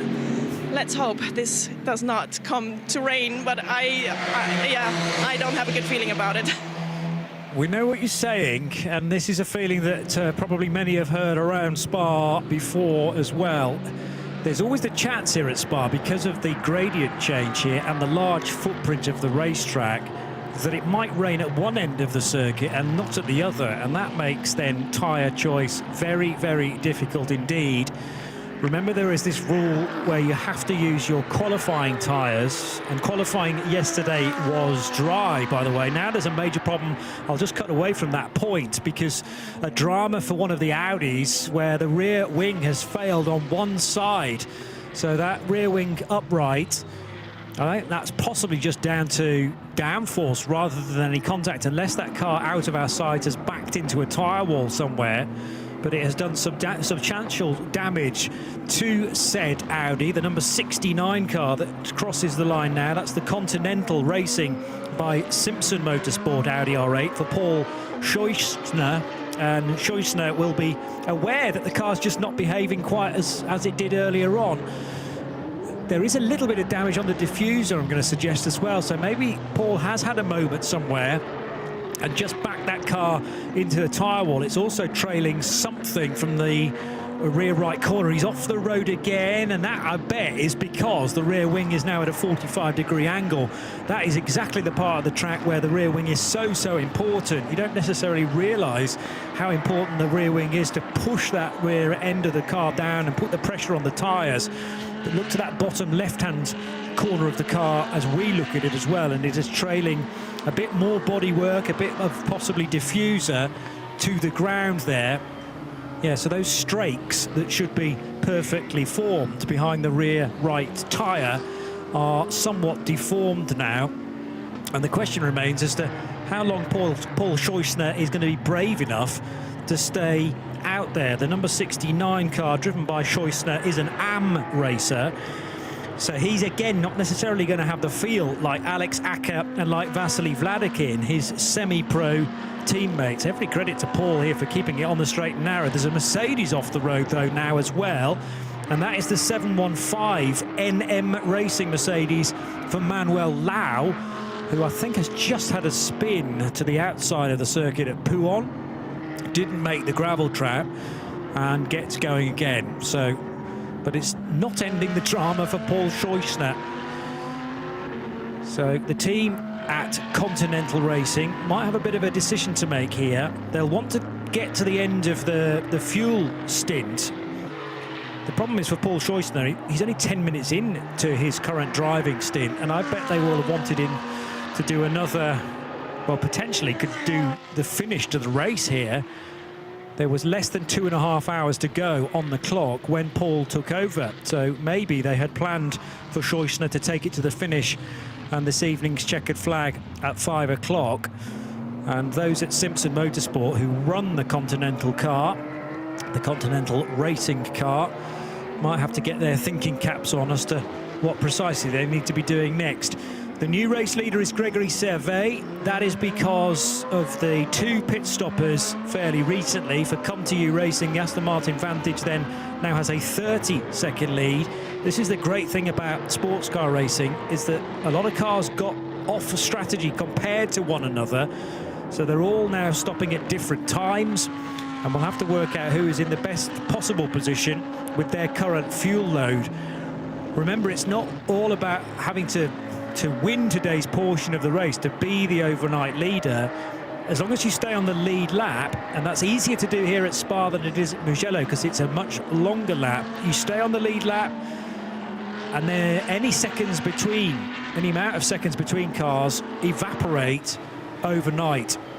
So the best case scenario is that really you're in second place, 2 minutes behind the overnight leader, and you will gain 2 minutes then when the cars are re-gridded for tomorrow morning's restart. Frantic activity down at Continental Racing and Simpson Motorsport, because they are taking the plastic wrappers off a brand new rear wing. They know precisely the part they're going to have to fit. What I don't know is how quickly a damaged rear wing on that Audi can be taken off. There is a great side-by-side comparison as one of the Haas RT cars goes through. That's what the rear wing should look like on the back of an R8 LMS. And that is the Continental Racing example. Well out of alignment, and clearly they're going to pit Paul Scheusner ahead of time because he's losing a lot of lap speed, and also there's the chance, of course, that the car could chuck him off the road if it hasn't got the right amount of downforce. Well, it's got downforce on the left-hand side, but not on the right.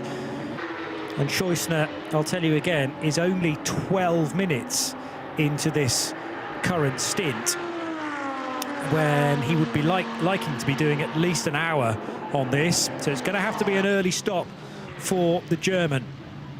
In the 992 class, Conrad Levaux and Luc Breukers are only 1.5 seconds apart from one another. So 921 and 909 will be worth us focusing in on. That is the straight fight right now between the top two in the 992 division.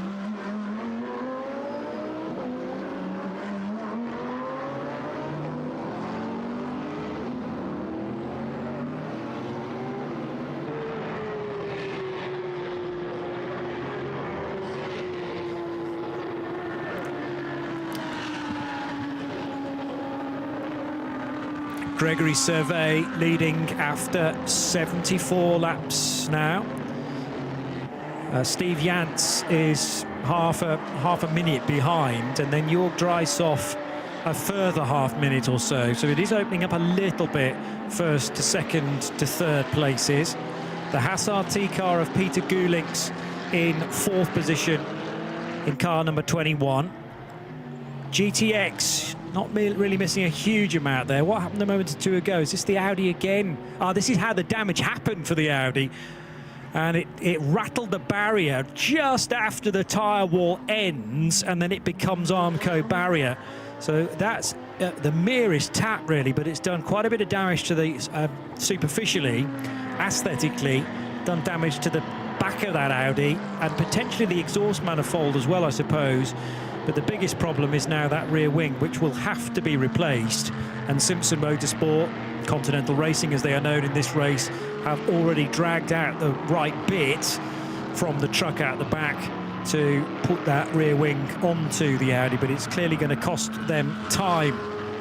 I agree with Carla Velti that the clouds are gathering above Spa-Francorchamps. She noted that the temperature has started to drop as well, and there's just a little bit more looming cloud above.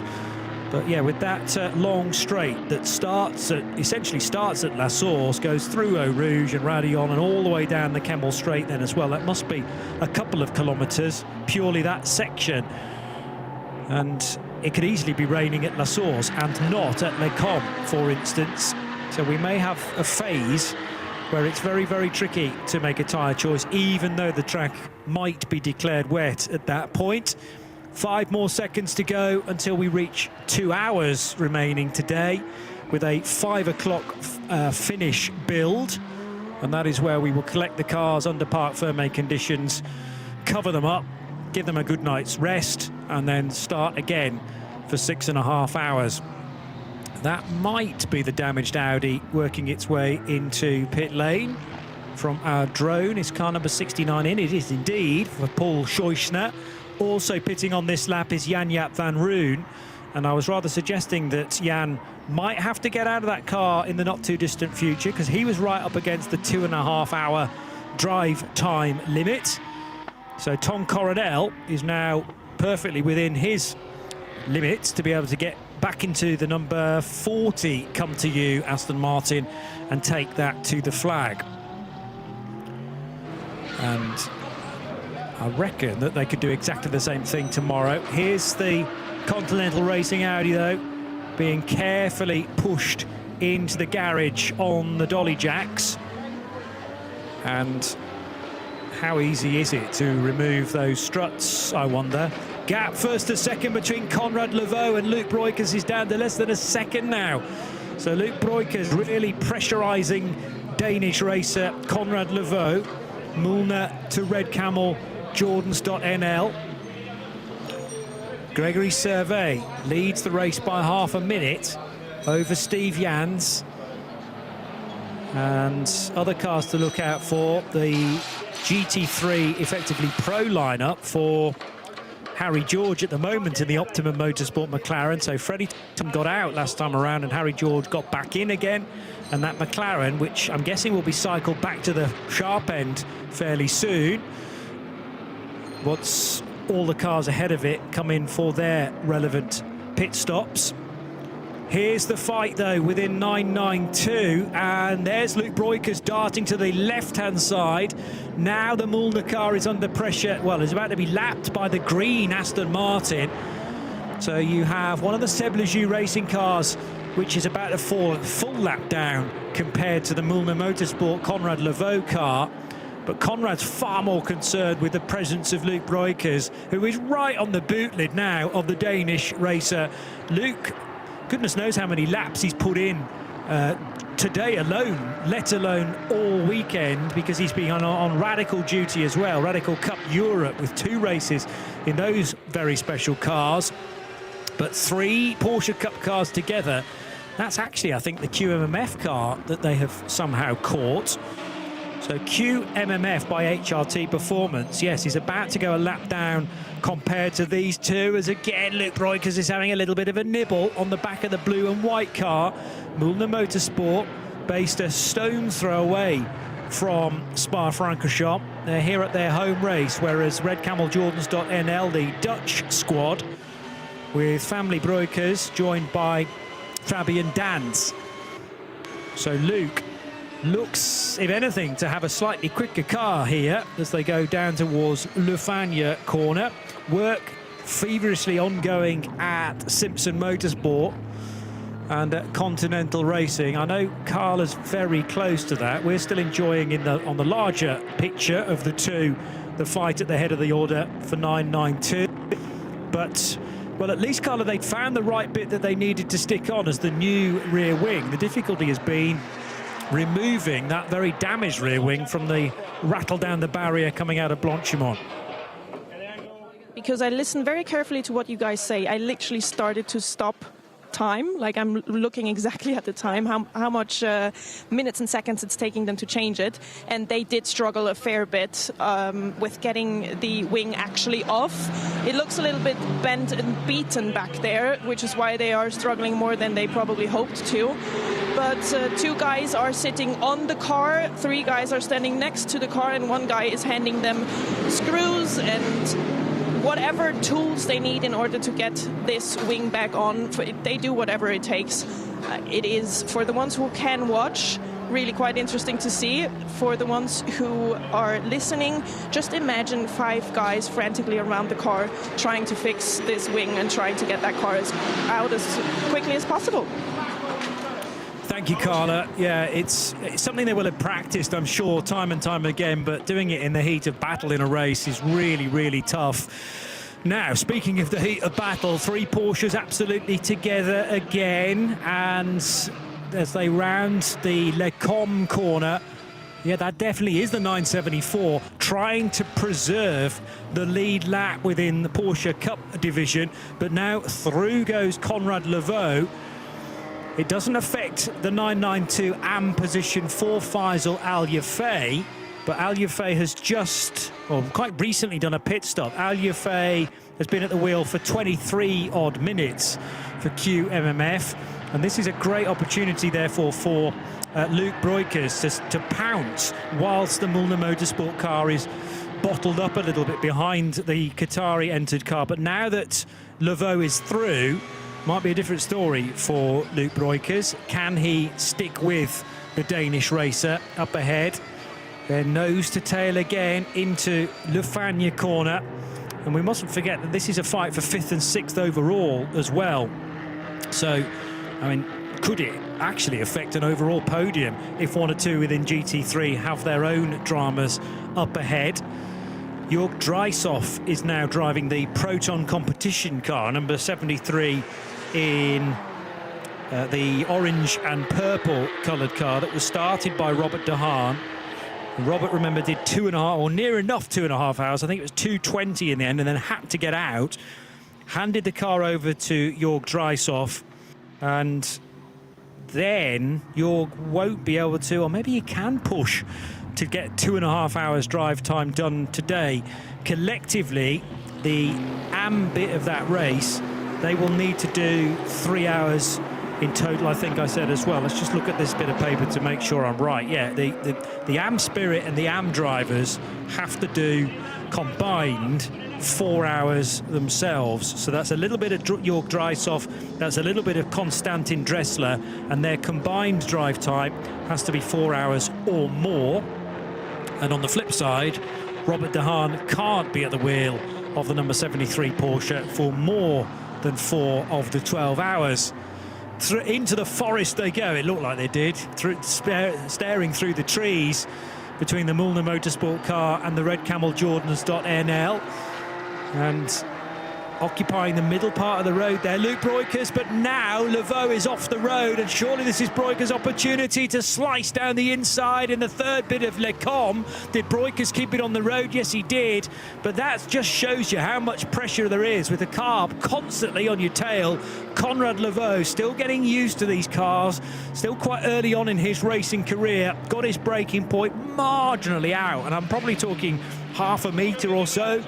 And as a result, the Müllner Motorsport car ran a little bit deep into Le Com, and Luke Breukers was there to take advantage. So half a second in one direction, favouring Müllner, swings to half a second in the other direction now, favouring the Red Camel Jordans.nl car, and baton thrown in the direction of Luke Breukers as to whether he can start to open up a little bit of a gap now on his fellow runner in the 992 non-AM division. I get the feeling Conrad Levaux is firmly going to have the bit between his teeth, and he's not going to allow the Red Camel Jordans.nl car into the distance. Still, the frantic work continues on the Continental Racing by Simpson Motorsport Audi. They're pretty close to finishing that, and have to put the rear screen back in. Look at Conrad Levaux, he's got a very good run coming through curve. Paul Frere, there's nothing between these two Porsche Cup cars that are at the head of the order in non-AM. And can Levaux pull off an awesome overtake on Luke Breukers into the bus stop chicane? He's just not quite close enough. But if this is an indication as to how even these two cars are going to be in the 992 class, we're going to have hours of this, not least just today, but we could well have 6.5 hours of this relentless action tomorrow as well to win their class.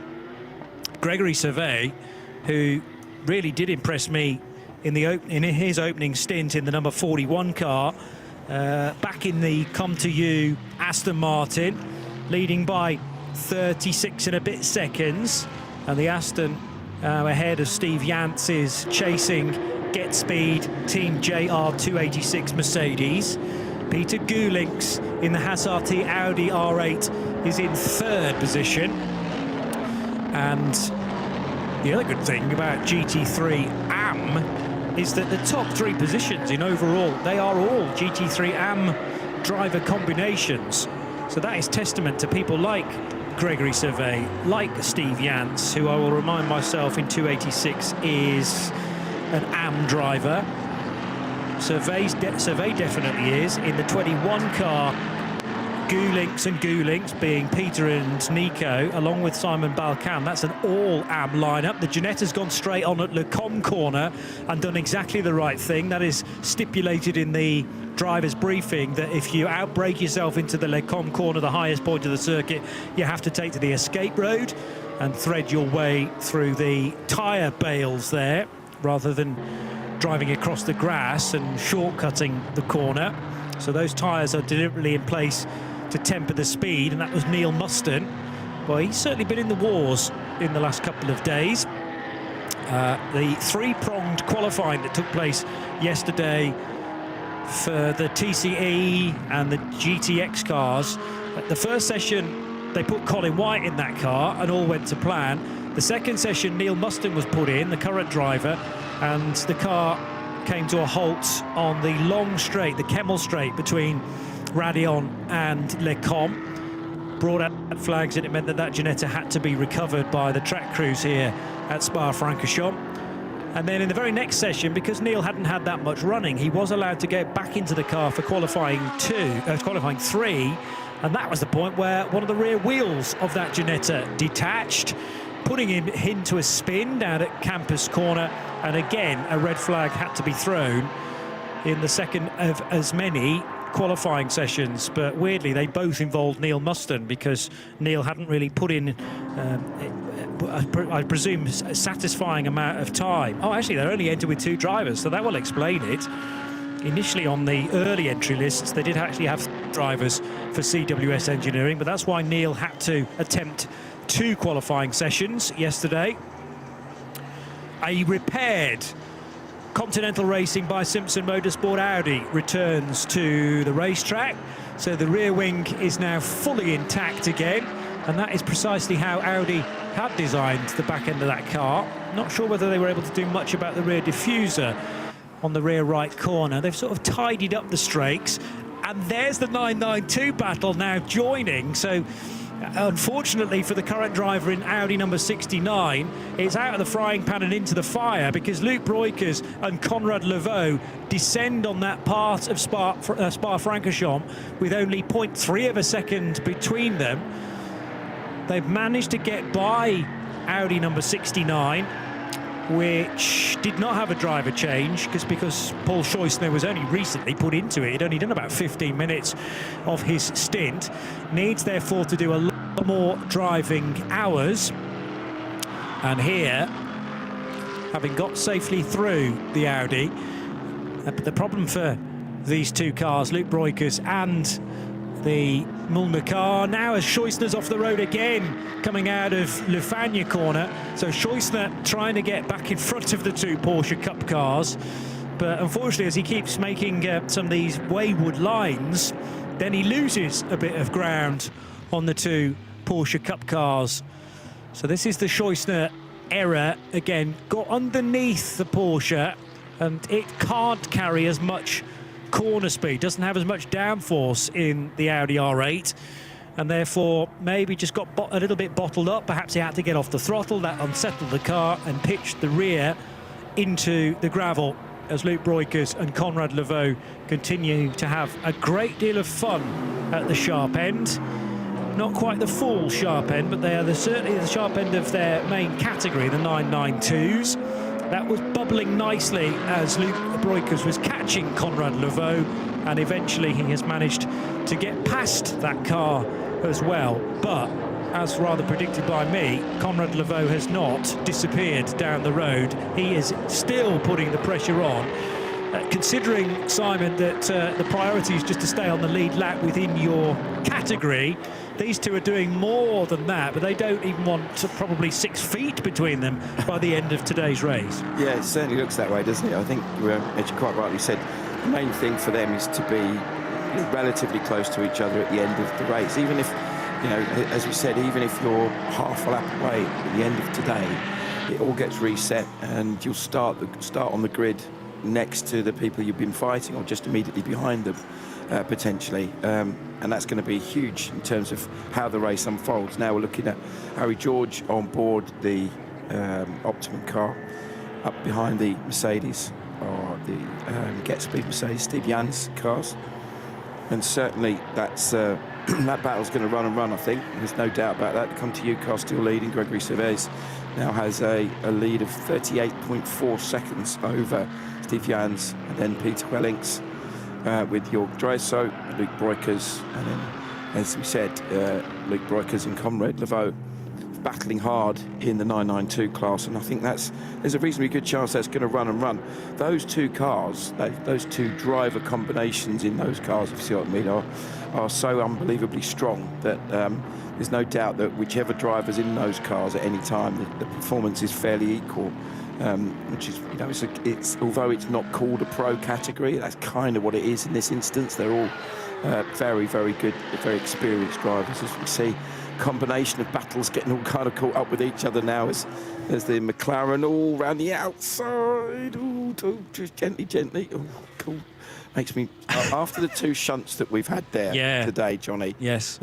You see moves like that, and you almost feel like sort of saying to the drivers, if we could, didn't you see what happened earlier, guys? Just chill. Please chill. Please look after yourselves and your cars. You could have gone into Blanchimont going, I am chilled, everything's fine, and then all of a sudden some slower category cars take precisely the line that you wanted, and you're, as the faster car, then in the driver's briefing you're told you've got to drive around them, not affect their line. So all of a sudden you're going in going, I'm out in the marbles now of Blanchimont and I'm fully committed to this. And that is Harry George, who again is relatively early on in his GT3 career, but he had to just deal with that there and then. And sometimes, the last thing you want is the Blanchimont corner coming up, or Eau Rouge, when you door handle to door handle with another car. But unfortunately, there's not a lot you can do about it. Now around the outside, well, that's got to be Tom Coronel back in the 40. And it is, because Jan-Jaap Roon got to the end of his drive time of 2.5 hours, had to stick Tom Coronel back in. And at the point that Tom returned to this car, there were less than 2.5 hours left on the clock. So I think Tom's going to be in now to the checkered flag today. And then the driver times are sort of reset overnight. So Tom could even, if he wanted to, start tomorrow's portion as well. Yeah, and that would be a sensible thing in terms of looking at the relevant performance of the two drivers. That would make sense, wouldn't it? But again, the thing that's fascinating is that it feels like we're a long way into the race and we're still not even halfway, and it's really starting to get a bit of a thread now of the cars and drivers that are going to be strong, barring any technical problems. And obviously, looking out the window, it's definitely getting a bit darker, isn't it? Yeah. I don't mean as in going dark, I mean as in the clouds are certainly a little bit more ever-present. So that could be a factor, obviously. There's certain teams and drivers that will be relishing the thought of a bit of rain. That will work in their favour. It suits the cars, suits the drivers maybe. And others that will just be praying for it to stay dry, because for the exactly the opposite reason. Luc Breukers, one of the Breukers boys, is in a nice rhythm now. Look at his lap times now. Last time through for Luc was a 2:23.7, and Conrad Levaux was a 2:21.5. So they're a couple of seconds apart. On lap times that lap, but. Also, even though the Porsches are very quick, they're not the quickest cars on the circuit. The GT3 cars are, obviously. So therefore, sometimes you've got the middle classes as in like not the biggest, not the smallest. It's sometimes the hardest one in the respect that you've got cars that are faster than you, and you're also faster than other cars. In the GT3, you're faster than everything. Yeah. And if you're in a TCE car, you're probably slower than everything in most cases. So you've kind of got the other extremes, and it's quite a challenging situation for both of the Porsche drivers that are fighting for that lead. But as we said, they're within striking distance of each other, and that's all they need to do for the rest of today is stay on the lead lap, stay within a few seconds of each other, and then they'll be in really good shape for tomorrow's race. Harry George is trying to close the gap from his McLaren to the next car on the road. So Harry's in 5th. The next car further up the road is in 4th, but it's not the Aston Martin. Tom Coronel's now a lap down after Jan-Jaap van Roon's stint. So actually he's looking to try and leapfrog both of these cars and hope then 30 seconds up the road, 40 seconds up the road, he'll find Jörg Dreishoff, who is, did I say an Am Spirit in number 71? Yes, he is. Dreishoff, the Am Spirit. So Harry should be a tad quicker. But the problem is if he gets bottled up behind some of these back markers, and I mean that in the nicest possible way, then that's going to be costly time lost. I mean, there's no competition between Harry George's, I knew I was going to make that mistake, Harry George's pace currently and Jörg Dreishoff. There's about 10 seconds a lap between them, as in it's a Harry George gain hugely. There goes the purple and orange Porsche of Dreishoff. And is Harry George in that final sector yet? And yes, he is.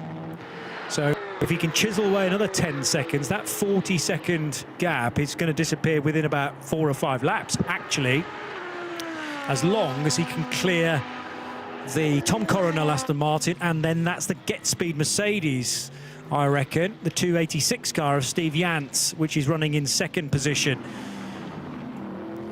Yeah, so on that lap, excuse me, Harry lapped in a 2:18.8, and Jörg Dreishoff ahead of him was a 2:29.6, so almost exactly 11 seconds in Harry's favour. So, that's, as you quite rightly said, that's not going to take an awful lot of time. You can see a couple of drivers in the 2992s at the front of the pack pushing so hard that they're running a little bit wide on the exit of La Source, and just kicking up a little bit of dust and gravel. You can see, you mentioned about the word marbles earlier, you can see exactly what that looks like there at Eau Rouge.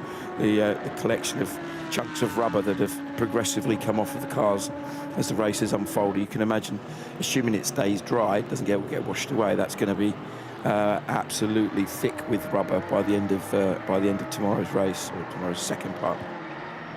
Yeah, so Peter Gulick's about to cross the line in the 3rd place Haas RT car. Steve Jantz might be about to... Well, what will happen is Harry George's McLaren will unlap itself on the 286 Get Speed team Mercedes. Gregory Servais now in the fueling area from the lead of the race, and we'll head back to Carla. Now that you're talking about the Get Speed 286, I am with the sporting director of Get Speed, Pascal Moskop. And listen, I listen very closely to what my commentators say up there in their box. Us too. You too. Good, you too. I like to hear that. And when you guys did the fuel stop under the very first Code 60, they literally said, I would love to be a fly on the wall at Get Speed to know if they liked that move or if they regret it now. How much can you tell me? Well, do you regret anything that you've done after you did it? I mean, you're always smarter afterwards. For sure, we wouldn't do it again, but in that moment for us, it looked like the right call. Luckily, and that's a good part of this championship, we are back where we wanted to be, so it doesn't affect our race too much. So from here, we full push again. So in general, you would say you stick to it, that it's a good idea to come in for a fuel during a Code 60? Yeah, I mean, we are in AM category. So in AM category, for sure, it usually makes sense to stop under every Code 60 to refuel. But in Mugello, it made more sense because the pit box is way shorter than here in Spa. But with the very long pit, we had better calls. All right, well, thank you for letting me know. And Johnny, it's my pleasure to be your fly on the wall at Get Speed. But you shouldn't take that as an insult, Carla. I'm not comparing you to a fly at all, but it's nice to kind of get the perspective within the team they probably did think it was going to be a longer Code 60 than it turned out to be at the start of the race. Here's Tom Coronel getting part of his lap back again on Steve Jantz, and loitering then in the background of that shot was Harry George, who's also trying to unlap himself, not on Tom's Aston, but on the Steve Jantz.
Jawollo.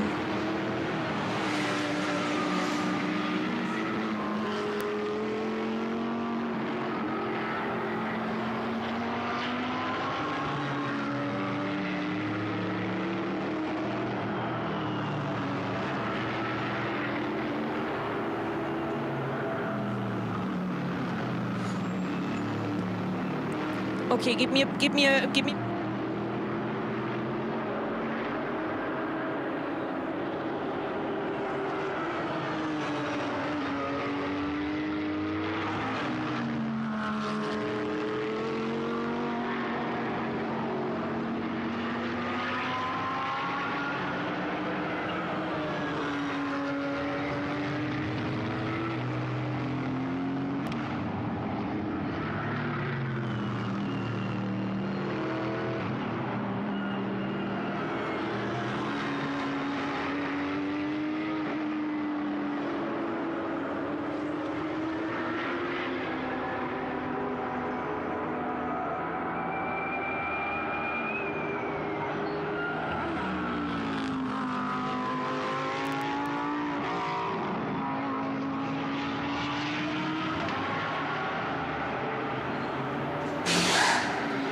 Ihr müsst mir irgendeinen...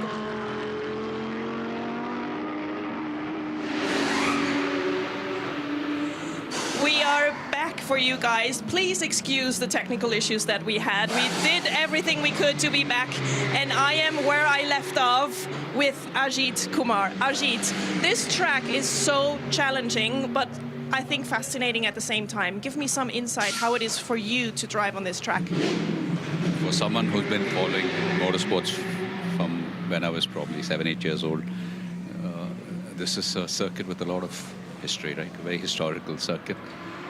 To be here, to be racing here by itself is like a blessing, you know, to just experience all this. And I'm grateful to the universe, and I'm happy to be here. And to be a part of this series, like I mentioned earlier, the Creventic 24-hour series is probably one of the best series to be a part of. And you get so much of a seat time, and we get to drive in some of the most beautiful circuits, all the Formula One circuits. I guess, yeah, definitely Creventic 24 is going to be on my calendar every year, though I wish to focus on the prototypes, LMP2 and the ELMS, and try to get to Le Mans, but I don't think I would want to miss the Creventic series any day. It has definitely helped me become a better driver. And wonderful teammates, Redant, it's like a family team. Yeah, so it's like coming back to Spa is always it's a good feeling, positive feeling. I don't even want to put more to that. That was beautiful. Thank you so much and enjoy the rest of the race. Thank you very much. Thank you.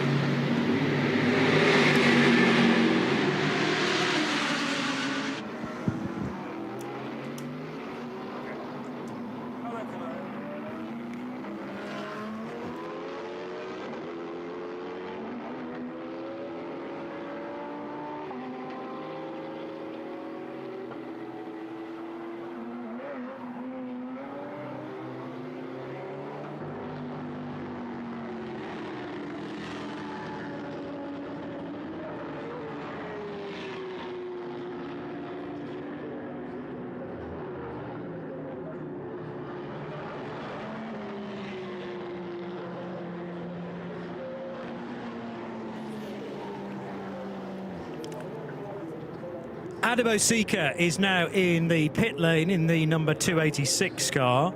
The number 99 laps completed. So Adam Osika in his Mercedes leading by 2 minutes.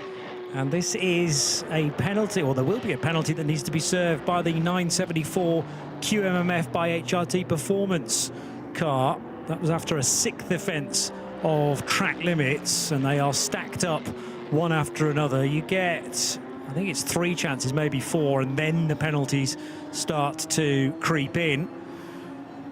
Race leader Adam Osika, though, into pit lane in that white and black Get Speed Team JR 286 Mercedes.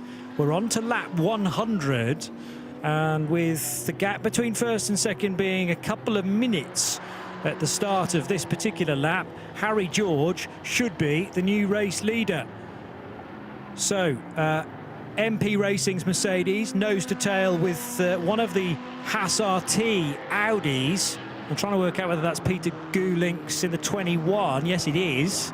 So Gulink's running now third on the road, perhaps soon to be second, though. And he's got about 40 seconds to try and catch Harry George. But George has been absolutely scything through the order, Simon, in the Optimum Motorsport McLaren, much like he did yesterday. And as he completes that lap, he's back to the race lead again. Yeah, so you see Osika and also Konstantin Dressler both in the refuelling bays. So that's obviously still ongoing. I think Dressler's just come out. Osika is still in there. So refueling under greens, you know, the advantage is obviously you can put the maximum fuel allowance in. The disadvantage, obviously, we're going to lose, relatively speaking, more track position. Love this shot, this long shot. You can see how spectacular the scenery is here at SPA-FRANCORCHAMPS.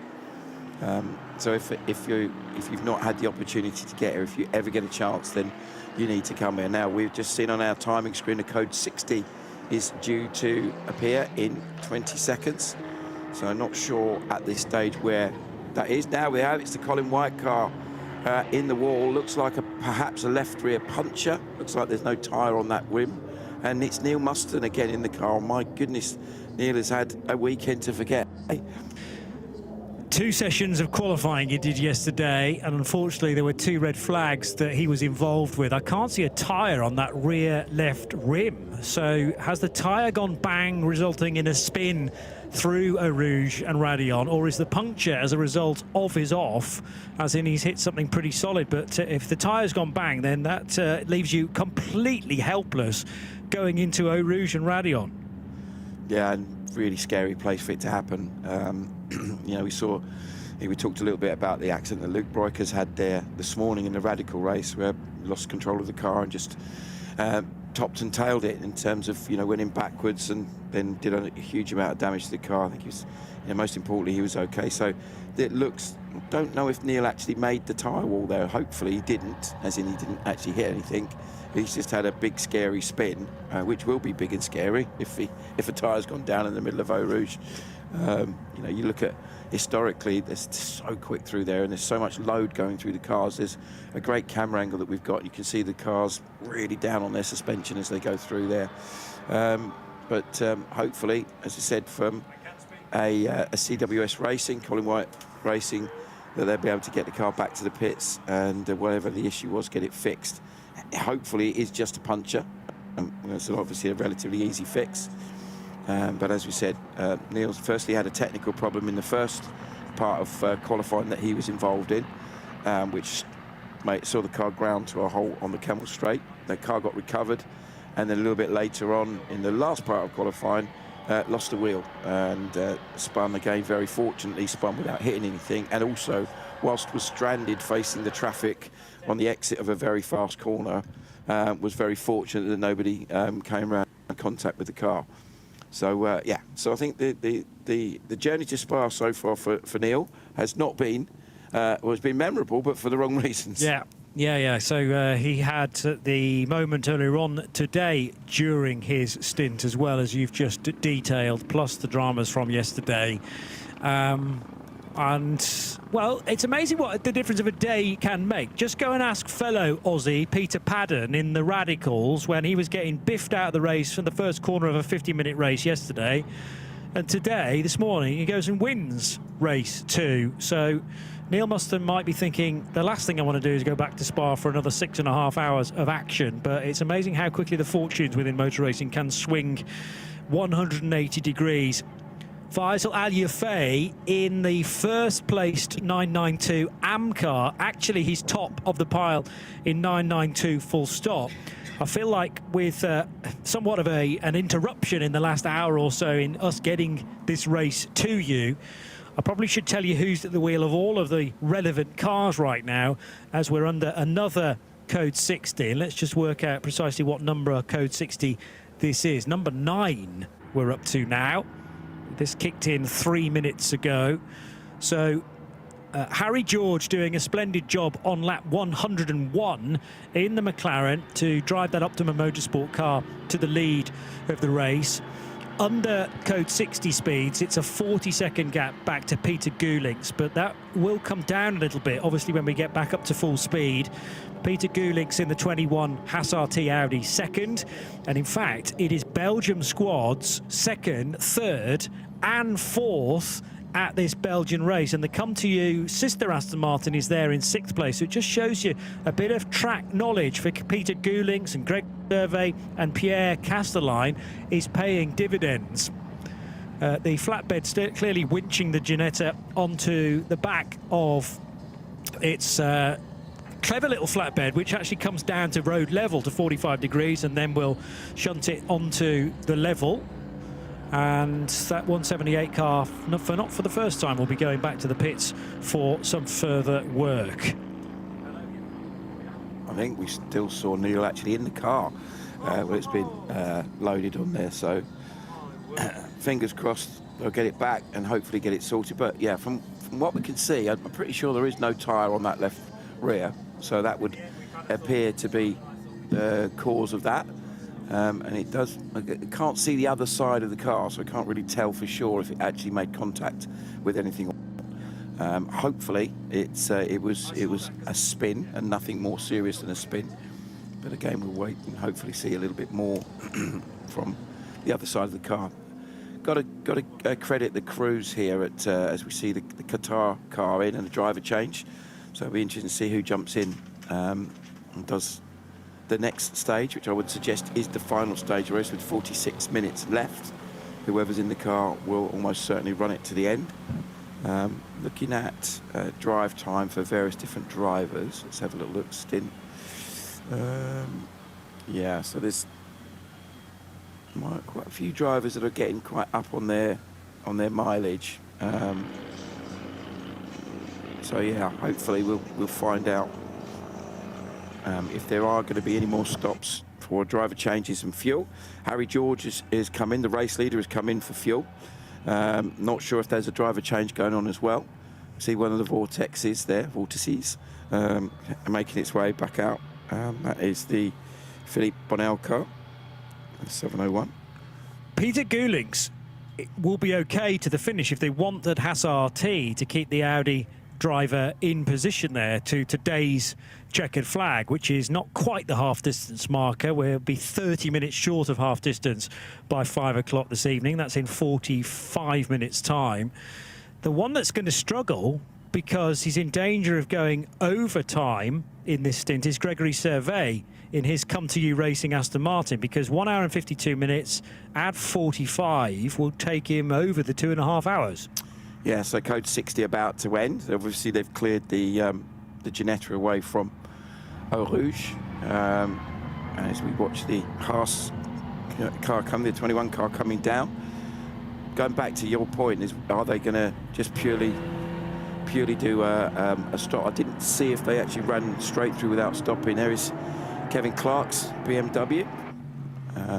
Let's have a little look and see how that's running at the moment in the TCX class. That's currently running in 6th position. Oliver Smith on board that car. Oliver and his Mark Surer look-alike crash helmet. I saw Oliver being interviewed yesterday. Kevin, a real stalwart of racing these types of cars. He's had a number of highly developed BMWs over the years that he's raced in things like the Brick Car Series, and I think he did Dutch supercars as well. As I said, I was lucky enough to do the Silverstone 24 Hours with Kev many years ago, 20 years ago this year, in fact, in 2006. It was a good experience, but Kev's been doing an awful lot ever since, and he's a great bloke, and he's always a real passionate enthusiast for this type of race. Endurance racing has been his thing for many years. So, still Harry George in fuel. Peter Gwellings is now into fuel as well. And that looks like it will move Gregory Servet into the lead of the race. Yes. With just over 43 minutes remaining. But as I say, he can't, well, he'll do well to stay out purely because of the fuel load on that Aston Martin, and he will not be able to finish the race today still as their current driver, because he's going to run out of stint time. So they will have to do a quick change there to ensure that the 41 car can get to the finish within the parameters of the regulations. One or two people on the live stream have been asking the question, where on earth did Johnny and Simon go for the best part of half an hour? Well, we were still here and we were still talking, but I think we were just talking to ourselves. No. But the other thing they were asking was, what's happened to the 73 Porsche from Proton Competition? Because it seems to have dropped off the pace a little bit. Well, that was always going to happen because Robert de Haan couldn't stay at the wheel of that car because he was going to breach the amount of time he could be at the wheel. And bear in mind, they are entered into Pro-Am, so they used an awful lot of pro time at the start, almost the full 2.5 hours.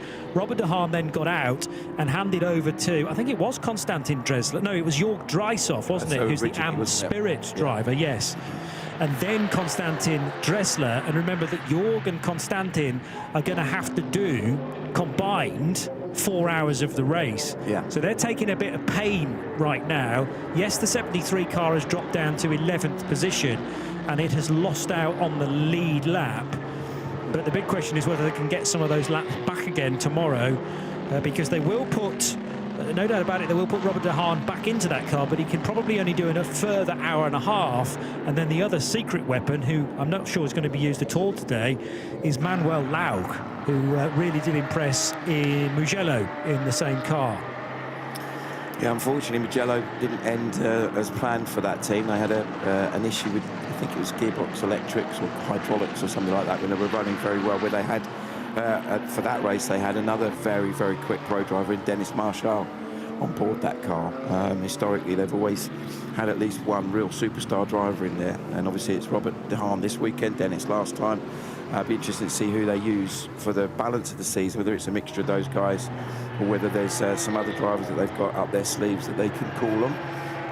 As we see a real gaggle of cars coming through. The Pelin Ferrari, our race leader, our erstwhile race leader, was driven by Harry George. Now Salman Ovega on board, who was super quick in qualifying yesterday, and it will be very interesting to see what sort of lap times he can put in. At the moment, the quickest lap by that car is a 2:16.794, which I think was Salman at the start of the race. It seems to ring a bell, doesn't it?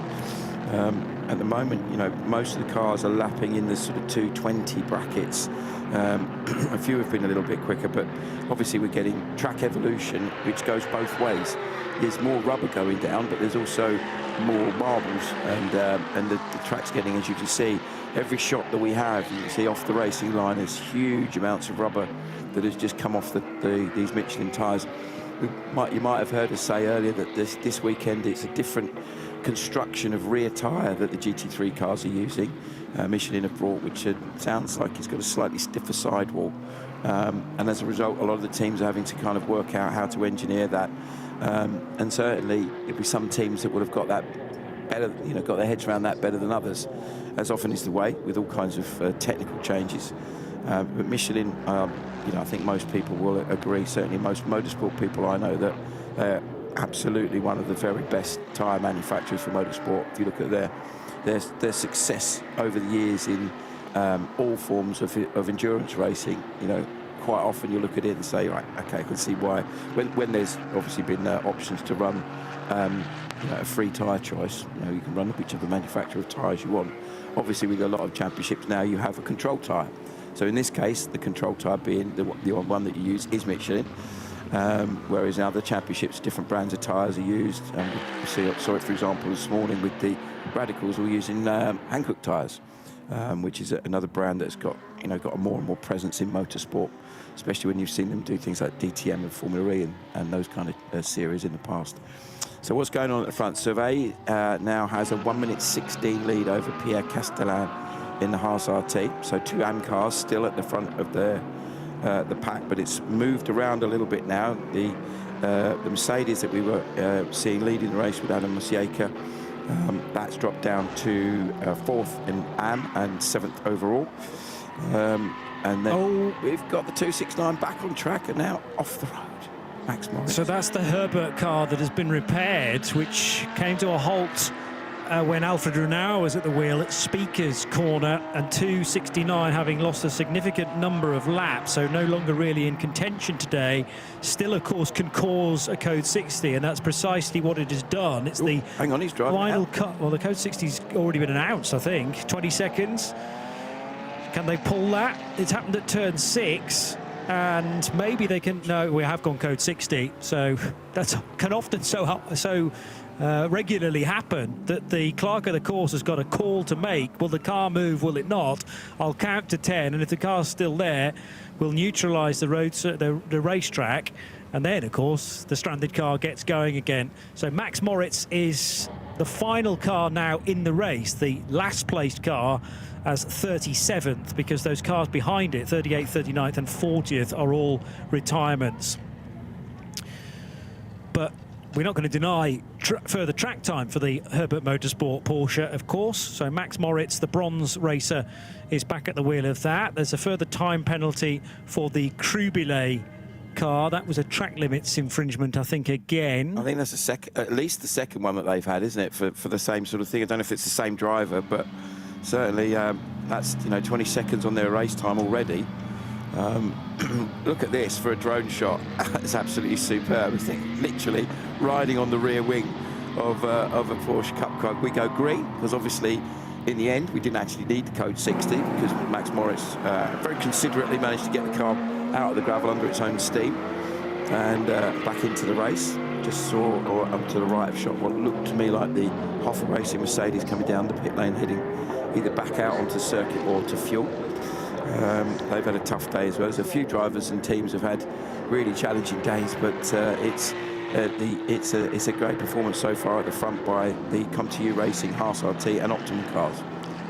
Now, there was a call made at Mulner Motorsport under that Code 60, and I think as a response also at Red Camel. So 921 coming into fuel, and the 909 Red Camel Jordan.NL car straight to fuel. What I don't know is whether these two cars stopped with the team. Ivo Broikers brought the 909 in and stays on board, so I think that was just a fuel stop.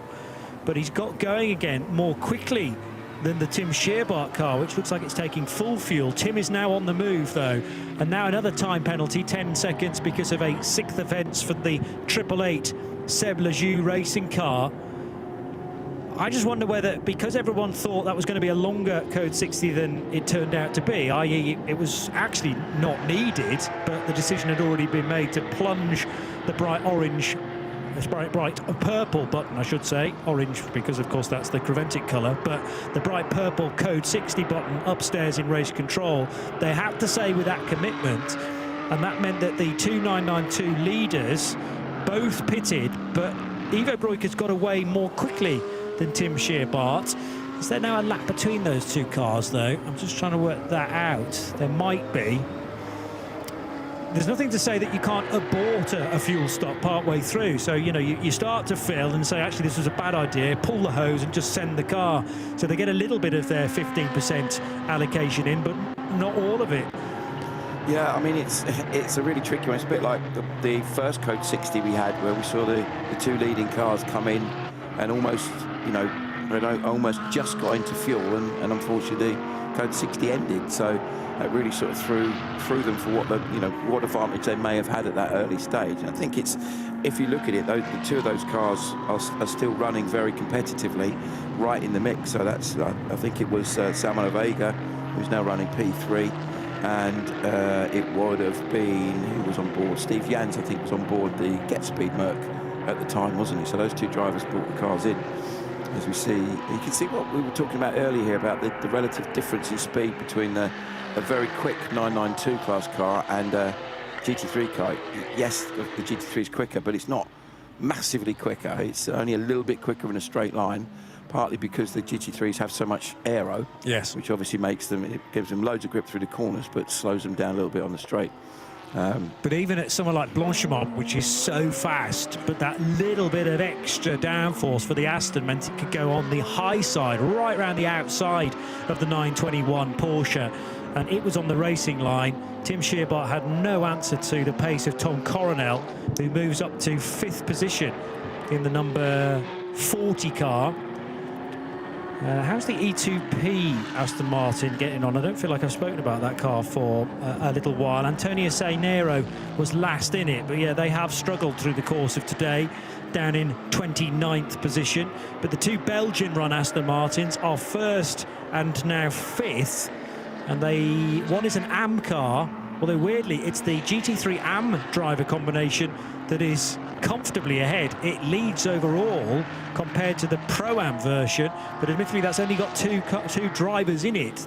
The current driver, Tom Coronel, and then Jan-Jaap van Roon, who's done the middle segment of effectively 3 driving stints today. Tom Coronel got pretty close to his 2.5-hour drive limit, so he got out, handed over to Jan-Jaap van Roon, and now Tom will take it to today's checkered flag. Yeah, and it's going to be interesting to see what's the outcome of that last message we saw, which was incident involving car 40 and car 73 noted. So that was the Tom Coronel Aston Martin you've just been talking about, and the Konstantin Drechsler Proton competition Porsche. So whether they had a bit of a coming together or not, quite sure. Might be one of the things that happened while we didn't have any pictures. So yeah, exactly. I'm sure there was plenty happening, but actually at that point I don't think anybody could see it unless you were here at the track and watching it for real. So half an hour to go. We're still just trying to pick our way through precisely what we missed in that little interval. An unintended interval, but we thank you very much for your patience, whether you're listening to us on the Radio Show Limited network of channels or you're enjoying our coverage in sound and vision on the Creventic 24H Series YouTube channel. You will have missed some spectacular shots from way up above the Spa-Francorchamps circuit, with thanks to our drone pilots again. These are the same drone pilots that were active in the Winter Olympics, by the way, only a few months ago. I don't know if you saw any of the bobsleigh stuff, but at the start of the bob run, there was a drone behind for the first few meters, and I started to think that must be on a wire, or it must be computerized and have memorized the track. But it was a human being flying that with skill levels immense accuracy. That and also the skiing was the other thing that really impressed me. That there was some of the shots of the skiing was just, but interestingly, I then remember watching a little bit of the Paralympics, and they wouldn't run the drones for some of the events where they had some of the, oh look, we got our drone pilots giving us a bit of a wave. They wouldn't run the drones for some of the events where you had guided skiers that were, had visually impaired. Obviously, because they're so reliant on hearing instructions from their guide. that the noise, because it was the first time I saw it. I was like, what's that noise? It's that really weird noise, and it's obviously, the drones. It's the propellers on the drone, I guess, the blades. Yeah, exactly. What a clever bit of tech, isn't it? Love a bit of tech like that. Yeah, I mean, it is outstanding how manoeuvrable they are now as well. I've never watched a drone race, but they do race drones, so in fully 3 dimensions. I won't be surprised if some of the guys here, again, flying the drones, do a little bit of racing, dabble in that now and again. But we'd love to give everybody involved with our broadcast a shout out, including to all at Cologne and 0221, who sorted out a pretty major drama just 30 or so minutes ago. You're only as good as your best internet connection is the modern day phrase. Come to you racing. Aston Martin Vantage for Gregory Servet, still at the wheel of his car.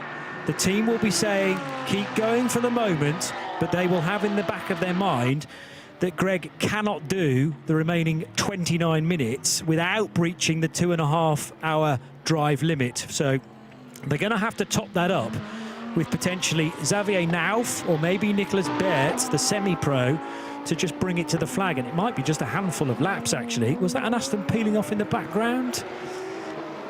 The Audi goes across the line. There's the 73 Porsche with Dressler at the wheel and Servet. Coronel's in. Oh, Coronel came in.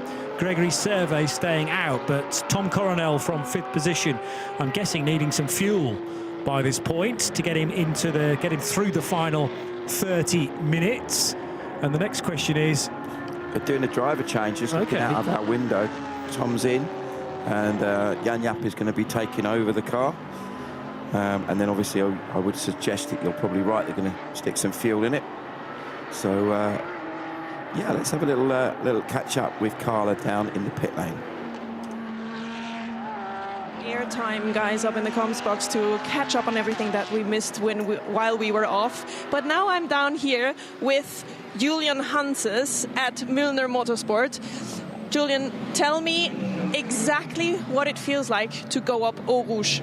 I love it. I simply love it. This is where you can really feel how drivers are, let's say, confident in the car or not, because it's very easy to make an error there, and an error normally is already a chassis, so you can end up really bad there. So you really need confidence, and confidence in the car, confidence in the setup that the engineer gives you. So yeah, but I love the feeling. You go down and you go into the compression, you lift the throttle, the car rotates, and you go back on power. It's unbelievable. We enter with 250 kph, and it's unbelievable feeling. It is truly the game of physics, isn't it? Because there's not much steering happening anymore at this point. You really go with the flow, don't you? Yeah, it's like one movement. You can see already to prepare the corner, we always drive very close to the wall just to open up the corner radius as much as possible. So you drive in, and like I said, you drive into the compression, and the car somehow settles already and gives you like a minimum of drift. Then you go back on power, and the car just simply is smooth through the whole corner. Yeah. You know what I love most about is the way that you guys always use your hands to describe the feeling in the car. I love it. Spa-Francorchamps in general, how is it to be back here? Oh, I love it. It's one of my favorite circuits. So historic. So many legends drove on this track.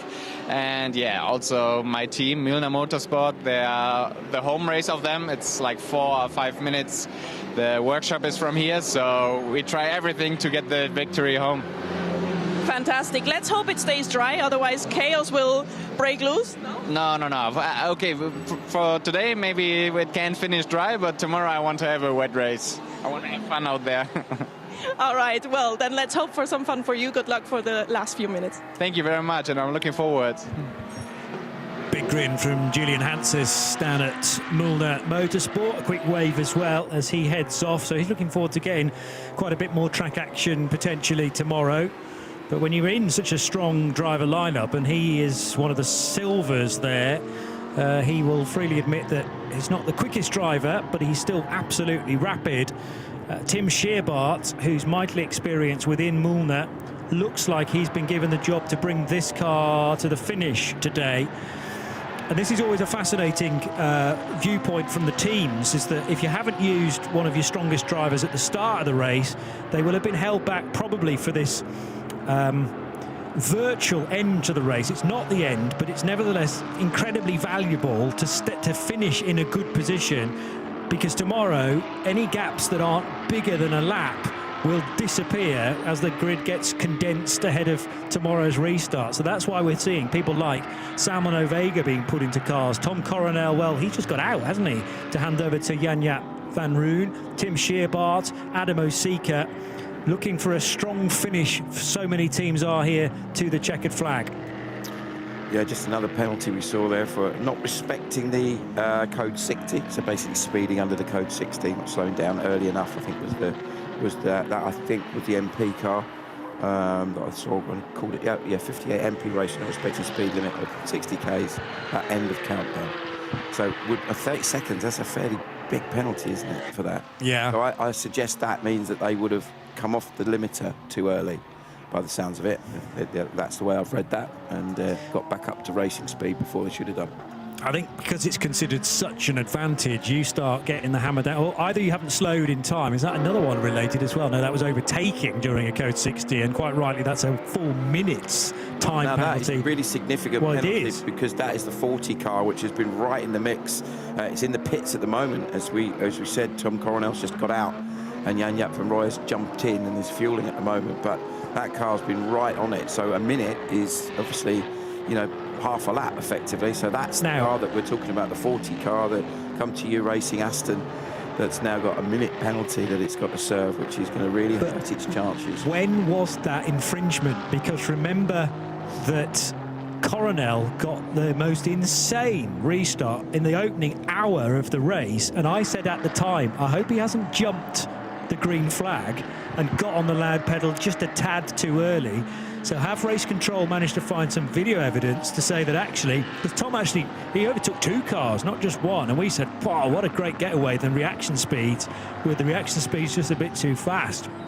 What I haven't got yet is the document that tells me precisely when the infringement was, but there's normally an exact time to the minute of when that was looked at and investigated. Oh, and he's gone straight on, and this is Jan-Jaap van Roon with a huge off down into Bruxelles. So that's the outlap, isn't it, for the number 40 car? It is. Jan-Jaap van Roon hammers the tyres at the bottom of the hill into Bruxelles, and we're talking about a 1 minute penalty. Well, it's very likely that car might be out of the race now. Well, the front corner is completely off the car, isn't it? It's obviously done a huge amount of damage to the front of the car. Now, I wonder now, with first of all, let's just hope that Jan-Jaap's okay. Now, let's watch what happens here. Comes down, gets onto the brakes, instantly locks up. Now that, I think, is an ABS failure, because these cars will run, the GT3 cars will run ABS. You don't, and obviously with ABS, just like in your road car, you can't lock the wheels.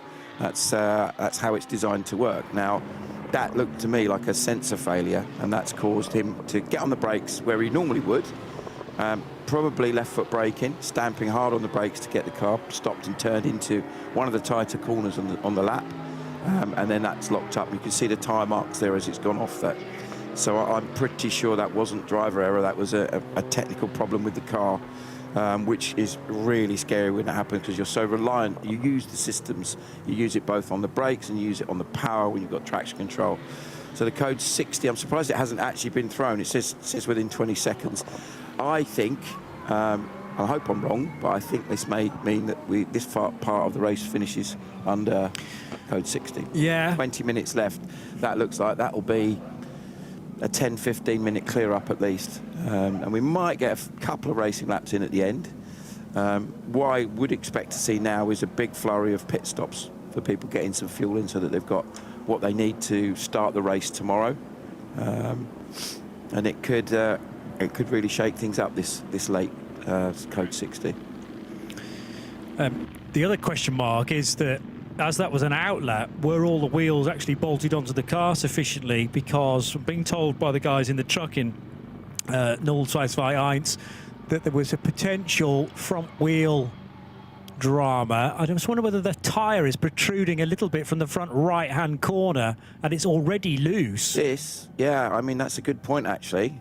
It could have been that something had broken. You know, as I said, it looked to me like a a lock-up, which you would normally... Yeah, look at the camber, though. That wheel is definitely a slightly drunken angle, isn't it? So that would appear to be the issue, is that either something's broken in the front suspension assembly, or the wheel just hasn't been done up properly for or it's cross-threaded or something like that. It's been done up, but obviously it wasn't until the car got some load on it that it's loosened the wheel nut. So whatever's happened there, I said I thought it was an ABS failure because I saw a big lock-up. But obviously that would be a similar sort of thing. You've suddenly got only 3 wheels braking the car. And it looks like, our wheels come clean off. So that would suggest that that's exactly what we were seeing there. Now, fortunately, this appears to be getting cleared up much quicker than we expected. Yeah. So, I surmise that they may end up finishing the race under code 60, but hopefully also finishing the first part of the race today, which finishes in just over 19 minutes, as you can see on the clock. But hopefully, it looks like they may be able to get the car back and out. Now, I think the good news, the most important news, is it would appear that Jap is okay, because he's there. He is. He's jumping out of the car, probably very shaken and extremely fed up, I would imagine. But if that is what's happened, now depending on how much damage there is to the car, obviously we've now got a situation we're going back into the pits, or they are going back into the pits. Would potentially, he's got his phone in his top of his suit. That's quite funny. Well, that's a very Le Mans style way of doing it, because I think every car in Le Mans, even now these days, has to have some sort of communication back to the pit, a mobile phone on board, and he's going to film He's filming it, the footage of the car to see how bad the damage is, send it back to the team. Exactly. So the team are going to have a bit of a heads up. It's really good thinking, actually, isn't it? Maybe they said on the radio, get your phone out. Are you okay? First of all, yes. Let's hope they ask that first of all. Exactly. Yeah. So I'm a bit something off, but very something off, I would imagine. Yes. Peeved. How about that? Should we say that? Peeved is a very good word, and begins with the same letter, I believe. Now that's improv, isn't it? Hammock, and some sort of a blanket set up there. Nice and chilled. Great way to watch motor racing, isn't it? Just, and very easy to kind of untangle or untie that from the trees, take it to the Eiffel and watch tonight's NLS race, which they might also plan to do. There's Jan-Jaap van Roon, very disgruntled, as you might expect, but it is good at least to see him able to get out of the car under his own steam, and shows you again how strongly built these cars are. I think I don't know if that's some fluid that's come out the front of the car, which would perhaps be broken radiator or something like that, where it's obviously had a fairly big hit straight on. So firstly, and it's a big if the chassis is okay, the rest of it didn't look too bad. The rest of the damage looked fairly cosmetic, like you put a new bodywork on the car, especially as they've got the overnight part. They're going to obviously lose time as a result of it, but at least it would give them a chance to potentially reset and get the car back out.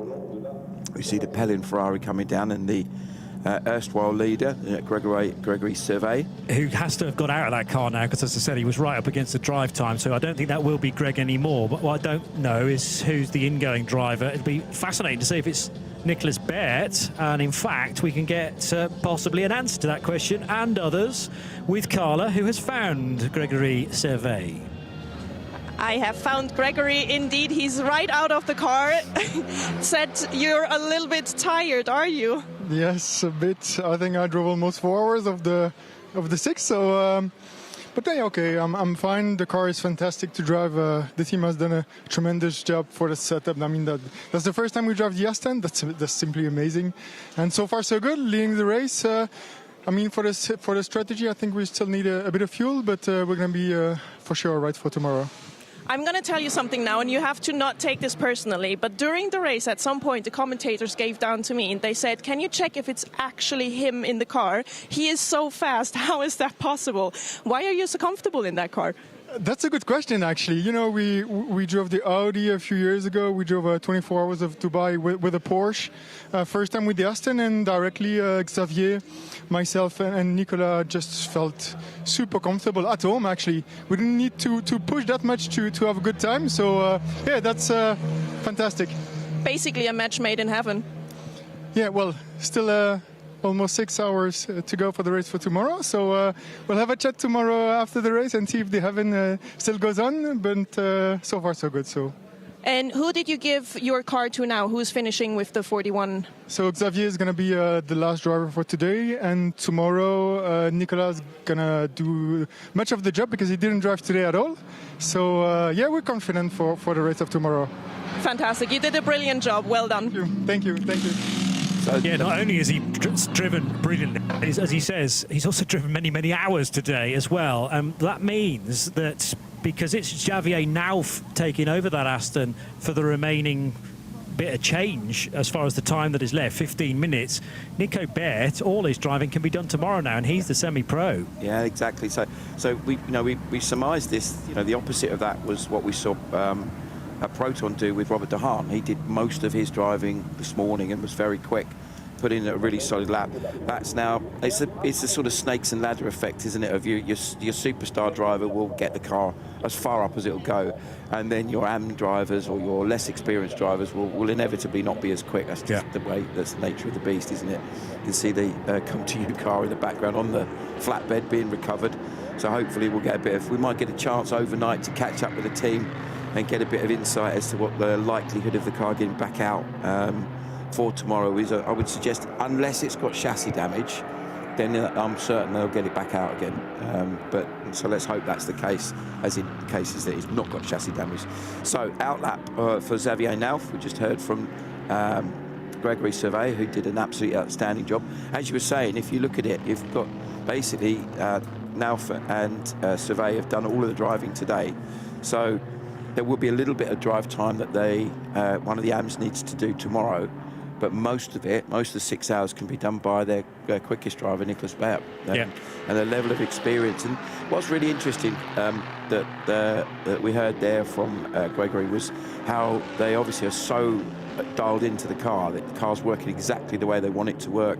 They feel completely confident in it, and they're able to attack. And it shows you what a good job that Come To You, obviously huge experience running Aston Martins at all sorts of levels. As we see the orange and blue Proton competition Porsche coming out.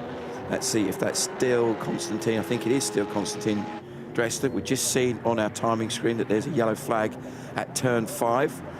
Let's wait to see if that clears itself. Hopefully we don't get another code 60. Abdullah Ali Al-Khelafi currently first. Now, I wonder if they've served their penalty. They had a penalty, a 10-second penalty for track limit infringement. So I'm just going to have a look, because it usually tells you if it's been served or not.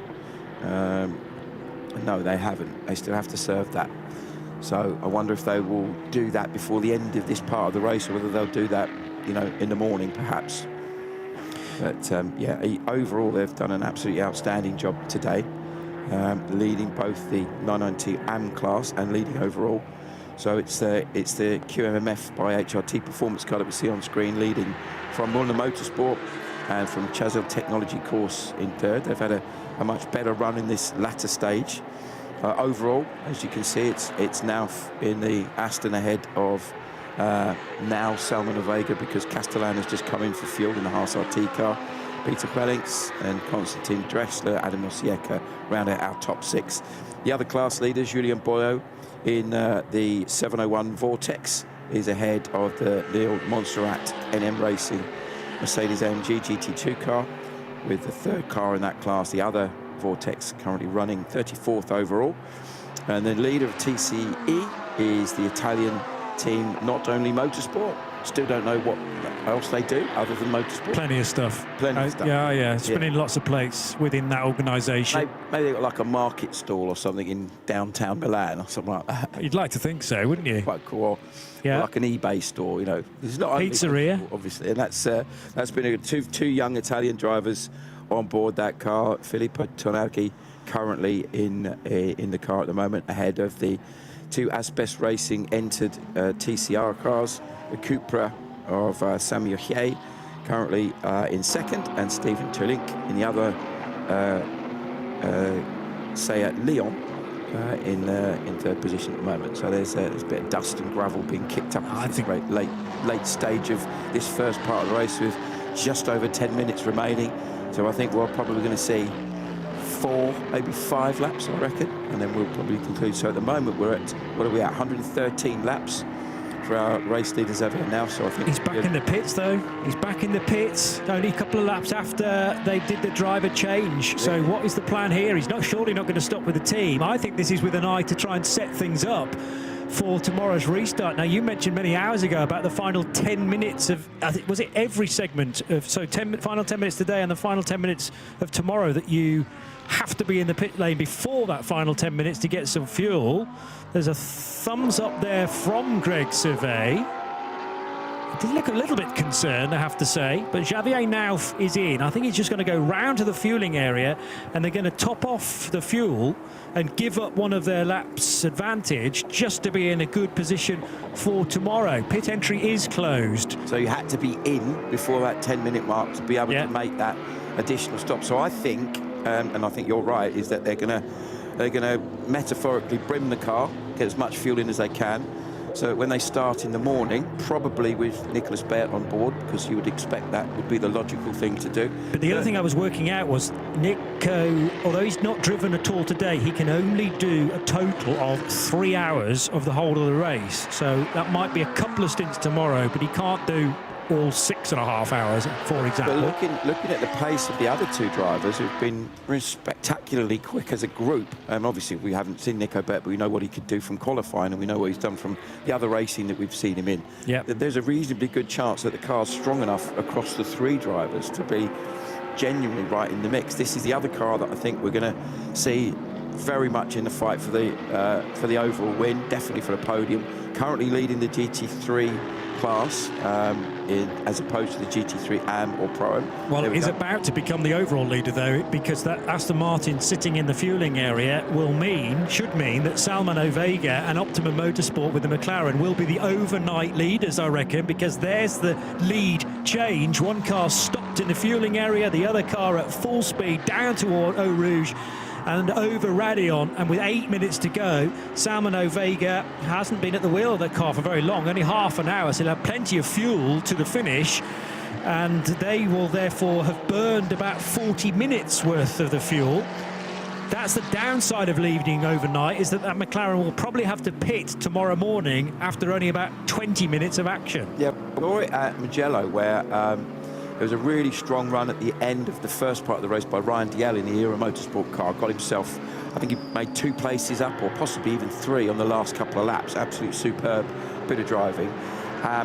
The race was then started by Jake Hill in the morning, and went from 4th on the grid to 1st with a pretty good first lap, and was pulling away, had around about a 10-second lead, but because they hadn't been able to quite get the fuel strategy with the way they wanted, they had to give that lead up after about, I think it was about an hour, maybe in the race. So that could be the situation that would be similar to for the McLaren. That car though is going so quickly. 2:17.699. That is, at the moment, that was his last flying lap. That is over a second faster. Now the other car that has sort of appeared and started to gradually work its way up that we haven't even spoken about, let alone really followed its progress, is the other Get Speed team, PCX Racing Mercedes. It's currently being driven by Benjamin Pack, and it's now up to 17th place, having started from the very back, not being able to qualify yesterday with what we think was a serious engine issue, wouldn't allow the car to run. So that will be interesting to see how that, because they've got some very fast drivers in that car this weekend, as they always do. Normally Maro Engel is part of it, but they have enough drivers in there that can, including Ben Pack, who's a silver graded driver, but he's probably as fast, if not faster, than many of the gold. Yeah, he is. Yes, just hasn't got that elusive title yet to bump him up the class, but it's doing him a favour to stay as a silver for the time being. He's just actually picked off Yannick Redant in the equivalent Mercedes from Agit Red Ant Racing, because Yannick was also in the pit lane. I'm guessing getting a last blast of fuel, and let's hope that the Agit Red Ant Racing Mercedes got into pit lane before the pit entry was closed. And the other thing is that when the grid is reformed for tomorrow morning, it's done again, separating the classes out. We don't put the non-Am and non-Pro-Am GT3s at the front. They're treated as a big block of GT3s, but that will be the first segment of the grid, with then the 992 Porsches in behind. So that's going to massively benefit Ben Pack as well, because at the moment you said he was 17th overall. He's now moved up to 16th overall, and overnight he will gain 1, 2, 3, 4, 5, 6, 7, 8 spots on the road. So he'll actually be top 10 when we restart tomorrow, because all the GT3s will be grouped together at the front of the grid. That's how we form the grid these days with Creventic, whereas in the past it was a rather muddled affair. The battered and bruised number 40 Aston Martin has just arrived back on pit lane, out of your vision, but I can tell you it's on a flatbed and just arrived with us now down at the pit crew. So those associated with the other side of the Come To You Aston Martin garage can start to assess that now, and precisely what they need to do overnight. They're no doubt going to take a penalty, which I think is something like 10 laps for breaking the Parc Ferme rules. News on the Continental Racing by Simpson Sport Audi track limit infringement, 12th offence there, so a further 10-second time penalty for the number 69 Audi the next time it comes through. Salvan Avega, I said he was going quickly, has just set the fastest lap of the race, 2:16.563. Absolutely superb lap. So that is currently the only other car that's even close on lap times, interestingly, is the Dominic Ang driven Viper Niza Racing Mercedes. He's just done a 2:18.546, the fastest lap for that car. But obviously that's 2 seconds slower than the McLaren. So clearly that McLaren is working exceptionally well, and Salmon is really finding some pace in that car. So they're going to be, with the combination of drivers they've got, 3 very, very good young drivers in there, and the car obviously working exceptionally well. They're going to be in really good shape for tomorrow.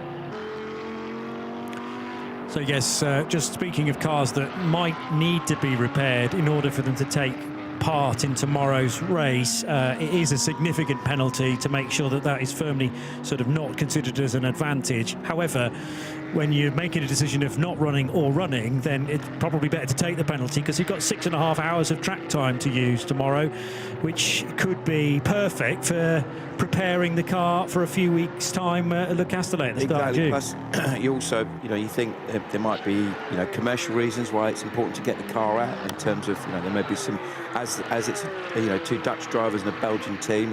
It's a local-ish. A Belgian team, obviously it's local, but the Dutch guys are not that a million miles away in terms of bringing maybe friends and sponsors and things like that along. I'm sure every single team on the grid, if there was an opportunity to get the car out, even if it was at the expense of a significant penalty, which it is in this instance, it's the much better option. You come here to race, you come here to do the best you can. And also, as we know with endurance racing, we're at less than half time here. So many things can happen. There's so many situations you go, well, there's no point in going out because we're, X amount of laps behind. And then all of a sudden, a combination of factors, maybe the weather could be a massive factor tomorrow. All of these things can throw things up in the air completely.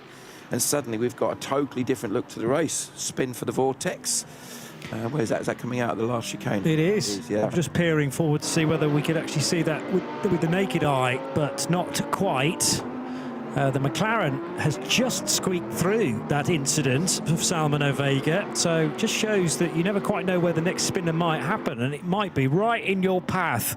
So Salmon Vega was able to dodge that with just 1 minute and 20 seconds left on the clock. So this will be the final tour now for the race leading Optimum Motorsport McLaren, leading by 1.5 minutes over Hassart's Audi of Pierre Castellane, with Xavier Nauf for Come To You Racing and the Aston Martin, with that late top-up of fuel, running in third. But now this is the point, Simon, where we have to work out how many cars are on the lead lap, and therefore how many we're potentially going to have contesting for the lead at the restart tomorrow. But we've got to wait at least 90 seconds to see the Hassart number 2 car over the line. Again, Hassart have done an excellent job, because they led overnight in Mugello, I seem to recall, and then it kind of went a bit south for them on day 2 there. Yeah, they had a technical problem, didn't they? I can't remember what it was, but they dropped them right down the order. They were looking pretty solid for at least a podium, certainly a win in both that car and the ARC Bratislava car were both really strong. And the other car that was right up there was the Proton Porsche. And then again, as we mentioned earlier, they had a little issue, a gearbox problem, I think it was. Yeah, so looking at this at the moment, Awega's completed 116 laps, so obviously about to be 117. And then it looks like the Haas RT car is on the same lap in second place. And then the car, well, actually now we've got all three cars on the same lap. Yes. So, yeah, and then in fifth overall, what a job these guys have done. The Abdullah Ali Khalifa car of the leading Porsche 992. Fabulous job. But the key thing about the trailing 992s is that they are still on the lead lap of their category leader, so that gap will evaporate as well. So Mühlner and the Chazelle Technology cars have done precisely what they need to do. The checkered flag waves, though, at the end of the first day here at Spa-Francorchamps for the 2026 edition of the Michelin 12 Hours of Spa, and from effectively lights to flag for the first segment, the 77 Optimum Motorsport McLaren will bookend by leading the class. It led from pole position, and it will lead overnight with Salman Ovega, together with his teammates Freddie Tomlinson and Harry George, who've all put in about an equal amount of drive time. And we, I reckon, will finish with three cars on the lead lap, with the number 2 Audi R8 and the number 41 Come To You Racing Aston Martin, all together for the restart tomorrow. Let's go straight to Carla for reaction from Optimum. I'm stood here with Freddie Tomlinson, who is one of the 3 drivers on the 77 at Optimum. So far, so good. First half done, and you went from first to first. How are you feeling? Yeah, it was a perfect start to the race. The team Optimum did a great job with the strategy. So yeah, we're happy to be leading after the first half of the race. And then the important thing is you've still got a lot of fuel in for tomorrow, and then we'll see what happens tomorrow now. What is the preparation overnight now in terms of car and in terms of driver? For car, I know they go to scrutineering, so I don't think there's anything you can really do with them. But for us, it's just important to keep our fluids up, have a nice meal, and then go again tomorrow. Well, then I wish you a wonderful meal, sleep well, and we'll see you back on the grid tomorrow. Thank you. Yeah, there was a bit of a decision to be made about how much fuel would be in that car overnight, but you can't put any more in it now that the cars are locked down into Parc Fermé. It's a 2-part race, but it is treated as a full race, the full 12 hours. You can change your driver, so even though Salman Ovega has completed the race today, it doesn't mean that Salman has to necessarily start tomorrow's Part 2 race. But let's give you the overnight podium positions. 77 leading its category, but more crucially leading overall in the GT3 segment, 117 laps. Freddie Tomlinson, who just heard from, Salman Ovega, who was the closing driver, and Harry George from the number 2 Haas RT Audi R8, with drivers Pierre Castellin, Mathieu Castellin, Stephen Palette and Simon Balkan. And then the 41 Aston Martin. Now, they chose to give up the leading position, the leading road position, to take a bit of fuel before that 10 minutes to go segment kicked in. That was when the pit lane was still open and you could get some fuel on board under green flag conditions. They did that delicately because they didn't want to lose the lead lap, of course, and they are on the lead lap, together with actually the second Haas RT Audi as well. So we will have 4 cars on the lead lap for tomorrow's restart and the remaining 6 hours and 30 minutes, because Peter Gulinks in the 21 Haas RT Audi also within touching distance of the eventual overnight race leader.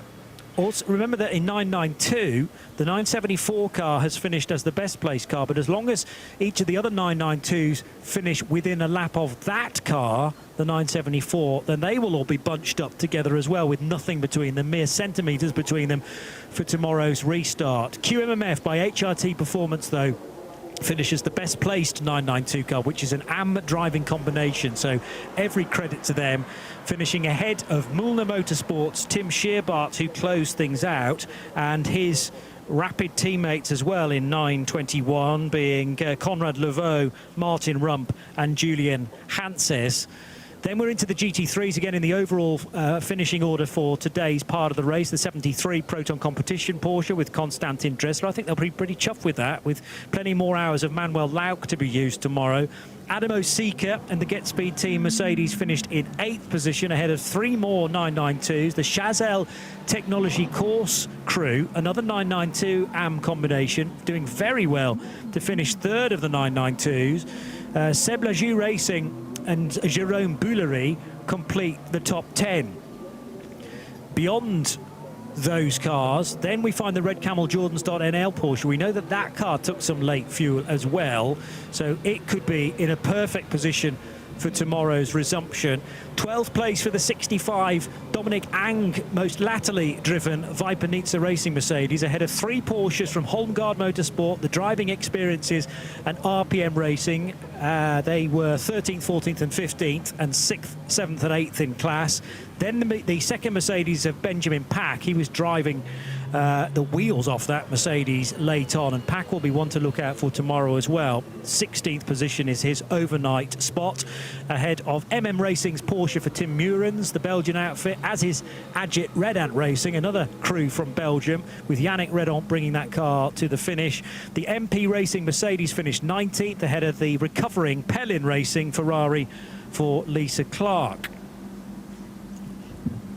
21st place for Torsten Kratz in the heavily repaired, or hastily repaired, I should say, Hoffa Racing Mercedes. They had a power steering pump fail very early on in today's segment of the race. The Porsche from Seb Lajou Racing and Seb Lajou himself bringing that to the halfway point for the Treble 8 car, ahead of 701 and the Vortex, leading GTX overnight. Come to you Racing's Aston Martin. Now, they had dramas, big ones, as Jan-Jaap van Roon maybe had a wheel come off the car, crashing heavily at Bruxelles, and that car will have to be repaired overnight. They'll have to take a 10-lap penalty if they decide to do that. Not only Motorsports Ligier leading TCE and TCX in 25th position overall, but not only Motorsport will be the best of what is a 6-car entry in TCE. Then come Creventic Sport, who have been in the wars at certain points today. 2 Asbest racing cars, the Cupra and the Seat Leon, are next up. Number 101 and 102. Gerhard Twarasa in the ARC Bratislava Lamborghini, which had a drama-filled opening lap many hours ago. NM Racing's GTX Mercedes for Neil Montserrat, 30th position. Then the Audi for Continental Racing by Simpson Motorsport. After that, clanged into the barrier coming out of Blanchimont corner, damaging the rear wing. The Aston Martin Vantage will end today's part of the race in the pit lane, I noticed. The E2P racing car, they'll hope they can get out for day 2, but might need to take the 10-lap penalty. The 3rd place GTX car is the second of the Vortex, finished by Marc Girard. Then CWS Engineering and Ginetta, JMEC Engineering's BMW, the JW Race Service Audi, and Max Moritz in the Herbert Motorsport Porsche. Behind that, 3 retirements. I'd be very surprised if we see 2 of those tomorrow, because HRT Performance's Porsche was very badly damaged on the rear after a crash right at the end of the lap for Jonathan Kearney. Dwight Merriman was off the road at high speed out of Blanchimont with his Ferrari, ruining the rear end of that 296 GT3. And the Spanish entered Porsche from Escuderia Faraón we haven't seen for 5 hours or so, so it had a difficulty in the opening 30 minutes of the race. So many stories to tell up and down the order, but the car and team grabbing the headlines overnight will definitely be the Optimum Motorsport McLaren, but there are 3 other cars that will all start on the same lap 118 tomorrow morning, and Haas RT will be delighted by the, well, after they thought they would not be in it because they thought they'd been hard done to perhaps by the balance of performance.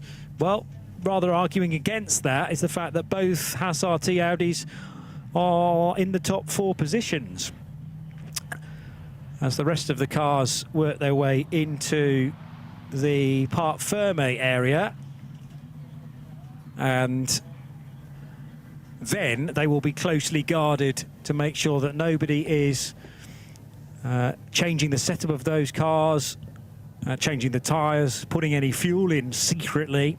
There'll be a reserved quadrant for all of the cars overnight. So 5.5 hours of really relentless action, a lot of code 60s through the course of the day as well. We easily got into double figures, I reckon, for those eventually, and we can bring you up to speed with what the first 5.5 hours of this race has told in terms of its narrative. So 40 odd cars kicked things off at 11:30 this morning with 5.5 hours of racing to go, but it did not start well for Miro Konopka, who was sideways at the first corner and into the tyre barrier. Then a tremendous fight between Robert De Haan and the Mercedes that he was tracking for a long time. I wonder whether one of these restarts did not go so well for the number 40 car. Did Tom Coronel go a tad too early when he jumped a couple of cars, because they've had to cop a huge penalty because of that? Cars off down the bottom of the hill as well at Campus that needed to be retrieved. There was the Ayrton Redont started Agit Red Ant Racing Mercedes. The stop after 2.5 hours or so for Tom Coronel. Then a squeaky moment again for the ARC Bratislava car. There's the damaged Ferrari for Dwight Merriman at Blanchimont corner as he left at very, very high speed. Audi slightly over the curbs there, and also a couple of key cars grinding to a halt, including the E2P Racing Aston Martin of Spain and that Herbert Motorsport car. Continental Racing's Audi into the barrier at Blanchimont 2, which destroyed the rear wing, and all of that needed to be repaired. MP Racing Mercedes briefly off the road as well. Then Neil Muston would have his moment, and here was the huge off for Jan Jaap van Roon in the white Come To You Racing Aston Martin, which means it will be repaired overnight. And the 77 McLaren leading, therefore, overnight with some fuel on board, but certainly not a full tank, about 20 minutes worth, I reckon. And it's going to have a fight on its hands with 3 cars in behind it, also on the same lap. So the pressure will be on for Harry George, Salman Ovega and Freddie Tomlinson. Let's find out which driver they choose to start the second segment of the race tomorrow morning. We will have another full grid walk, by the way, from 10 o'clock, our coverage beginning at 10 a.m. Central European summertime, and then at 10:30 a further 6.5 hours of this year's Michelin 12 Hours of Spa-Francorchamps to enjoy. Make sure you get some rest. I think you're going to need the energy tomorrow, with my thanks to Carla Velti, to Sarah Esser and to my co-commentator Simon Hill, who's gone off to look at an NLS race for tonight, because there's very much interest in the Hill family there as well. You can join us 3 and me, Johnny Palmer, tomorrow from 10. So get some sleep, and we'll see you then. Bye-bye for now.